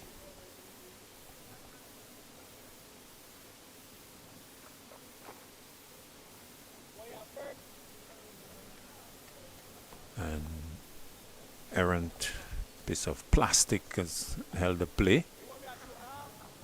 Atene is just wanting to ensure that that is nowhere in his line of sight.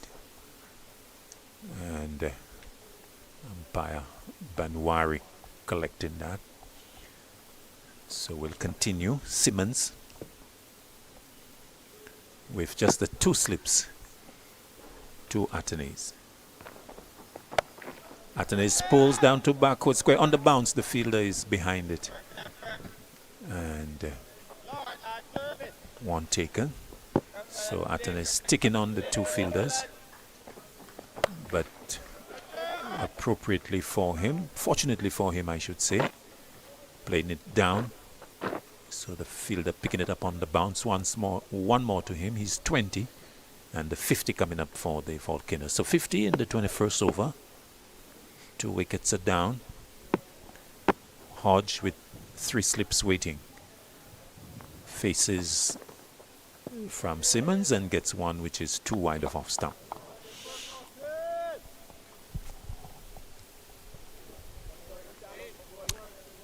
So Simmons plugging away. We saw him create problems with the new ball. But with the older ball, it's a little more challenging. This is his 6th over. 2 deliveries are left in it, 1 for 20.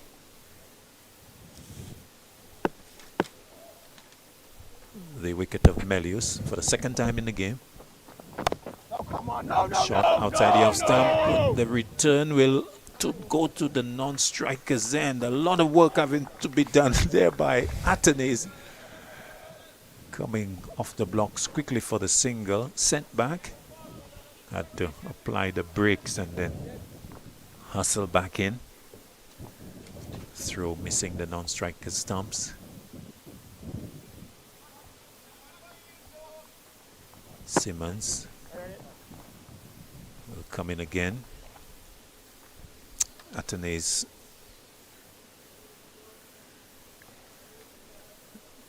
putting back on his gloves and at the non-striker's end.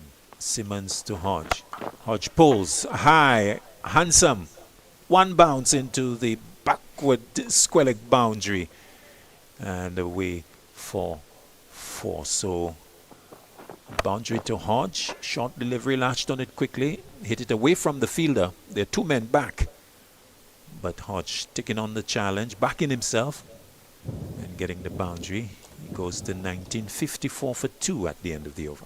Yeah, very confident shot there by Cavem Hodge. Raymond Simmons looked very disappointed. I know Dominic Drakes was maybe 10 or 15 yards in from the boundary, and it actually fell right between him and the boundary. So had he been on the boundary, that would have presented an opportunity. But nonetheless, very good shot by Cavem Hodge, who now moves on to 19, and the partnership is building slowly. They've now put on 40 for the 3rd wicket. Indeed. So the fielders needing to be in the correct positions. And so Simmons not happy that Drakes was right back. As Drakes comes to bowl, interesting field placing, the deep point on the boundary, but the fly slip or maybe deep third is not on the boundary, about 10-15 yards in. Delivery that is played down to backward point. Will that be cut off? Good work by the man Ford as he keeps it away from the boundary, and they're back for 2. Couple that takes Athenaeus to 22 and the total 56 for 2. This is over number 22 in progress. Yeah, excellent fielding there by Matthew Ford. Definitely saved his team 2 runs. But it's interesting position that Matthew Ford finds himself in for Alec Athenaeus. As a matter of fact, that he has been employed the entire inning, so maybe they feel like that's an opportunity to get Alec out. Indeed. Drakes to Athenaeus. Athenaeus watches it closely and then pulls the bat away. So Matthew Ford just in that third position, and he's further back on the boundary now, getting a drink from the fielder, the substitute fielder, and position on the boundary now. So he has actually gone back. So both men are on the boundary. Drakes to Athenaeus. Athenaeus pulls successfully out towards the square leg region. It will decelerate but get there ahead of Warwican. So good stroke as Athenaeus helping himself to a boundary in an area of quite a bit of vacancy, and so a safe stroke as he goes to 26 and the total 60 for 2. Yeah, with a 7-2 field, the only 2 players on the leg side are Craig Baffert at a very short mid-on, and Jomel Warwican well behind square. That was a very safe shot. Alec Athenaeus did that well in front of square, and with that shot there's actually a field change. Yes, the gully fielder now being posted out at forward square, back towards the boundary. Looks like Jonathan Drakes. Dominic Drakes bowls to Athenaeus. Athenaeus rocks back and allows it to go into the keeper. So the partnership progressing nicely from the Windwards point of view. Now 46. Athenaeus 26 from his 43. Hodge scoring a lot slower. He's 19 from 49. 2 deliveries left in the 22nd over. The lead now 48. So that's building all the time. Drakes to Athenaeus. Athenaeus gets one that keeps low outside off stump. In fact, that bounced before it got to Boucher. I think Athenaeus happy that that was not online. Yeah, one for early. I think Drake's previous over, I did talk about the carry and the bounce that he's been able to get off the surface. That one actually kept a lot lower than what Athenaeus was expecting. And like you said, had that been on the stump, it would have really challenged Athenaeus' defense. The 2 batters coming to pat down the area. So one maybe misbehaving a little. Drakes to Athenaeus. Athenaeus clips it out through square leg. They've taken one and will come back for the second. As Warwican's throw comes in. 2 more to Athenaeus, taking him to 30 and the total 62. 62 for 2 as we come to the end of the over. Another one from Drakes. Yeah, Athenaeus seems to be growing into confidence ball by ball. Like you said, he now moves on to 28 and getting 8 of that last Dominic Drakes over. So definitely good signs for the Volcano. He seems to have settled down and looking to bat at least the remainder of the day. The scoreboard shows 36 overs in the day number 2. Yeah. And Brathwaite takes the opportunity to make a change. He's going to bring on the big fast bowler, Jaya McAllister, who was at 3 overs, not for 9. So he would be relatively fresh and has had a long rest since he bowled those 3 overs. That was before tea. And so he's going to come in to Hodge, who plays a back of a length delivery into the offside. And there's no run. So still persisting with the seam. So we have had 5 from Drake's, 6 from Ford, 2 from Mares, 3 before this from McAllister, and 6 from Simmons. So 22 in all. Case being made for the introduction of Warwican, but Brathwaite is still happy with the seam as McAllister moves into Hodge. Hodge is clipping it up to mid-on, straight to Brathwaite, and they decide not to run.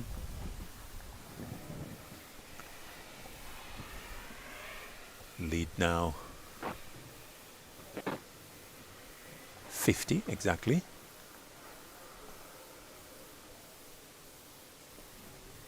Barbados getting that lead of 12 in the first innings. McAllister from the south to Hodge. Hodge pulls that out towards mid-wicket. The fielder will get onto it, and they will just end up taking 1 because Hodge loses his footing as he's looking to turn at the non-striker's end. So 63 the total. Hodge with the single going to 20. Yeah, Hodge would feel disappointed that for vacant area in front of square, he did find the fielder Dominic Drakes behind square, and in running between the wicket there's an opportunity for 2, but he slipped as well. But both these batsmen are starting to look a lot more confident in the crease, which is a good sign if you're a Volcanoes fan and Volcanoes management. Partnership now 49, and these two good from the Volcanoes point of view, good from the West Indies point of view as well. These are 2 incumbent players on the team, and as West Indies look forward to hosting the Australians, nice to see the important men getting time at the crease. McAllister to Athanaze, who gets a quick delivery onto the pad, clipped away, and will get a single to square leg. Athanaze into the 30s. Or is he 29? 29, 64 for 2. The right-handed Hodge will come in to strike. The partnership, in fact, now with 50. And they have taken 97 deliveries to get there. So 29 to Alec, 20 to Hodge, who's in strike to McAllister. Good delivery. Well played by Hodge, studiously and steadfastly in defense from a tight delivery from McAllister. Barbados probing away, looking to break this 3rd wicket partnership. It's done quite well so far. Partnership of 50, beginning to assume warring proportions for the Barbadians, you would think. McAllister to Hodge. Hodge is struck on the pad. The appeal going up. Not out, says umpire Benwari. As maybe looking to go as we look at it on the monitor. Perhaps a question of height, Dwight? Yeah, I think that's too high. And maybe going down as well? Yeah, it's a good decision from the umpire. At the end of the over, or is the over still in progress? Over completed, 23 completed. The Volcanoes, they are 64 for 2, a lead overall of 52. So effectively the Volcanoes are 50 for 2. 52 for 2. 52 for 2, sorry. And very good over, testing over from McAllister. I know we spoke earlier about Warwican, but by the looks of it, it's not going to be Warwican, but it's going to be Mayers. So more seam. More seam indeed. Mayers now being switched to the northern end. He had 2 overs for 3 runs from the other end. As he starts to edge over the slip, 4 runs. Athanaze attacking the first delivery of a new spell from Mayers. And the ball peeling off the outside edge over the head of the slip cordon and down to the boundary for 4. Athanaze going to 33. The total 68 for 2. Yeah, not the most convincing shot. But for pretty much the entire inning, they've had a fly slip. On that occasion, there was no fly slip, and that one actually went to the boundary for 4. So Athens taking a chance there and actually paid off. Yeah, and I think Mayers was actually in the follow-through saying, well, what happened? Where's the fielder? Yep, because it was maybe a clear plan on that occasion. The one occasion that the ball went there, the fielder wasn't there. And perhaps Athens was attuned to that. He noticed the fielder was not posted, so he says, I'm going to throw the kitchen sink at this one. And it flew off the outside edge, and he got himself a boundary. Fielder now posted, though.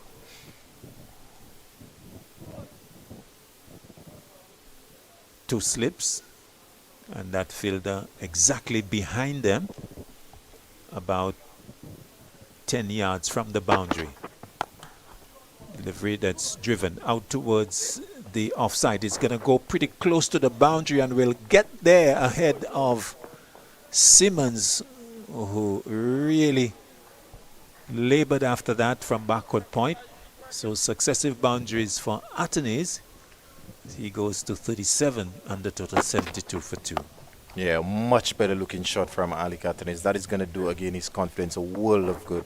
Overpitched from Mayers and elegantly played for the cover region by Alec Athens. Brathwaite now strengthening the offside field with an additional fielder. So Drake's been pulled from the onside, and Boucher is going to change his position as well. He's going to stand up to the stumps. He has adorned the helmet. Mayers to Athens, who comes forward and plays into the offside. And there's no run. So the positive intent of Athens causing some concern to the Barbadians, having them to respond in terms of strengthening the offside field. Boucher looking to put some pressure on Athens, who has been advancing against the bowlers. So Boucher standing up, pulled away by Athens out towards mid-wicket and into the boundary now for 4. So Athens with a flurry of boundaries here in recent times. He goes to 41 and the total now 76 for 2. Yeah, with the pace Kyle Mayers is bowling there, that short delivery becomes easy pickings for Athens, and he made full use of that short delivery. And that's his third boundary in this over, and Athens has now moved on to his top score of the season so far. Indeed, he's eclipsed that 39 that he got against the Guyana Happy Eagles.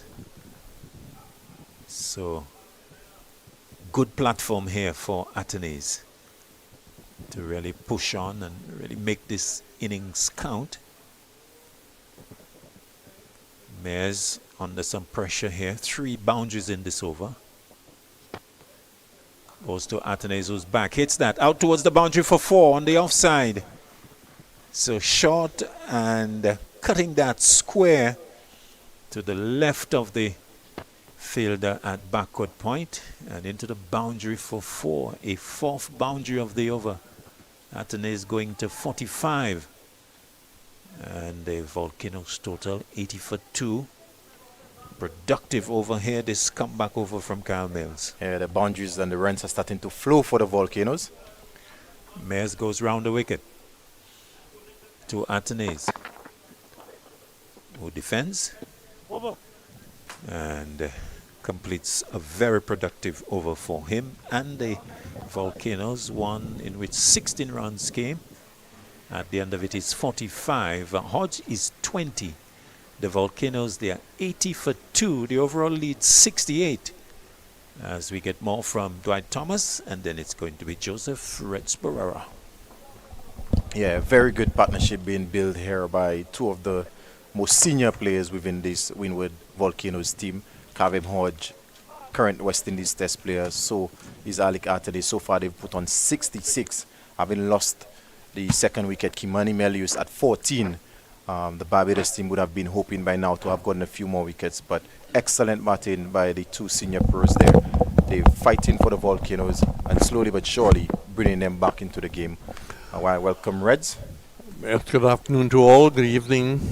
Good morning, wherever you are. Delivery by McAllister into the line of the leg stump, turn away, easy single. And all of a sudden, is that if you open a coker, the runs are starting to flow. It's like opening a dam. But they mustn't get carried away. There's a long way to go between now and close of play. And for them to already offer a fight to the Barbadians, they're really going to bat themselves into that position. McAllister arms, wheeling balls, as pull down this period of runs flowing for Athens as he moves to 49, by far the highest score for the season, and the total goes to 85 for 2. 85 for 2. Athens is 49, 21 to Hodge, partnership of 71. A much different scoreboard than the first innings. McAllister balls. That's again pulled away. This will only be a single down towards. In fact, it didn't get that far. Stayed on the square. We have a change of commentator. Dwight has done his bit. And our cricketer, teacher, and commentator is back. Did I cover all the boxes? Yes, and the runs are back for Alec Athens. It seems that way. Dam has broken and the runs are gushing out. It's gotten very cooler as the afternoon goes on. McAllister, 2 Athens outside the off stop. No pressure on the left-hander. McAllister, that Cullius did point out in the opening day, reminds us of Milton Small. There is in terms of the action, a slight resemblance. Milton Small did, in fact, go on to play for the West Indies, and in fact, was given the new ball at Lord's. Well, this is not the new ball. There's 2 slips, there's no gully, and good delivery coming back. Brought the attention of Gasa Altanez. And Gasa hunch.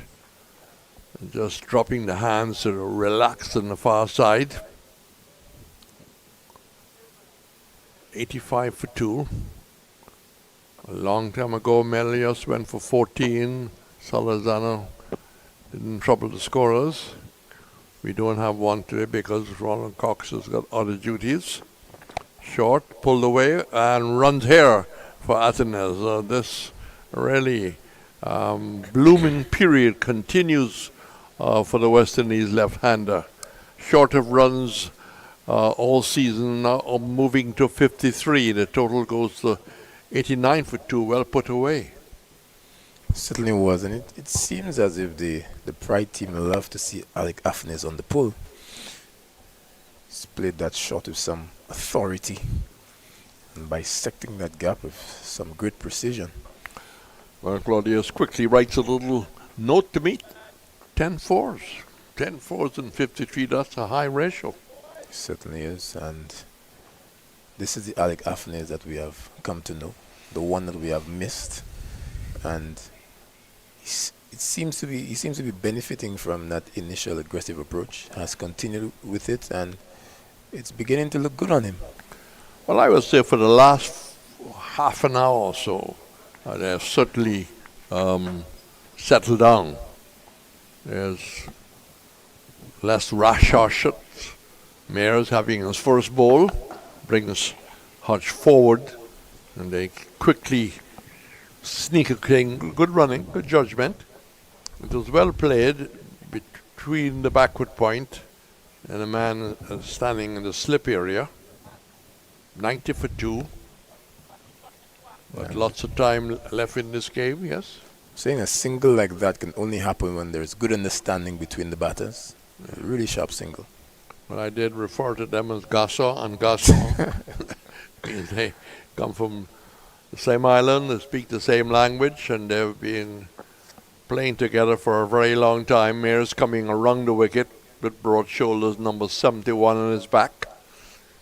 As Mears comes in, trying to work in the seam, and really an effort ball.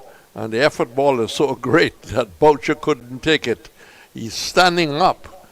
So maybe another good idea for the effort ball. And the wind was welcoming in the extras. 94 on the board. Partnership now meeting 80. Beautiful afternoon, Thursday. We did mention that this surface offers fast bowlers the most bounce, so has to be careful. Yes, and of course, Mears has got the shoulders. He's got the power.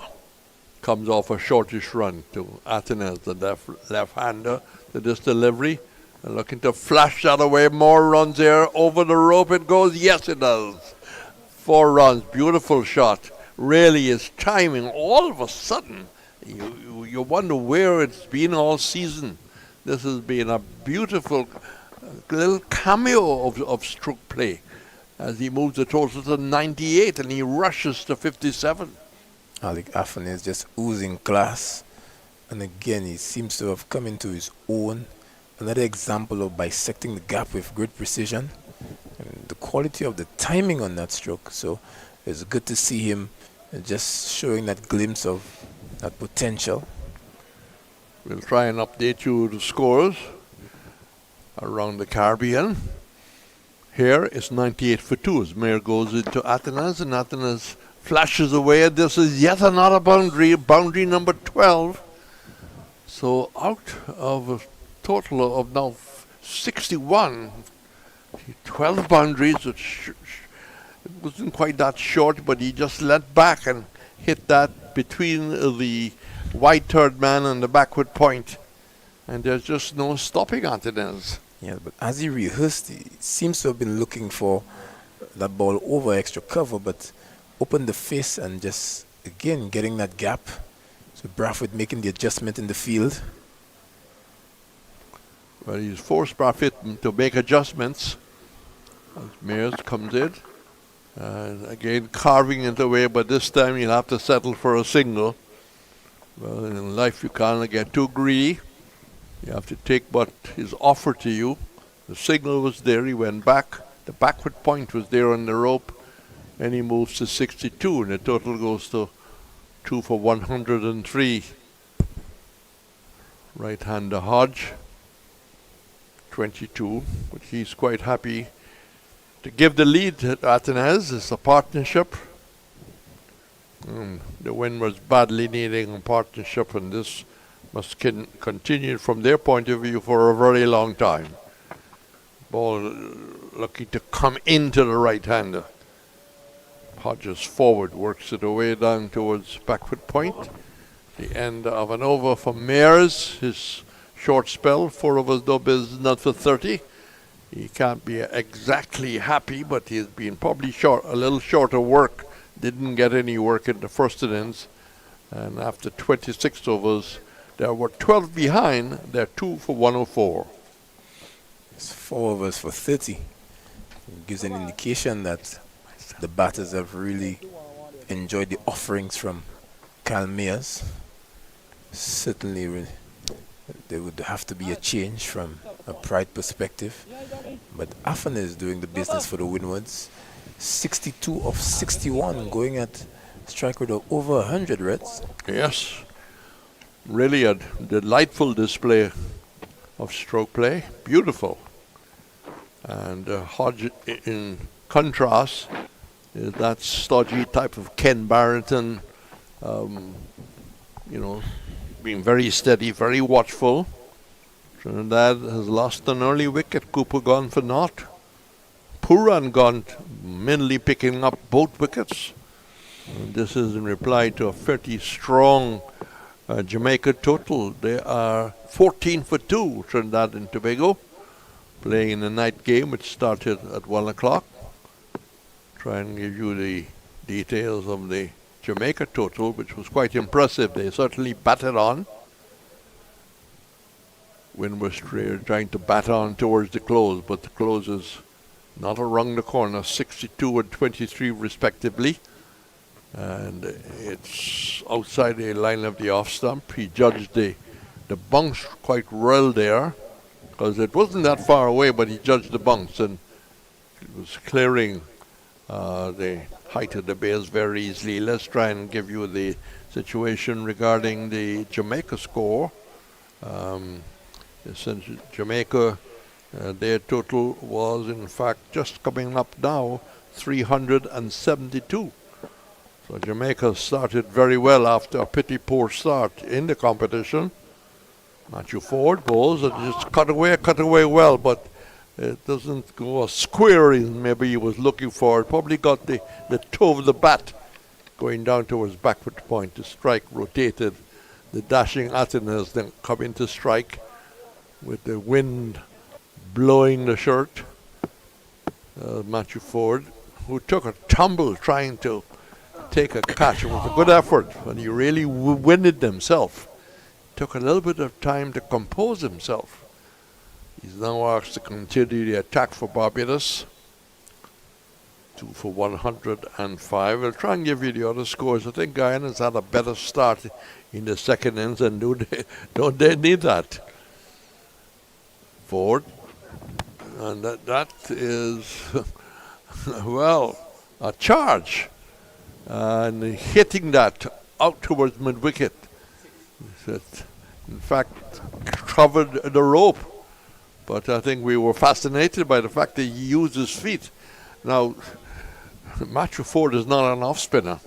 And it was a surprising move, almost a little bit of maybe taking a bit of a chance, but more runs on the board for Atenas as he goes to 68, 1 for 2.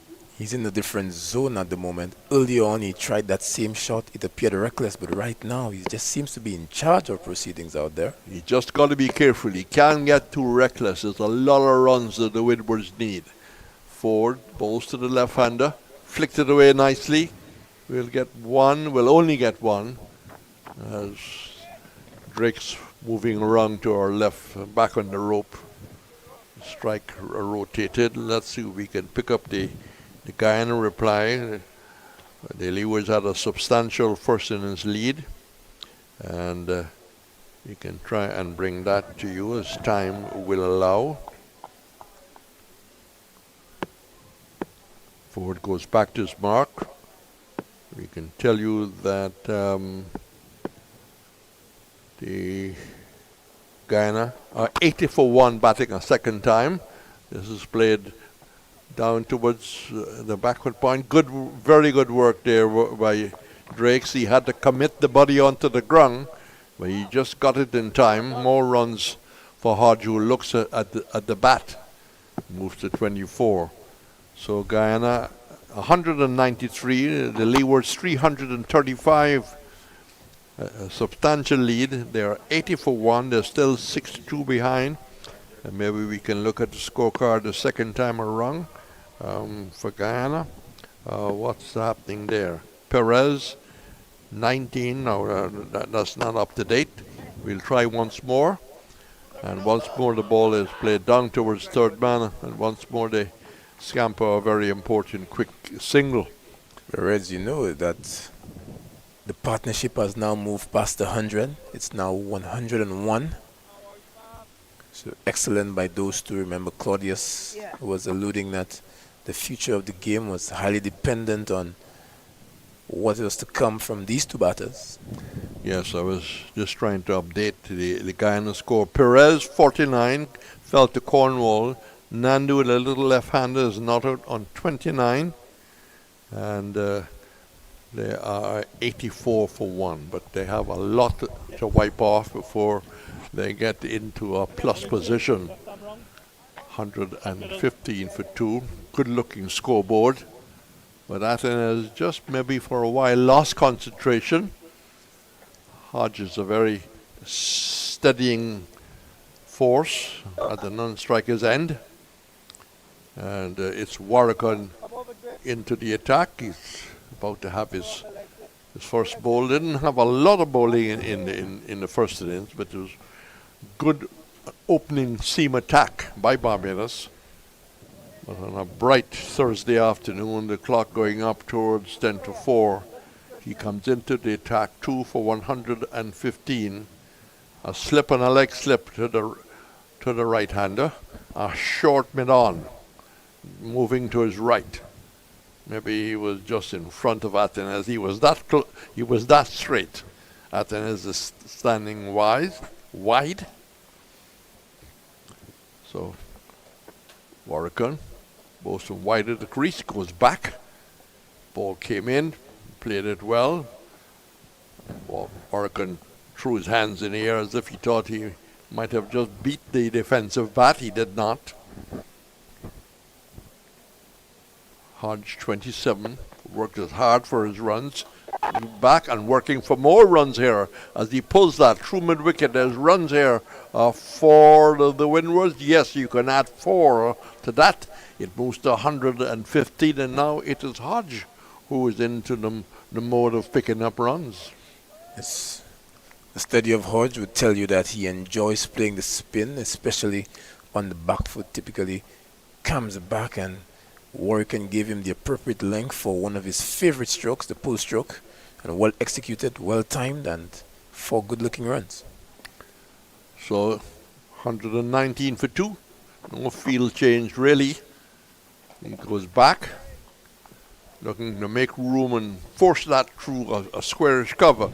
But the ball came in, and that adjustment had to be made. It went straight towards the extra cover. Warwick bowls, and again off the back foot. Again looking to score a lot squarer. But good control there by Warwick. Bowling, as most people know, off a very short run from the commentary box end. Pitched up, plays defensively, rolls it to the man at that short mid-on position. And the total remains at 2 for 119. We'll try and update you on the missing score, as we promised. Warwick to Hodge. Hodge's delivery is back and clips that away. I think he was looking for that shot early. He gets it through down. Square cover, down from the boundary for 4. He's picked up his second boundary in this over as he pushes his score on to 35. At the end of that over, the Windwards batting a second time, 12 behind, a 2 for 123. Craig Bradford employing the services of Warwick and getting his first bowl. Broughton in a similar situation in the first innings when they were in a bit of a crisis with 2 batters going well. Warwick brought some good control for him in that first innings, but leaking 2 boundaries in his first over, not what Bradford and the Pride team would have expected, but 2 exquisitely well played shots from Kavim Hodge on the back foot for the onside with the pull, on the back foot again, punching this one of the back foot through that cover region, really testing the pace of the outfield, and isn't it quick? So the water cart has come just to ease the pressure slightly on the fielding side because the boundaries were coming fast and furious. And this just allows Bradford to pull his men together and get control of the run rate, which has been very, very high of late. Partnership now of 109. We did promise you the latest. We can tell you that the combined campuses, 238. The academy, 268 for 7. Let's see who's gotten the runs for the academy. Batting a second time.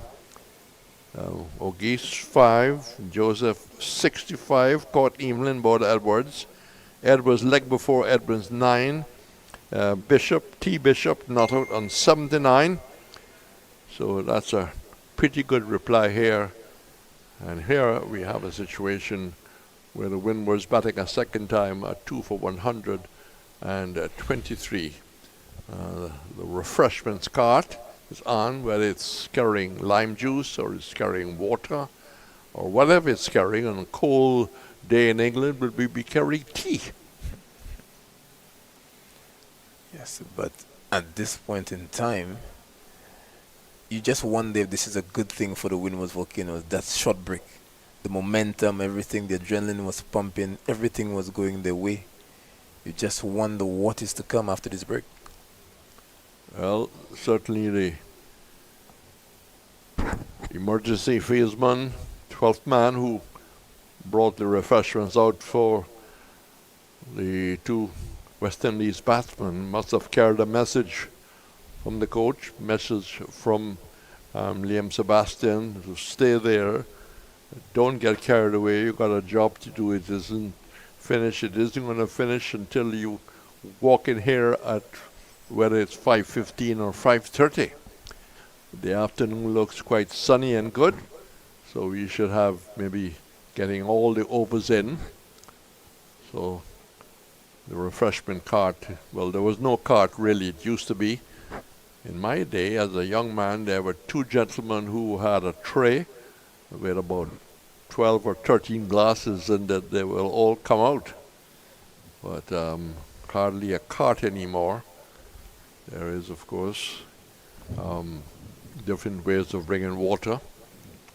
And there are individual water containers for different people, as you see all over the world. Are we going to have a bowling change, or Mears is going to continue? Yes. He's just going to add a little bit to his run. I think that might be, is that Matthew Ford? Yes. Is that Matthew Ford? Yes.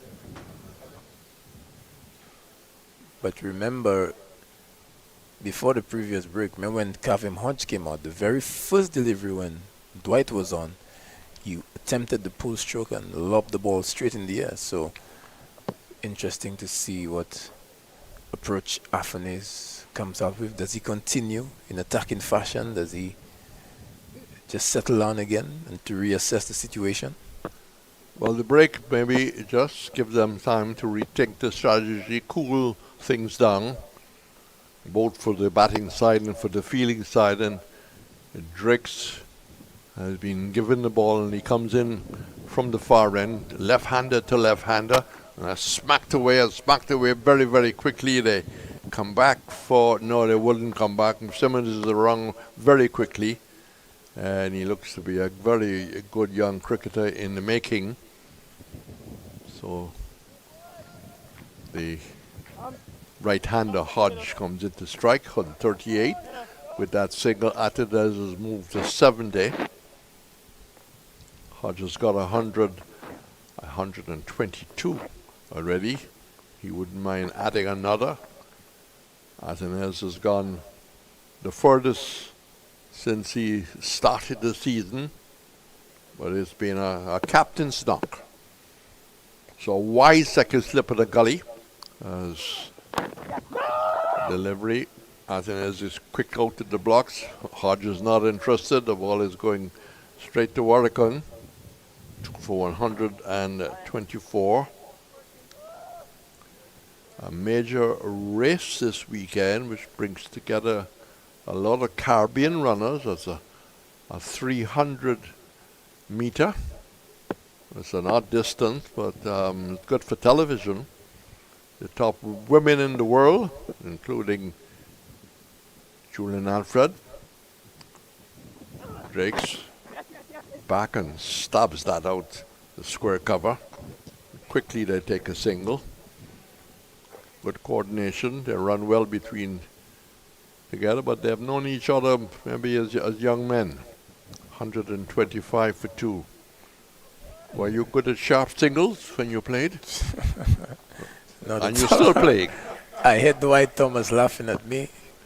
Yes, but fun fact, for the under-19 team, Dwight was the captain for St. Lucia, I was the vice captain. Did you know that, Reds? That's why he's laughing in the background. Well, he probably, I touched a nerve there, and that's flashed away. That will run into the boundary. It does, outside the off stump, and that was played elegantly. I mean, he's seeing this as if it is a football match, as big as a breadfruit, as they say. A beautiful shot by Atidez, who rushes to 74. The total moves on to 2 for 129. And the figures there of Mears just to pick it up very quickly. 4 overs, none for 30. He can't be happy with that. But he's got to look for better leg, better control. He certainly giving Athens there just too much width. So the third man moved around. The solitary slip, he's almost at the third slip. Delivery was forced off the back foot, but the ball just rolled away, not getting the kind of power. So what was the relationship between captain and vice captain? A lot of communication? Yes, for sure. But one thing I can tell you that in the show we won that tournament. That year, that Windwards tournament. And both of Dwight and I, we got onto the Windwards and the 19 team that year. Both of you were successful that year with good performances? Definitely. We both got scores in the 80s. Definitely. Yes. Nice. Positive answer. It's, well, not too sure about that. Because Athens all of a sudden looking virtually to come down the wicket to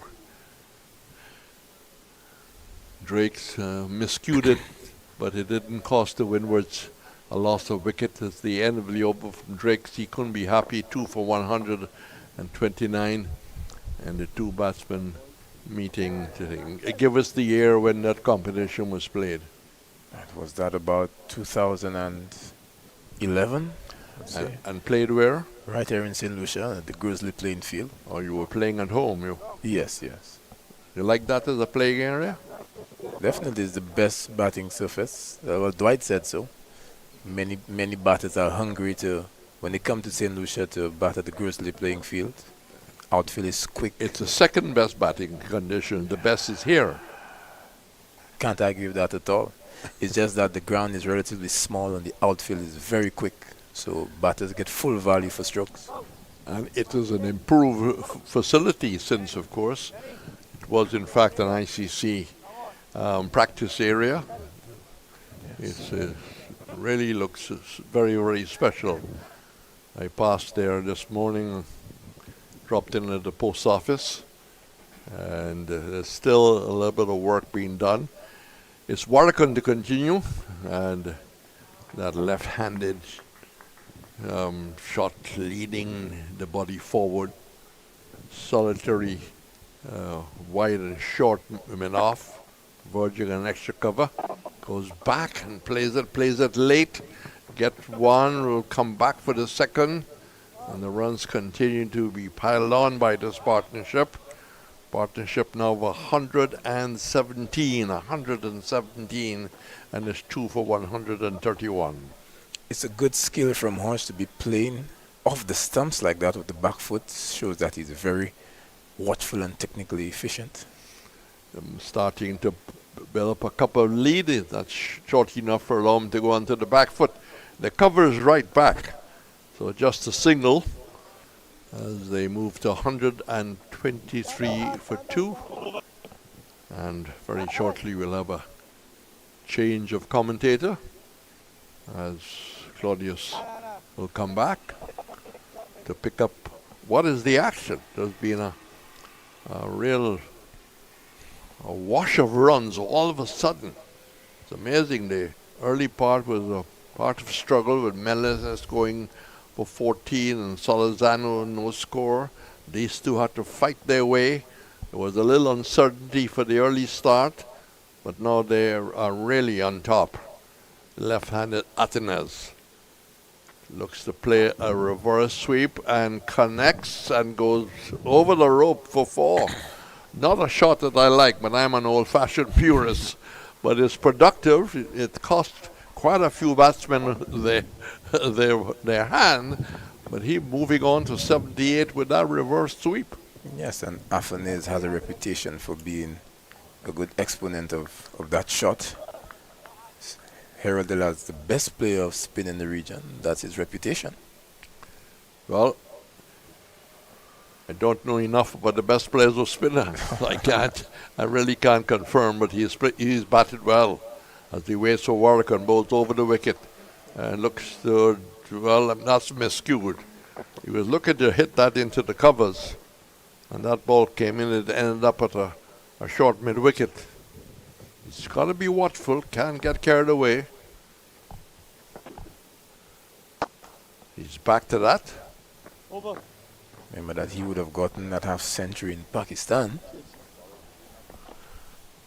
Well, it's more from you because Claudius will then come in a while to continue what has been a very active last 30 minutes.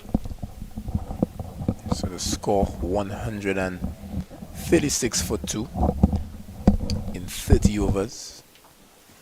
You just have to love this game. The glorious uncertainties and shifting fortunes. The game going like a seesaw. The ascendancy shifting. So at one point in time with those 2 early wickets, the Barbados Pride team would have been expecting a repeat of the first innings where wickets fell in quick succession. So they're in new territory right now. Afanes in new territory for the season. Rez Pereira highlighted that he had not crossed 40, but he has raced on to 78 off just looks like 69 deliveries. As Drakes to continue. Drakes to Hodge. Hodge back. And we'll get a single into the offside. Run number 40 for him. Well,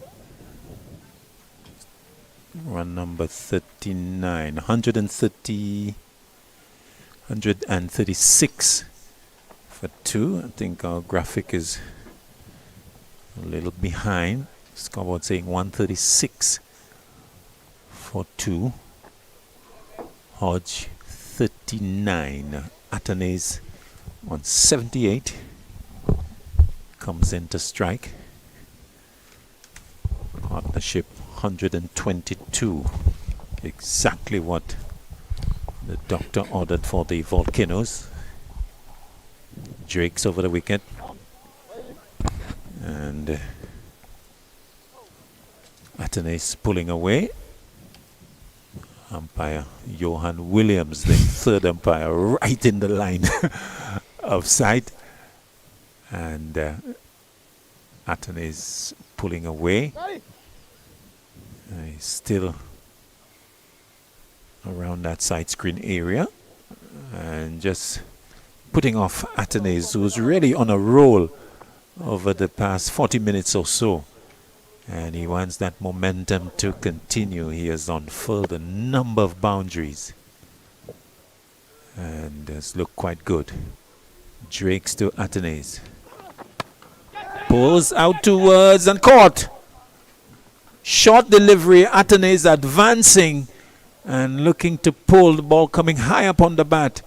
And going to short mid-wicket for an easy catch to the fielder. So the end of Athanaze here going for 78. Caught off the bowling of Drakes. And the Windwards Volcanoes, they lose their third wicket with the captain being dismissed. Yeah, while Reds was in his way out, he did mention to me that Athanaze looked really good, but he must not get carried away. And I think with that shot, he may have just gotten carried away there. Yes, we look at it on the monitor again. So Athanaze, who may argue that his concentration was broken by the incident with the umpire walking across the side screen, the delivery before. Yes, because we've seen it many a time in cricket. A break in play really affects the batsman more often than not than the actual bowlers.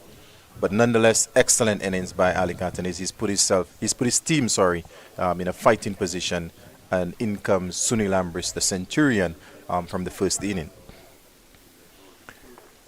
So Ambris, with that knock of 110 in the first innings, comes out to join Hodge.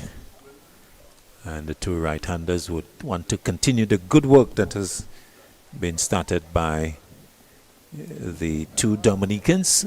Now ended with the fall of Athanaze. They would have taken the score from 14 for 2 when Melius went caught Alistair McAllister that should be bowled Simmons for 14, and so 122, the partnership between the two Dominicans. A very good effort indeed.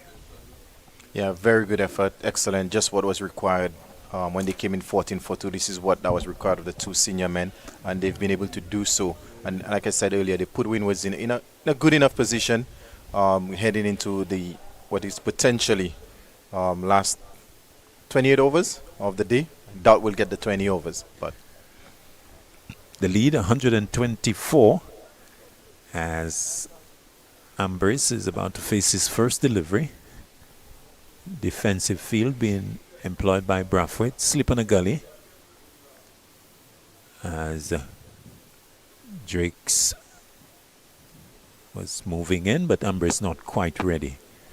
So fairly defensive field with also backward point, extra cover mid-off, mid-on, mid-wicket, and two men back for the short delivery. Drakes to Ambrose. Ambrose pulls down to mid-wicket, out towards the boundary. A long run for Warwican. Will he pull it back? He does some footwork and looks like it's clean enough. As the return comes in, he loses the keeper, but backed up by Jonathan Drakes as Ambrose gets off the mark with the couple. 138 for 3. This is over number 31. 27 overs after this one. 10 minutes after 4 local time. Whether we can get that, we'll have to wait and see. Forward goes Ambrose and plays into the offside. And there's no run. So an overall lead, Dwight, of 126. We are into the middle order of the Volcanoes. What's your take in terms of the approach that would be appropriate for these two, with Hodge in strike and now being joined by Ambrose? I think first and most importantly is to bat out the remainder of the day. Drakes to Ambrose. Ambrose plays, but maybe not with full commitment, playing maybe after the ball has passed into the gloves of Boucher. So it will be interesting to see what approach that the batters take here. Ambrose with 100 behind him from the first innings will want to combine with Hodge.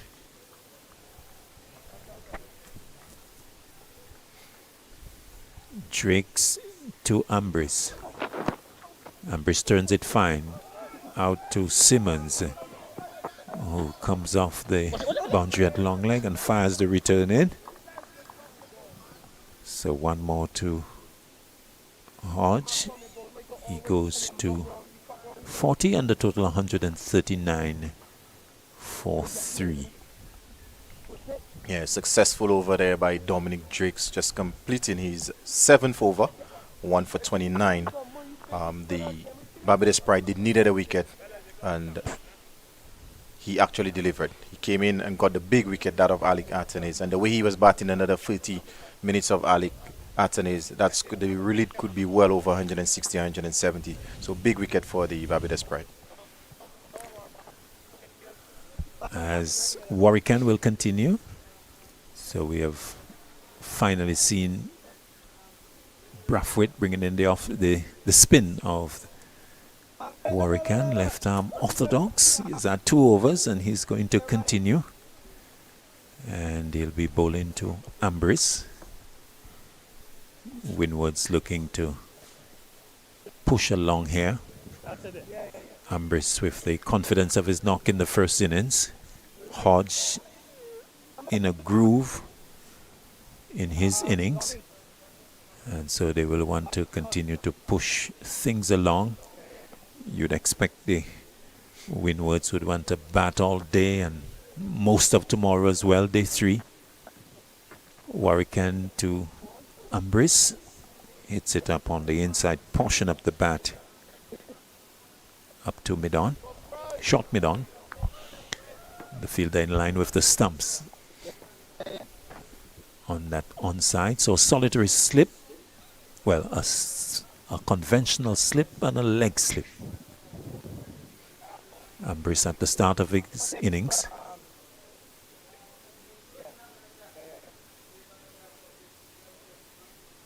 As Warwick adjusts the fielder behind Ambrice. Delivery that's flighted and driven down to long off for a single. And the total going up by 1 to 140. So Hodge 40. Ambrice 3. 141 for 3. This is the 32nd over. Kavem Hodge has faced some 73 deliveries. 10 runs away from a potential half century. Warwican moving into him round the wicket. He's forward and plays back to the bowler.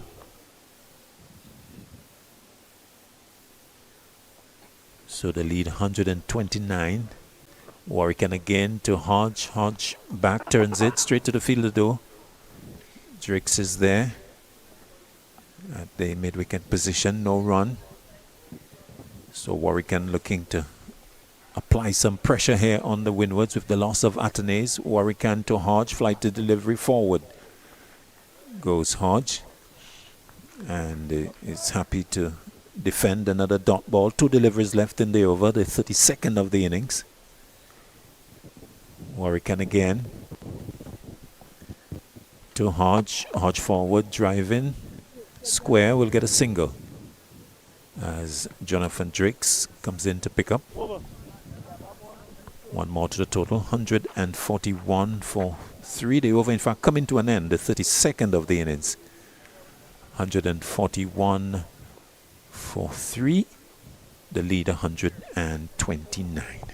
Yeah, much better over there from Jomel Warwick. And if you recall the previous over that he bowled, a lot of the deliveries Kavem Hodge was playing off the back foot. On that occasion, on I think 5 of the 6 deliveries, he actually got the batsman to come forward. So much better line, much better length in that over, and good tidy over.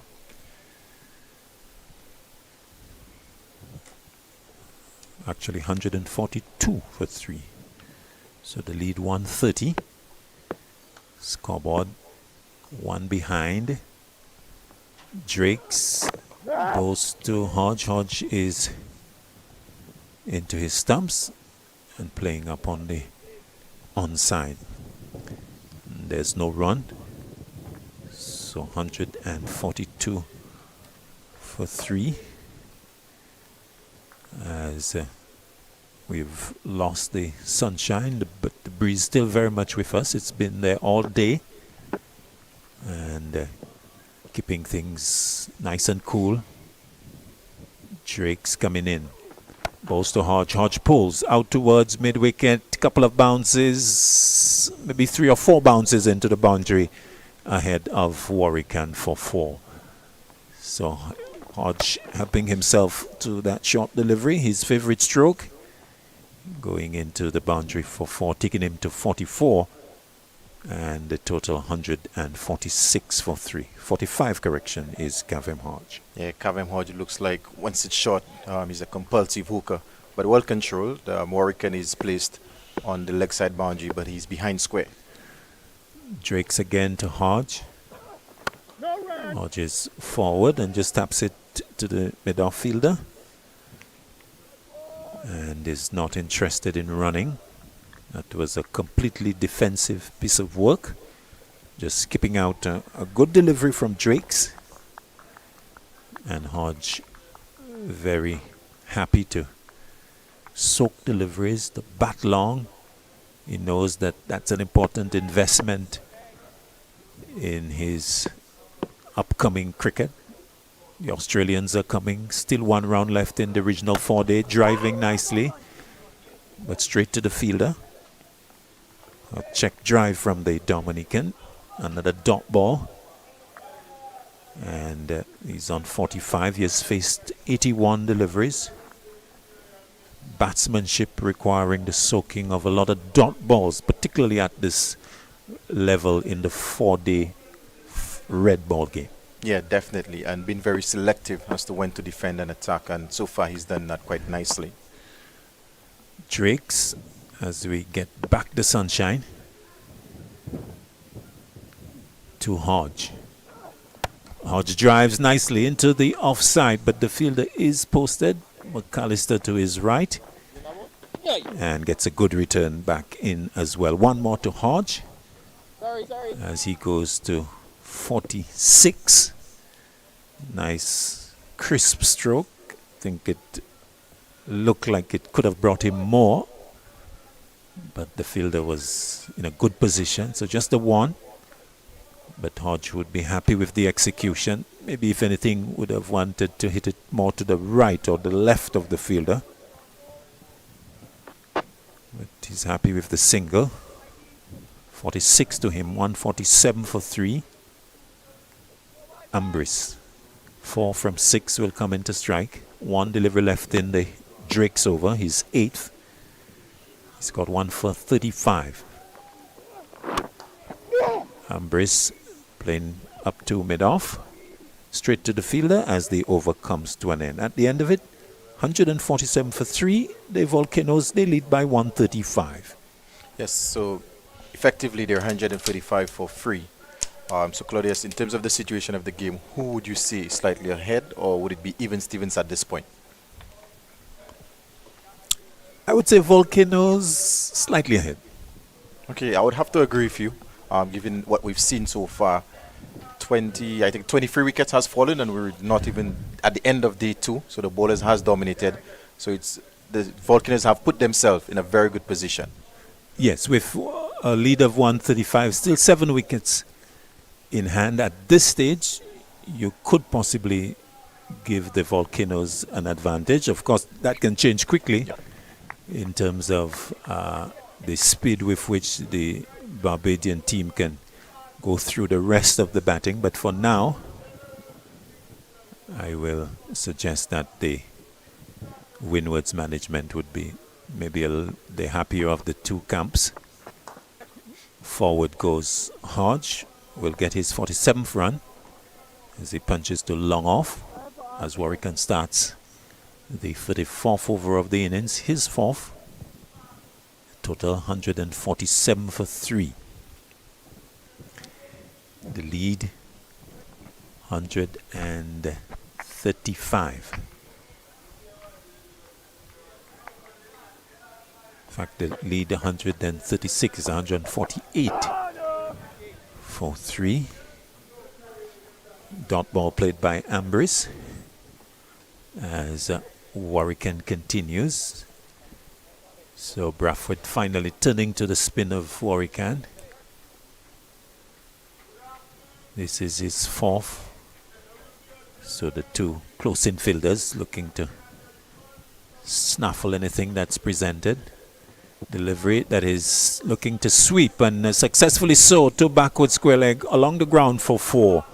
Delivery that was outside of the pad, and Ambris going down and sweeping nicely, sweeping cleanly and tidily down to the boundary, well away from the fielder for 4. His first boundary, he goes to 8, and a 150 coming up for the Volcanoes. 152 for 3, nicely put away by the Vincentson. Yeah, good shot. It's a sweep shot. It's a shot that he likes, and with the fact that Warwican is angling the ball in, it's a safe shot and a good option.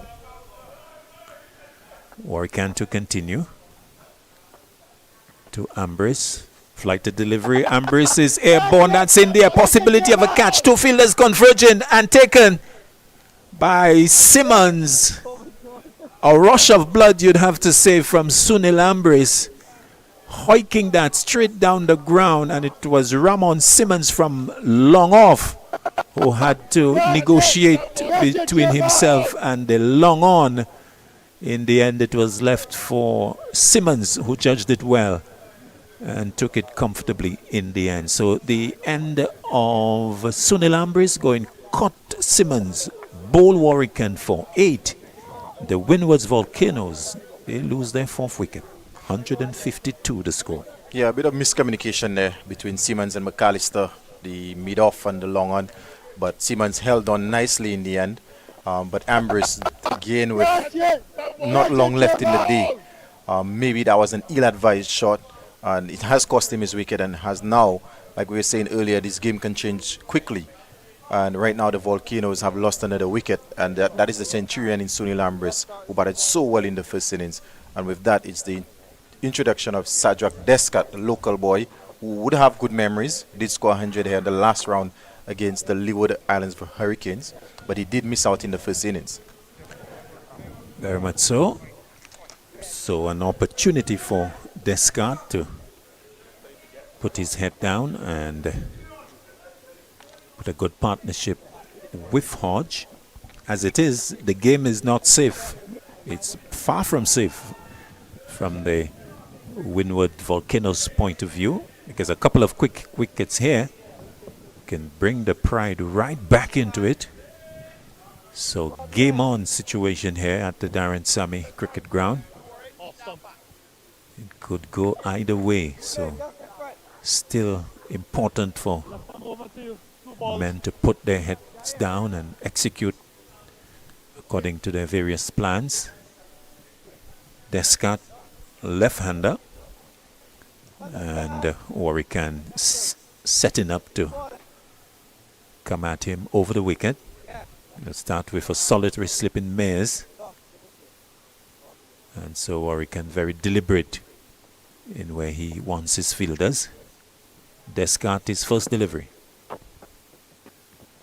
It's forward, outer portion of the bat, but safely down into the gully region to get Descartes off the mark. And the Windwards Volcanoes going up by 153 for 4. So this game of cricket, quite one of shifting fortunes. Ambris sweeping nicely one delivery, and then playing a hoik to be caught at behind the bowler. Hodge gets himself another single as the successful Warwican over comes to an end. He goes to 48 with the single. 154 for 4. 24 overs left in day 2. Yeah, successful over there from Jumel Warwican. He was a lot flatter in the earlier part of the over, but the one delivery that he did toss up, he did get Ambris to play a false shot. So excellent thinking and excellent execution from Warwican, who's bowled the 4 overs, 1 for 24 so far. The rest of the bowling figures: Dominic Drakes, who's about to start his 9th. He's got 1 for 35. Ford, 7 overs, 1 for 17. Mares, a bit expensive, 4 overs for 30. McAllister, 5 overs, not for 20. Drakes to Hodge. Hodge gets a good delivery. Bang on the off stump, comes forward and plays up to extra cover. Matthew Ford is there. There's no run. Craig Brathwaite employing a solitary slip in Mares. Deep backward point, squarish cover, extra cover, mid-off, mid-on, mid-wicket. Deep forward square on the boundary, of course, and long leg. Drakes round the wicket to Hodge. Hodge turns it into the square leg region and will get a single. As it's getting a shortish delivery into the body and inches to within 1 of his half century. It's 155 for 4. It's going to be interesting to see how Sajak Descartes approaches this second inning. I could recall in the first inning, Dominic Drakes beat him on numerous occasions outside the off stump. So it's going to be interesting to see whether he goes out to attack, which is what his natural instinct is, or whether he decides he's going to bat the remainder of the day, which I think is what is required. We saw him in the first innings being very mobile. He was keen to advance towards the bowler and tended to be, in my mind, a little off balance as he played outside the off stump. So let's see if he can be a bit more still at the crease. Let's see his approach. First delivery from Drakes. He plays off the back foot nicely out towards backward point. Simmons is across to his left. As Descartes gets one more, he goes to 256 for 4. coming to around 4:30 local time. And based on the time that we finished last evening, if we are to be consistent, we have about maybe 45 minutes of play left. Outside the off stump, good delivery that really kicked as it passed Hodge. Boucher taking that above the left shoulder. And late in the day, Drakes has produced an effort delivery. And luckily there for Hodge, it was a little outside the off stump, so didn't really threaten the outside edge or the off stump, but a good delivery. That would encourage Drakes, who comes in again to Hodge. Hodge gets one that comes back, is in a little trouble as inside edge onto the boot, but falling away towards point. So he stays on 49, 156 for 4. So the scoreboard is showing about 23 overs left. But with the time being 4:30, we don't think we'll get as many in. Dwight. No, we'd do very well to get 23 overs in for the day. Even if Warwick is operating from the media center, and it's going to be tough to get the 23 overs in. Drakes moving into Hodge. Hodge turns it, but will not. Yes, will beat the. Doesn't beat the fielder, but the ricochet from the fielder in front of him gives enough time to allow the batsman to go through for the single. A single that means Hodge has registered a half century. So he goes to 50, and he's faced some 89 deliveries. He struck 5 fours and has put on a good effort for himself and his team. At the end of the over, the 45th of the innings, it's 157 for 4. And so we'll get more comments from Dwight, and then it will be Joseph Reds Pereira. Yeah, excellent half century from Kavem Hodge, exactly what was required. He and Alec Anthony's put on 100, and Alec was the more aggressive partner in terms of this partnership. But now that Alec Anthony has been dismissed, he's looked a bit more positive and a bit more aggressive, which is good signs for the Volcanoes. He's been short of runs. He does have 100 so far, 122 earlier in the season, but I'm sure he's going to be looking to get a lot more before the season ends.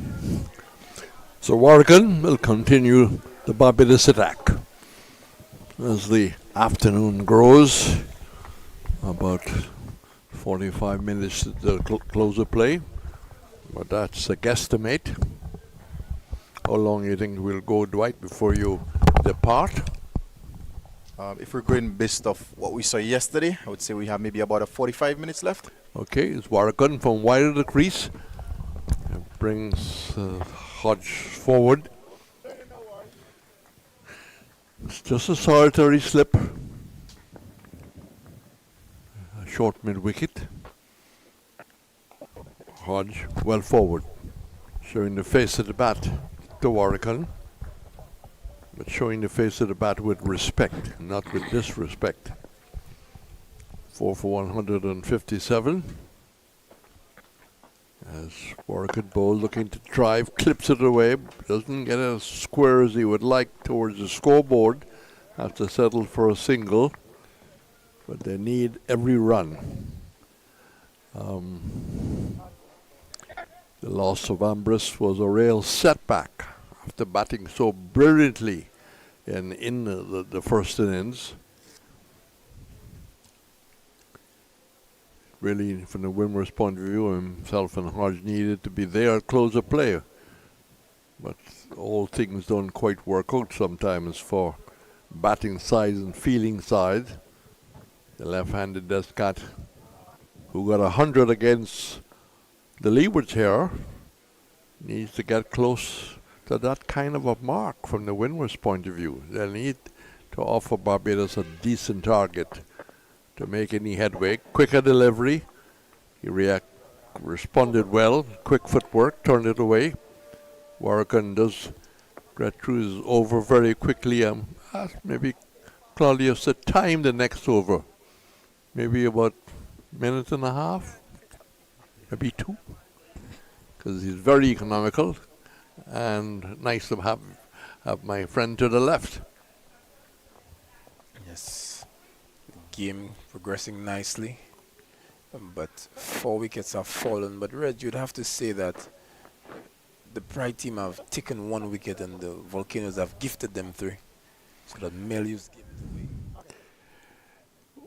Well, I was answering a call. I didn't see when Ambrose went. Maybe we can just ask you to explain that as soon as there's time. Well, there was a long on, long off in place. He attempted to go down the ground. Miscued, mistimed, ball went straight up in the air. Yes, it hadn't been there long enough, and no need to be looking for extra runs at that time. He just lost Atenez, who had played brilliantly before. So, board inside edge as you're looking to drive the all-rounder. Ball hitting the pad and bounces away. Got very cool. The wind is up. Pleasant afternoon. It's not a afternoon for sunbathing if you're interested in that. It's more for being not too hot and bothered. 4 doesn't mind to be hot and bothered outside the off stump. The disciplined Hodge walks across. You need to really admire the approach from Kavem. Hodge has been very circumspect in this innings. What you'd expect of a test quality player. Yes, when you play for the West Indies and you come to the 4-day season, the first class season, you must look like a test player. And he really batted with a lot of concentration for 51. Right on target is Matthew Ford. Forced a defensive forward shot out in the offside. So lots of sport upcoming, as we've been saying. The Carifta games with Jamaica, Barbados and St. Lucia announcing their sides, and more to come. It'll be held in the Hasty Crawford Stadium over Easter. Matthew Ford bowls, and again right on target on the middle stump, and Hodges well forward. And I mentioned earlier, I didn't get the full press release, but I think there are about 23, 24 teams coming to Guyana to play in 3-3, which includes the majority of West Indies Basketball Association sending teams, but they're teams from all over the world. It's a major effort to put that on in Guyana. Again, really making Hodge work. Has to defends well as he comes forward. Good cat and mouse situation here. 153 for 4. Partnership. Early days, only 6.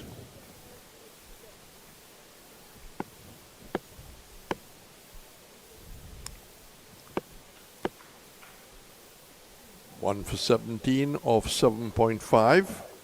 Leave that alone outside the off stump. It doesn't have to play. Did not. Goes through to Boucher. Boucher's been quite tidy, quite busy. Didn't get as many runs as he probably wanted in the first innings. And it's going to be Warrican to continue. Hands his cap to umpire Bassarat. We've got a mid-wicket back. So the clock is on Warrican when he starts this over. 146 on the Windwards. But they will need maybe double that score to be really competitive. Who will take them there? Will it be these two? The pitch at the wicket now. It's forward, driving nicely. Single is available. There's no short mid off. So the mid-off is unguarded. The left-hander hitting that down on the front foot down towards Drake's. Gives the strike to Hodge. He's picked up his third run. Hodge is 51. And extra cover right back on the boundary. Slip backward point. Short cover mid-off. Mid-wicket. Square leg. Long on. Driving but very carefully. Didn't put any rail power. Ball picked up by Braffett. Work on his way once more. Tweaking away. Looking to get as much turn as he could. He's bowling on a more friendly type of surface now for a spinner. That was slap square, but didn't beat the square cover. Hodge waits. Warlicon delivers. And good length, good line. Has to fair play defensively. 4 for 159 on this Thursday afternoon in the month of April. That's undriven, will beat the short men on, and they can jog, walk the single, one more to the total. And we can tell you that Warrican, there were a couple of field changes, so maybe this might be longer than you would normally bowl. Left-right combination also. As back comes the scat, plays it off the back foot. And that was 1 minute 57.96. Well, maybe we can round that out to about 140 if we didn't have the left hand, right hand. But that's fairly quick. This is a time for a breather. Is gathering for a water break. So no action now, 164. Maybe we can go through the scorecard. Salazano, LBW Ford not. Your thoughts on his unlucky effort in this game? You'd have to credit Matthew Ford for that dismissal. Has been very impressive when bowling to left-handed batters. It almost seems like he's an off-spinner who bowls at great pace. Such is the movement that he's able to garner from the surface and in the air. Well, he probably gets a lot of swing, maybe works on the seam. Mellernis caught McAllister off the bowling of Simmons for 14. Melius, he took the aggressive approach quite early, and many would have thought that it was borderline reckless as well. Took a lot of risk. There was a fielder gestation that deep backward point, and Melius opted to go aerial, open the face of the bat, was not in control, and just presented a simple opportunity to the fielder.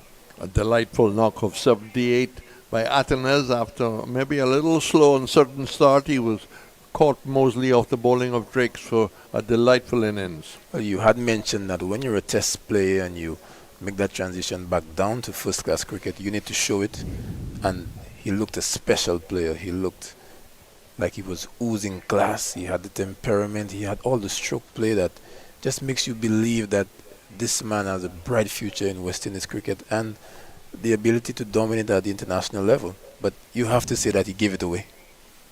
Ambrose then came to join the very disciplined and steady Hodge.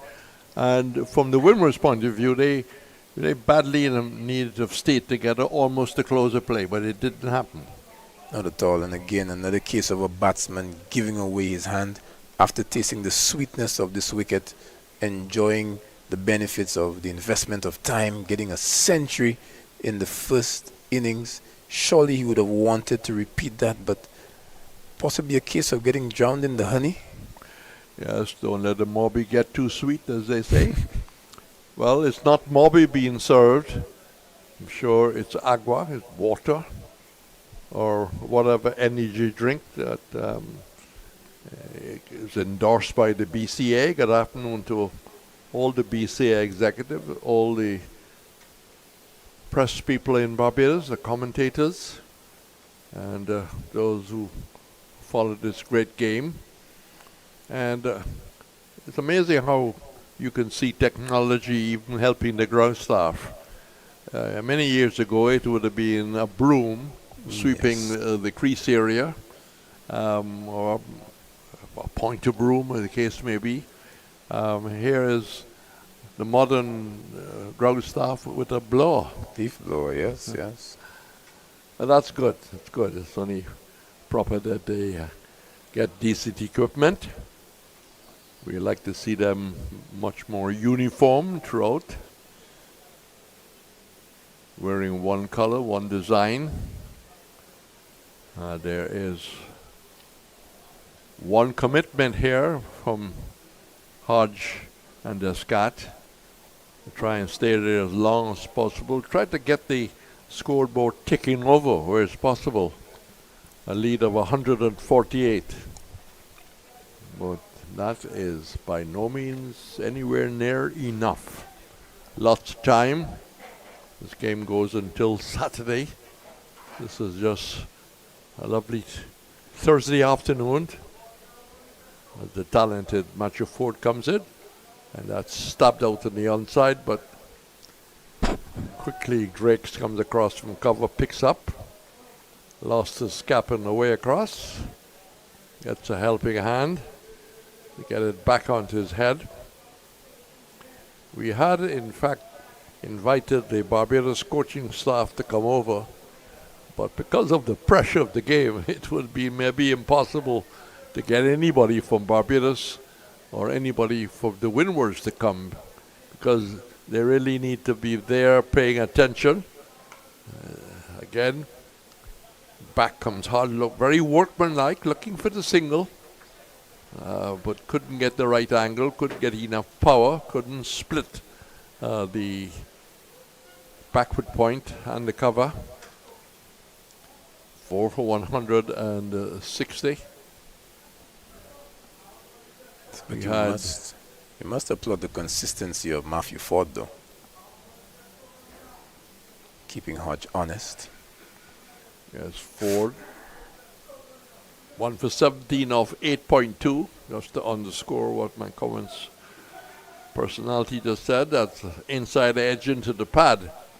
He was playing more with the top hand as he came forward. A little bit of movement in. Ford has carried a fairly heavy burden in this game for Barbados.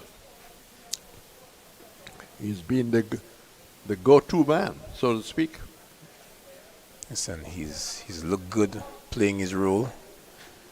Good movement of the ball, good line and length, good control. Feel quite deep set in the onside, as if they think Hodge might be looking to score in that area, but he doesn't have a choice. That's right on the line of the off and middle stump, and he's forced to play defensively once again to Drakes, who polishes away.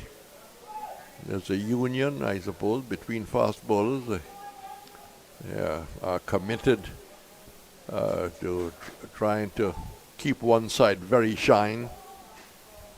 Well, everybody's committed to that. There's some specialist shiners of balls. Well forward, pitched up, watchfully. If you look at the England side, a couple of people are specialists. Joe Root, he really will in fact give his cricket clothes a fair amount of color. Rubs away a lot on the forearm, uses the sleeve, other parts of the body. Delivery which is short and pulled away. There's runs here, 4, as Simmons trying to dart around from that wide long leg position. That wayward delivery. He hasn't bowled too many. Was down the leg side and quickly Hodge got into his wicket, helped it on his way. Simmons did try to come across but couldn't get there. Some useful runs to the Windwards. 164 of 39 overs, and Hodge goes on, I wouldn't say merrily, but slowly but surely to 56. Fantastically well played from Kavim Hodge.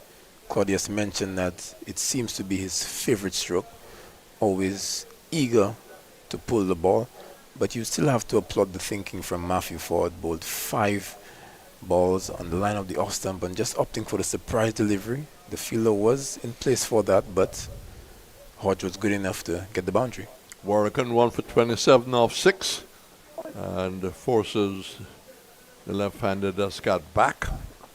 He plays it very watchfully to the second slip. Short cover, square cover, mid-off, long on, mid-wicket. Man in the backward point boundary. Descat back watchfully.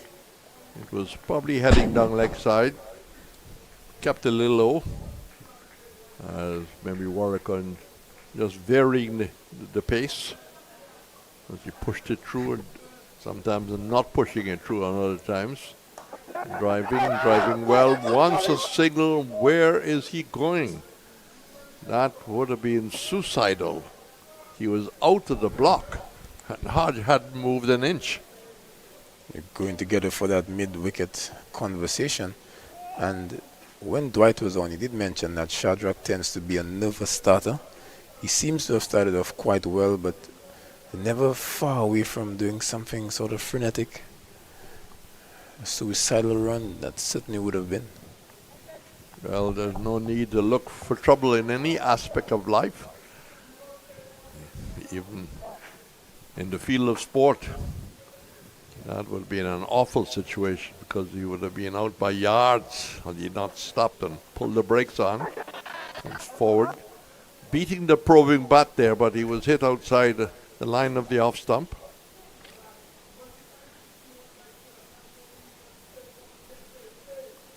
Encouraging to see a watchful start from Shadrach Descat.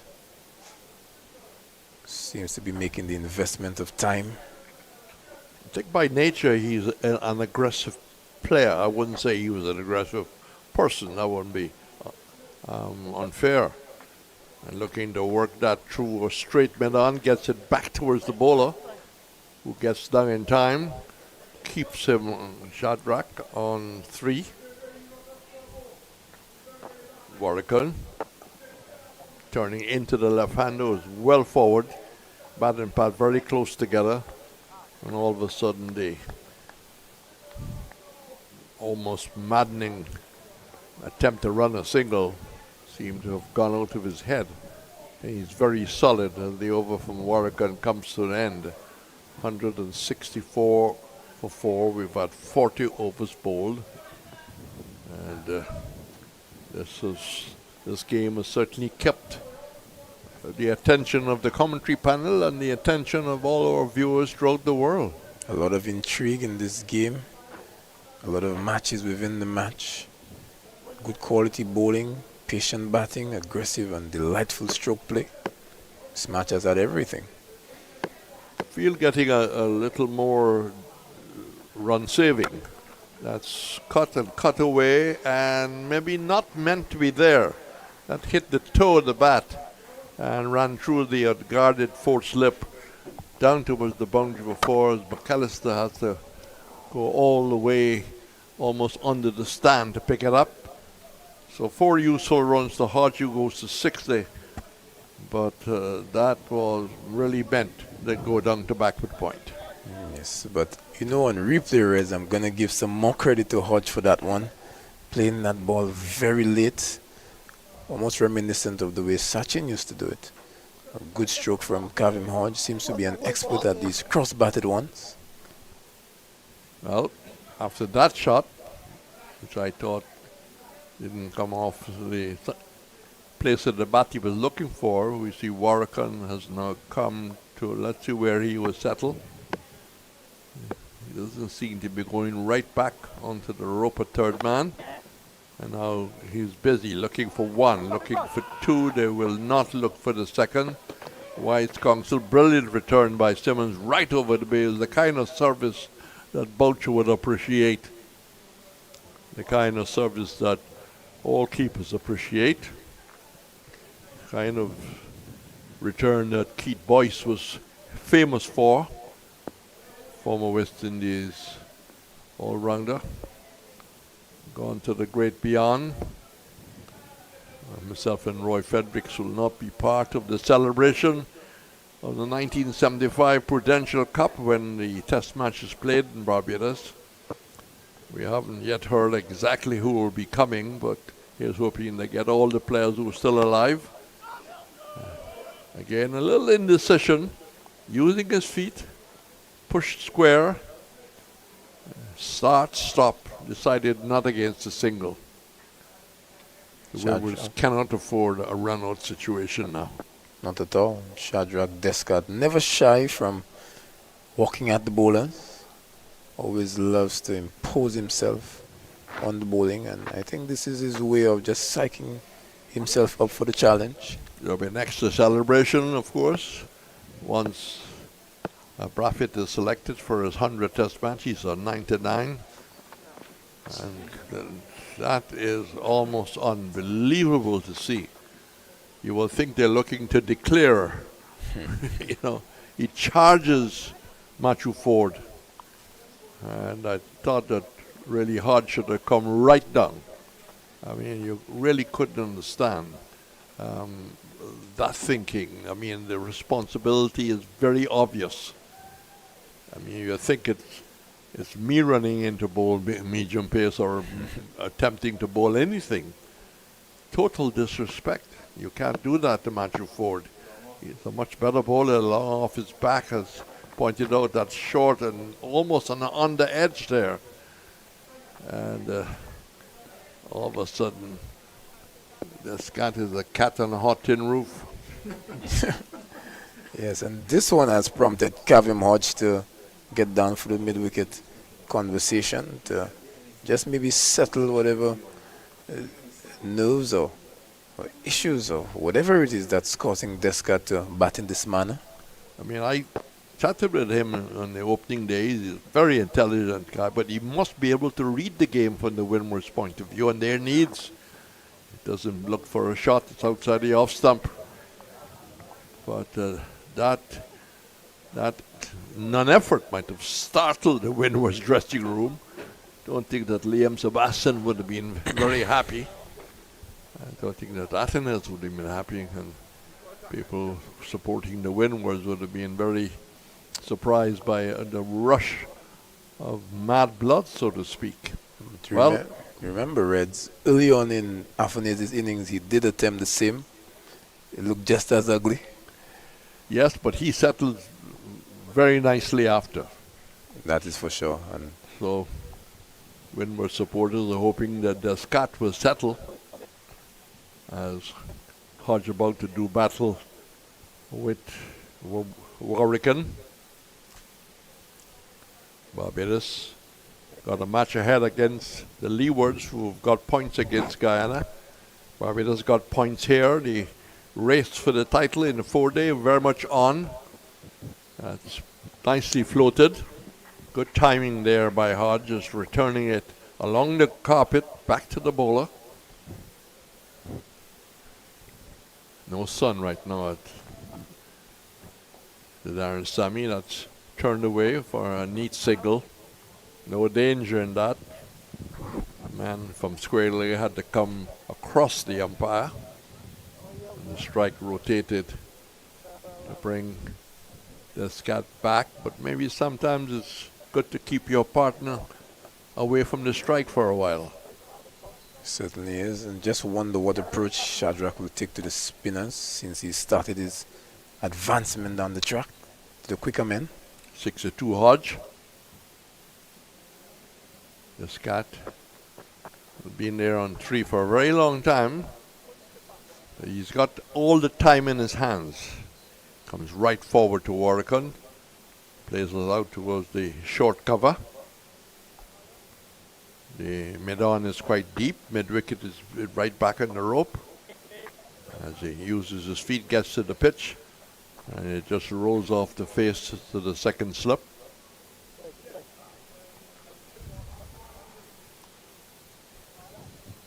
Mid-off is orthodox for Warwican, who comes into Descott, goes for a reverse sweep. Whoa. At this time, nerves are beginning to boil in the Windwards. Not the kind of shot I expect now. Interesting you say nerves, Reds, but in all fairness to Descart, it's a shot that he practices and he unfurls every once in a while, so it's like second nature to him. Well, from my point of view, a dangerous shot anywhere in the world. Left hand, turning it in. You really don't need that now. I would agree with you at this time with just 16 overs remaining. I mean, had that ball cannoned into the pad and the finger was raised, I just wonder in which dugout Chadrock Descart would be walking back to, because they would certainly have been met with an angry coach. Well, if that was a top edge and caught by the keeper, it would be in a different story. So many ways that shot was just fraught with danger. It's always danger whenever I see it. Sometimes you see a man might begin his first ball with a reverse sweep. Yeah. Well, it's all up to the individual. People will judge you, your batting techniques, your mentality, your concentration, your lack of discipline. So Braffett now coming in to the attack with his Gentle off spin. gentle off spin. I don't know how Jeffrey Boycott will describe that. He wasn't happy when he saw Hooper bowling, but he in fact did pick up quite a few wickets or whatever he bowled. But Braffett almost behind the umpire as he comes around the wicket. He bowls the best cat, and What a good start from Greg Braffett. Almost for that he snuck one through bat and bat. Is that the quicker one? Ooh, went into the arm. well, it's a good choice by Braffett to bring himself in, because in this mood he can pick up the Descart very easily. He goes on to the back foot. It's knocked down. But you know, Reds, Craig Braffett does have a 5-wicket haul in Test match cricket, so not a bad option. Well, he has picked up wickets at the first class level, at the Test level. A lot of people might underrate what looks. Some people might be very disrespectful by calling it donkey drops. It's not that. Certainly gives it. It makes the batsman look up, which is important. And making Descart gritting his teeth to not be in the attacking mood that he doesn't need to be. Braffett bowls, faster delivery, turned away.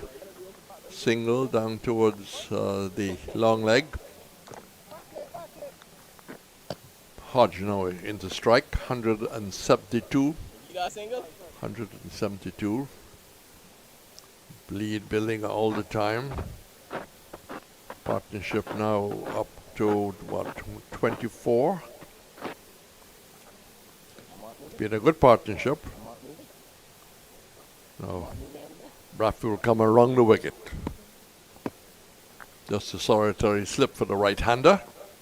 And Hodge is not interested in looking to play anything other than a solid defensive shot. So good move by Braffett to bring himself in, because he sensed that he might just force Descart into an indifferent shot.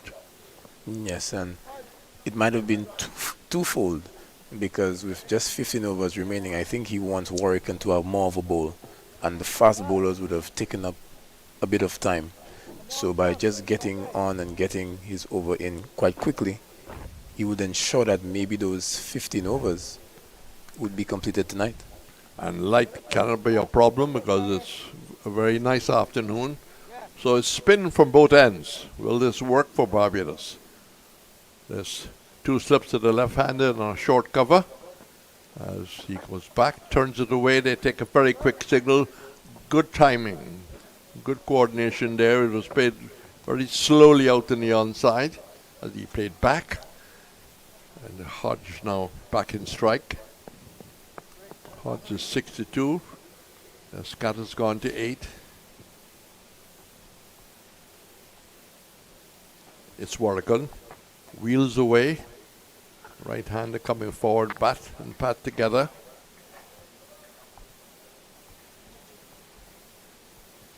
Kavim Hodge, the picture of solidity in defense.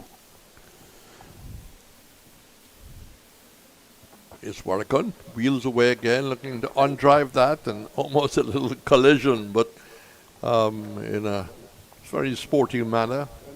Both players trying to avoid each other, and Descott putting his hands around the back of Warrican just to settle him, just to steady him. And he bowls once more to Hodge, and Hodge goes right forward, plays it very slowly up the track. That's the little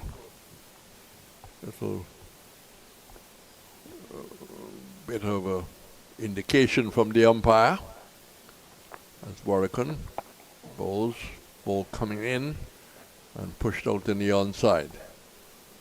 So Hodge willing to play the disciplined game as the clock ticks away. Spin at both ends. Warrican once more to move in to the right-hander Hodge. To this delivery, he is back, clips it away, gets it out towards a square cover. They think of the second. Good judgment prevails. The return comes in. It's more from you, and then it'll be Claudius to take you down to close the play. So Brathwaite employing spin from both ends. And really, when Brathwaite came in for his first one, really teased and tempted Descott, trying to get him to look up at the delivery, get one over the eye line, persisting with a round the wicket angle to Kavim Hodge, giving that ball a lot of time in the air, and Hodge again keen to play off the back foot, just works this one into the leg side for a single. Welcome back, Claudius. Thank you, Jamal. So we're getting towards the end of this day 2. 175 for 4. Descart in strike. Brathwaite sends him back in defense.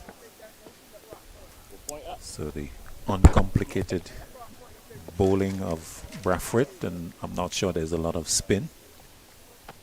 Comes into Descart, reverse sweep, and gets it away past the left hand of Simmons. They're looking for the second. We'll go for it. The throw comes in to Boucher, but Descart is back. So he gets the couple, takes him into double figures. No, he's on 8. And a total 177 for 4. Brathwaite continuing round the wicket to Descart. Descart drives in the air for a while on the bounce to the backward point in Simmons. Is on the area of the edge of the circle used in the one-day game. Brathwaite again to Descart. Descart back, faster delivery. And Brathwaite with his hand to his head saying, "Ooh, that was a close thing." Thought he had gotten through, but Descart had gotten the bat down in time. Brathwaite again to Descart. Flighted delivery, reverse sweep. The appeal going up, but is outside of off stump. And the over comes to an end, but Descart living dangerously. A lot of ill-advised stroke play from Descart at the end of the over. 13 left in on day 2. It's 177 for 4. The Volcanoes lead 165. I really think that Descart needs to reassess or reevaluate the situation, understand the importance of his wicket, and the need to keep it intact, the need to play in a more circumspect manner at this time with just 13 overs remaining and the prospect of batting for the entire day, or at least well into day 3, knowing the sweetness of the wicket, home conditions. surely Descart could just see off the night in a safe manner. Warwican to Hodge. Flighted delivery. Hodge is forward. And he can take some good example from the way that Kavim Hodge is approaching this innings. Back to the bowler. Quite rightly so. I don't think we have seen any of those type of fancy strokes from Hodge. He's been very solid as he's driving. Warwican doesn't pick up cleanly, but he recovers. So another dot ball in the books. 177 for 4. Hodge has been a model of concentration. Goes back, is struck on the pad, and ball may be heading down the leg side. Warwican almost running to the offside in some sort of celebration in anticipation that he had gotten the affirmative nod from umpire Bazaraf. Not so. Bazaraf saying maybe going down. It was a close thing though. Warwican round the wicket to Hodge. Hodge is driving straight to Brathwaite at extra cover. No run. So the solitary slip in Mares in attention. Warwican to Hodge. Flighted delivery. Hodge is tempted. Doesn't really cue it properly, but will get the single out to Jonathan Drakes, who gets the return back in. One more to Hodge. He goes to 65. The total 178 for 4. The partnership is 26. The lead 166. And this game developing into a very interesting contest. In fact, it has been interesting all up to this time, and certainly going forward, you anticipate that the interest is still there, still in the balance. I think we can have a real good game. Day 2, day 3 for sure. Possibility of going into day 4, we're not sure. Descart plays a dot ball to complete over number 46. 178 for 4. The scoreboard shows 12 overs remaining in the day. Yes, I would think a lot of that depends on the way that Descart goes about it, in terms of the sort of support that he would provide to Kavim Hodge. Hodge has shown that he has been a picture of solidity and temperament and a willingness to grind it out. He doesn't seem prepared to give away his wicket, doesn't want to do anything rash, playing a real sort of test innings, a mature innings. And if he can find that sort of support in Descart, it'll be good for the Windward Islands. Brathwaite continues to Hodge up the back foot. Hits into the offside. McAllister makes a meal of it, but he has support from Warwican. The return coming in. And they take, what, 3? As Hodge goes to 68. Short delivery. Off the back foot went Hodge, and McAllister not picking up cleanly. Luckily for him, he had the support of Warwican. So 3 completed. 181 for 4. Descart the left-hander in strike. Flighted delivery. Almost teasing Descart, who doesn't fall for the bait on this occasion. Plays quietly. The Reds describe him as a cat on a hot tin roof, and I think that's very apt description of what we've seen from him in this game. Mid-off brought into the circle as back goes Descart, inside edge. Will give him a single to backward square leg as Warwican gets the return in. One more to Descart is 9. And the total 182 for 4. The partnership is 30. They've faced 77 deliveries. Hodge is turning a delivery, pitch outside leg stump, out through forward square. And will take the 1. His 69th run. Partnership 31. The lead 171. Brathwaite continuing round the wicket to the left-handed Descart. Gets a faster delivery and plays back through the onside of the strip, and they're not able to take a single. Descart remains on 9-1 delivery left in the Brathwaite over. As he comes into Descart, reverse sweeping straight to the fielder at backward point, and the over is completed with the dot ball. 183 for 4, 47 overs have been bowled. Yes, many persons are not pleased when Shadrach Descart pulls out that reverse sweep, but you have to say that he has played it well. He has kept his eye on the ball. He has made contact on every occasion. This seems to be a shot that comes second nature to him, albeit looking on it just seems a bit risky and ill-advised at this time. Actually, I do recall there was one that he missed from Brathwaite, and it was a big appeal, and I reckon that he was hit outside off. Outside the off stump. He has missed a few, and it's just unsettling looking at that stroke. That is really a percentage stroke, and you can get it going all wrong.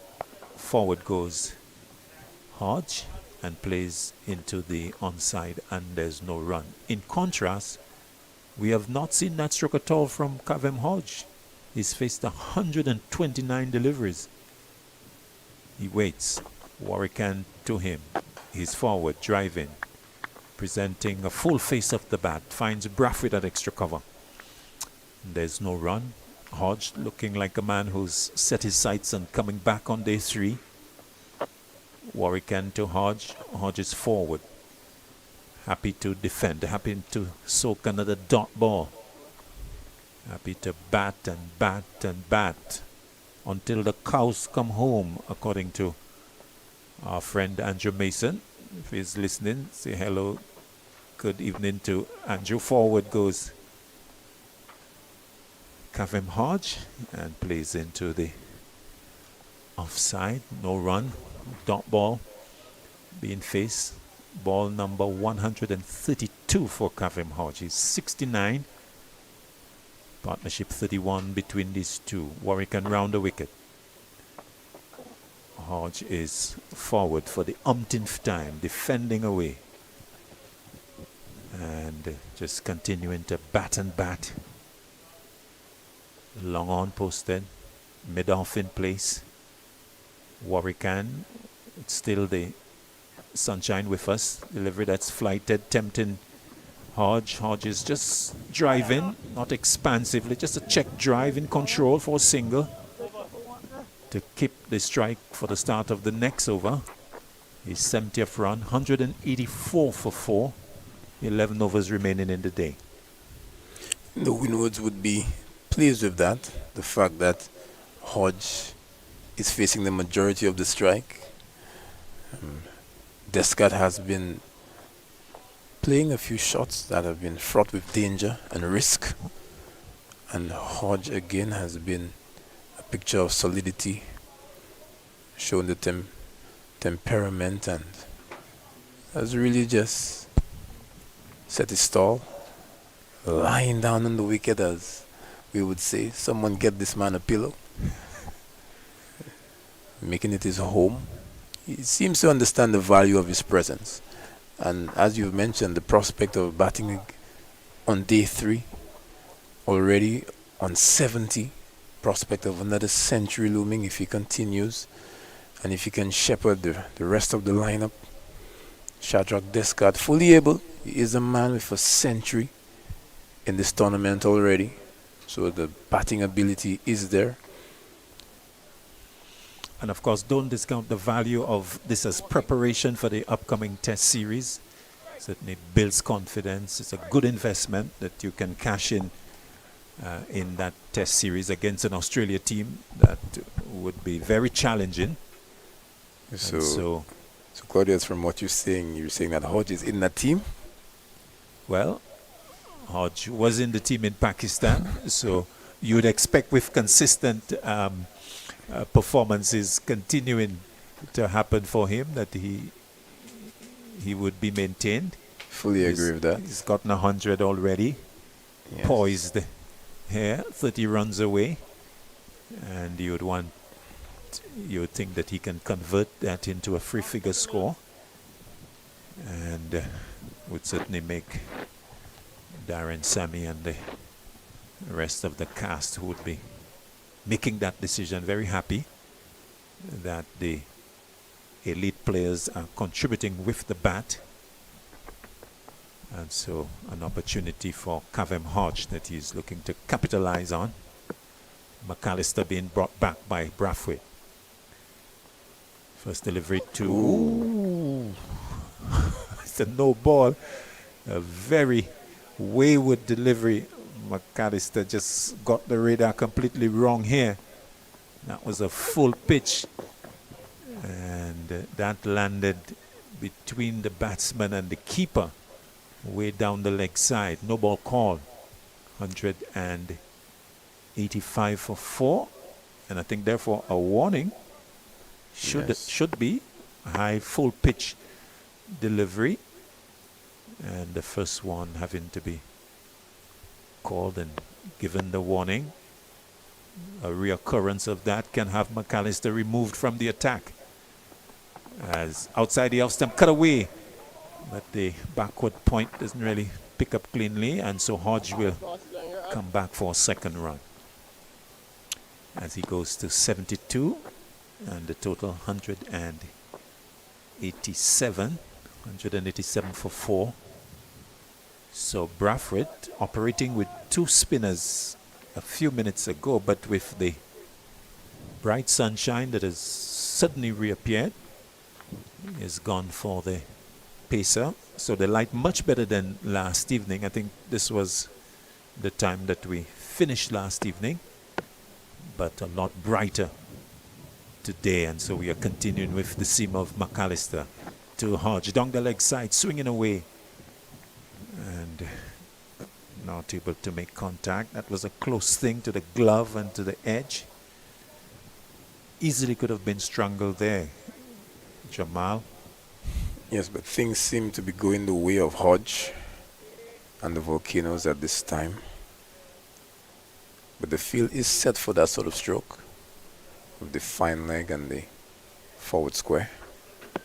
Solitary slip in Mares. 2 men out on the hook, long leg and deep forward square. Deep point, deep third man. And therefore short and wide from McAllister and ignored by Hodge, who remains on 72, 138 balls he has faced. Descartes 9 from 35, and these two they have put on 35. Together they have faced 90 deliveries. Let's give you an indication of the innings so far. Solozano and Melius starting. Solozano LBW fought without scoring the first wicket. McAllister bowls to Hodge. She comes into him, turns it out through the onside. Jonathan Drake's comes in, and one more to Hodge. He goes to 73 with the single, 188 for 4. Melius caught McAllister bowl. Simmons 14, a big drive by the opener, finding the lone fielder out on the boundary at backward point. Atenays caught Mosley bowled Drake 78. An innings of 2 halves. The first half very scratchy, fraught with dangerous strokes, but the second half was silky smooth. Some exquisite strokes from the Volcanoes captain. McAllister round the wicket to Descartes, who plays down into the backward point region. They are quickly for the second. They'll come back for the second, in fact. Quickly through for the first and completing the second, despite losing his footing at the non-striker's end. So couple taking Descartes into double figures 11, 190 for 4. Ambrose came and went quickly. Caught Simmons' ball, Warwick and 8. Descartes is not out 11. Hodge not out 73. McAllister once again to Descartes. Descartes turns it up onto the onside. There's no run, so wickets falling at 12 for 1, 14 for 2, 136 for 3, 152 for 4 as the McAllister over comes to an end. The 49th of the innings, 190 for 4. We still have 9 overs left in the day's play. Day 2 of this encounter. It's been a gripping game so far, and it continues to be quite interesting as Brathwaite makes another bowling change. Drakes is going to come back into the attack. Coming back into the comments chair is Dwight Thomas as we welcome him back. Yes, I'm not too sure. Like you said, we have 9 overs left. I don't think we're going to get the 9 overs, but whatever time we have left, it's going to be an interesting day's play. Drakes to Hodge. Hodge gets the delivery that's coming into him as the left-hander comes round the wicket and plays up on the onside. And there's no run. So Drakes has been brought back for his 10th over. He has 9 overs, 1 for 38. Ford, 10 overs, 1 for 26. Mears, 4 overs, not for 30. McAllister, 6 overs, not for 26. Simmons, 6 overs, 1 for 24. Warwick, 11 overs, 1 for 33. Brathwaite, 3 overs for 9. Solitary slip in place. Drakes to Hodge. Hodge drives into the offside, straight to the fielder. Drakes at the squarish cover position. Of course, the other Drakes, that's Jonathan. And there's no run. So Kavem Hodge continuing to bat and bat and bat. A good innings by the middle order batter. He's soaked in the dot balls and has been rock solid in defense. Yeah, he's been very good. I think if I recall, there's just been one chance he may have created and Matthew Ford dropped him. Drakes to Hodge. Hodge is again solidly in defense. He's on the walk, but he's in behind it. And has split the ball on its merit.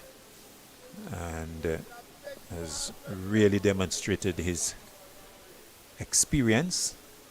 And it's the sort of effort, as we have said already, but it's worth repeating, that you need to see from the international players. Yes, when you come back to this level, you have to demonstrate some batsmanship, and that is what he has done throughout this innings. As Drakes comes into Hodge. Hodge is again steady in defense and solidity as he plays again to Drakes, the fielder. He remains on 73. This is the 50th over of the innings. The light beginning to fade. The scoreboard saying 8 after this one. We don't think we'll get as many. By this time last evening, we had already closed up shop. So we'll see how many we can get. Drake's looking for more wickets for Barbados to Hodge. Delivery that is floated up outside the off stump or presented outside the off stump. We want to be kind to Drakes. And the Hodge, maybe the eyes lighting up, thinking that he had an opportunity to hit that through the covers and getting the inside edge. So just maybe taken out of his solid comfort zone for a while with that delivery that was a little wide of off stump. Drake's looking to sneak through late in the day as he comes into Hodge. Hodge is driving, finds the gap, out towards the boundary. A run for Dominic Drakes. He might just pull it back. No, he's not successful as the ball beats him into the boundary. A check drive, a pleasant one from Hodge, taking him to 77 at the end of the over. 194 for 4. Yeah, lovely shot there by Kavem Hodge. Throughout this innings, he's looked in control. He's looked very good.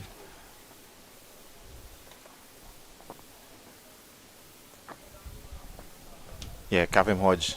We're just trying to see if there's going to be one. Yes, light has faded, but it looks like we're still going to continue.